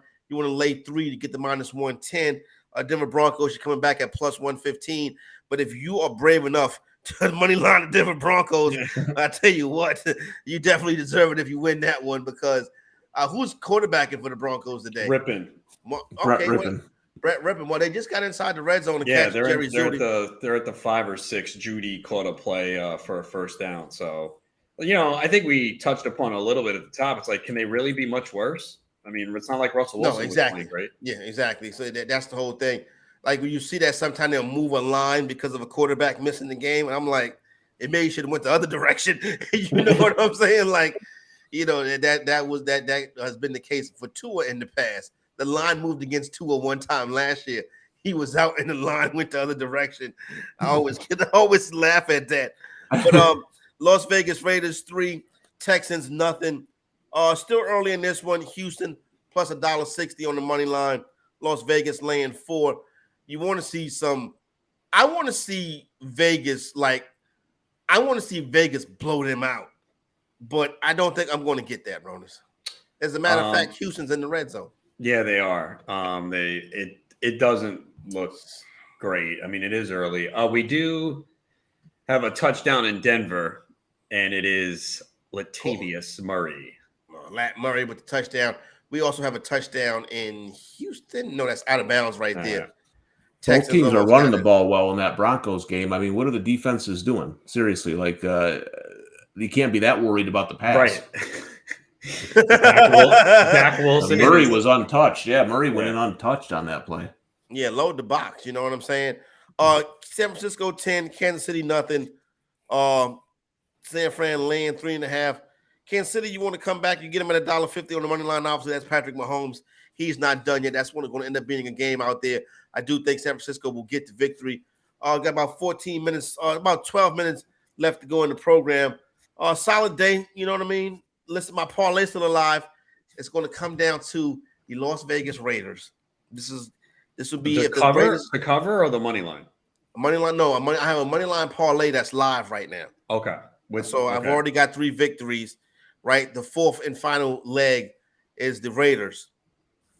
I guess I like to take the Raider punishment. I would hope so, Ronas. You know what I'm saying? I would hope so, but yeah, I mean, 4-leg parlays don't hit every week. Trust me, I know. And the Texans have just scored. And the Raiders, trust me, it's going to come down to the wire. But I'm glad at least Derek Carr is playing. Hopefully he's healthy enough and stays in the game and can go ahead and get that victory. So who was that caught that touchdown pass? Was that Cooks? Nope, of course not. C.H. Moore. He hasn't been doing nothing this year, Brandon Cooks.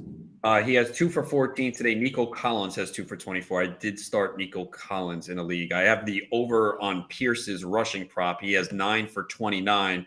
I have it over 66.5.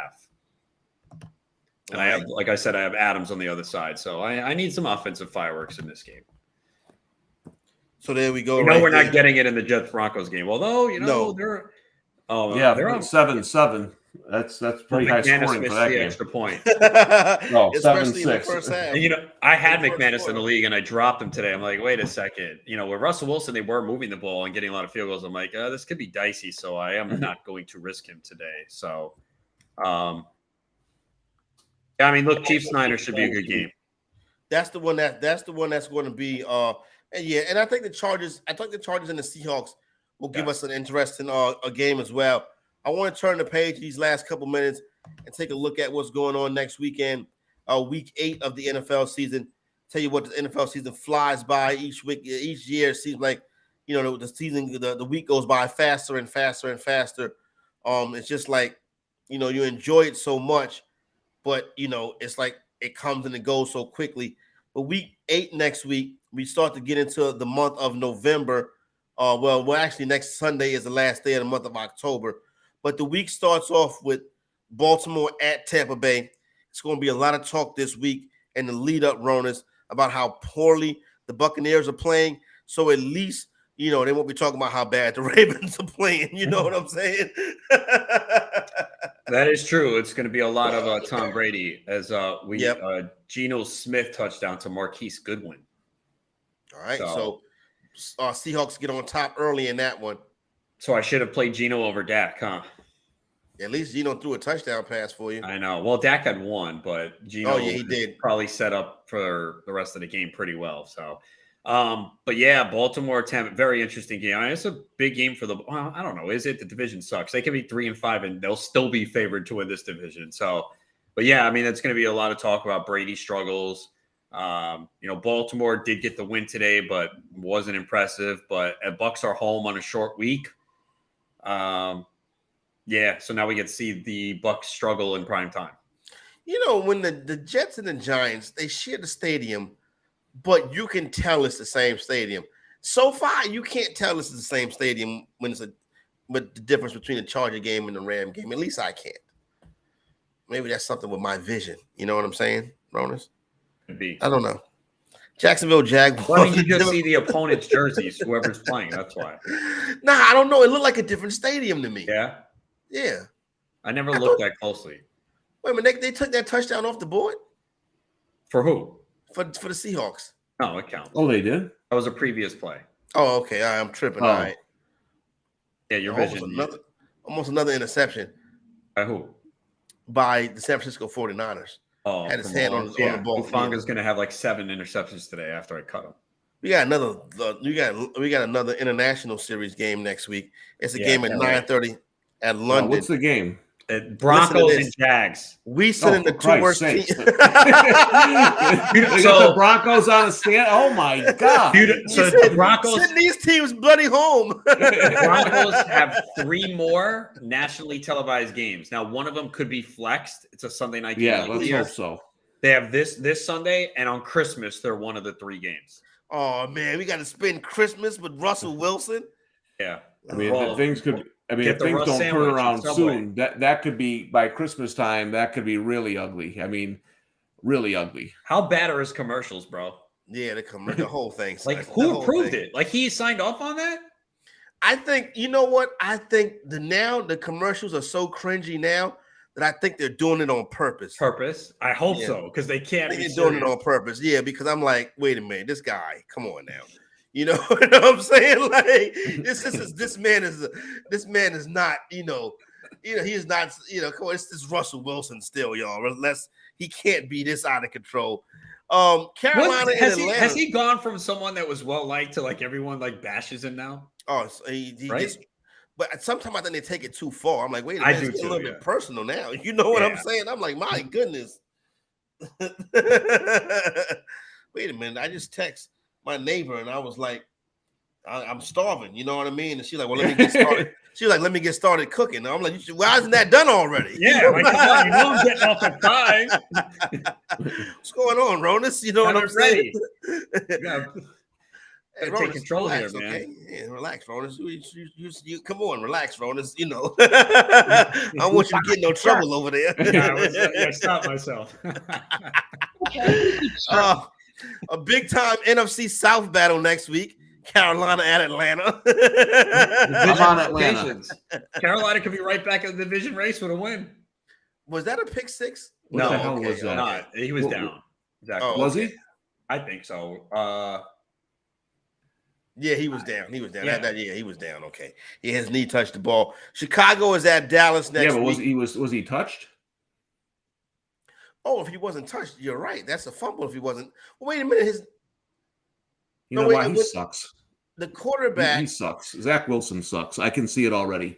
Yeah, I think only an idiot would make this play. Did you see how he dropped I hope the ball? it is. I have the Broncos defense. That'd be good. Patrick Mahomes in the red zone. Yeah, well, touchdown to Travis Kelce's a flag on the play, though. Yeah, Kelsey, man, that was. Let's see what it is. It is offsides defense, so it will count. All right, Miami and Detroit next week, just because the schedule said so. Arizona and Minnesota. This is. Well, I'm off next week, y'all. You are? Yeah. Me too. You're both off? Yeah. I'll tell you one thing. I'm not sitting here for 4 hours by myself. I'm sending you the leaderboard, Tom.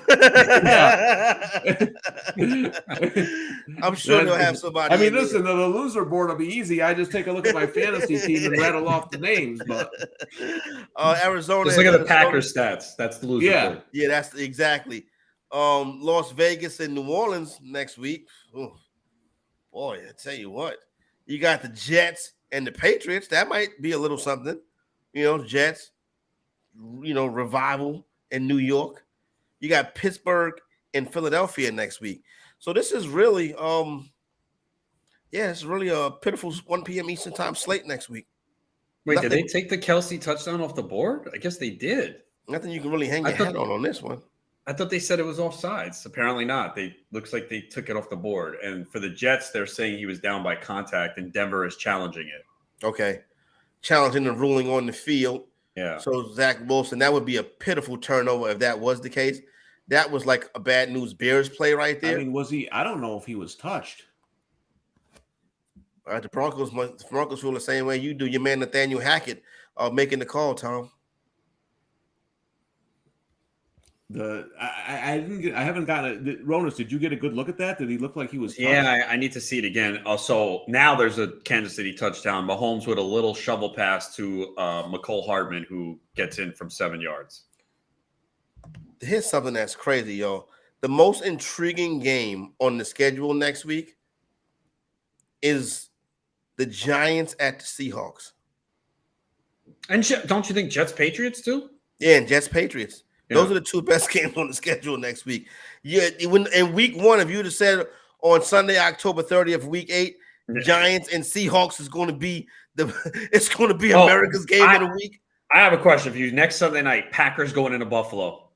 Oh my, Buffalo's going to destroy. They're going to smoke them, right? So what would you make the line right now? What would you make the line right now? 13. And you would take the Bills, right? I would take the Bills. I think I would too. Or are we just?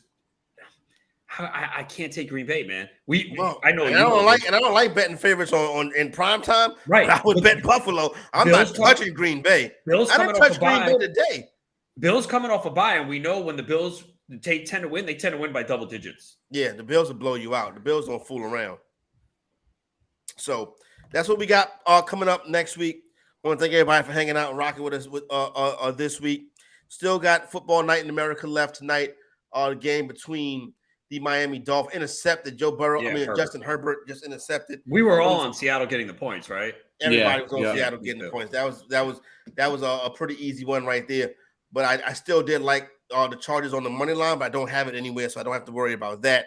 Just got the only thing is to get the the Las Vegas Raiders home, and we be good to go. So I want to thank everybody for hanging out with us today, rocking and rolling with us, enjoying the good times, enjoying the good football.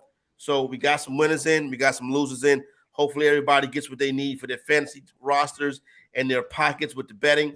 Obviously, things get kicked off right here tomorrow morning. We react beginning at 7 a.m. Eastern time with Front Yard Fantasy. Coming up next on the Bettor Sports Network is part 2 of the Bettor Zone, holding Kushner and Greg Leonard holding it down. They'll take you to 8 p.m. Eastern time. And like I said, we'll be back tomorrow morning. Everybody enjoy the football. For everybody in the back, Matt Deutsch, Adam Bernard, Jared, and Tony in the newsroom. Shout out to everybody for getting it done, helping us do our thing. Shout out to everybody watching and listening. For Tom and Adam, Corey Parson, the fantasy executive, we are out. Enjoy the remainder of week number 7. Better Sports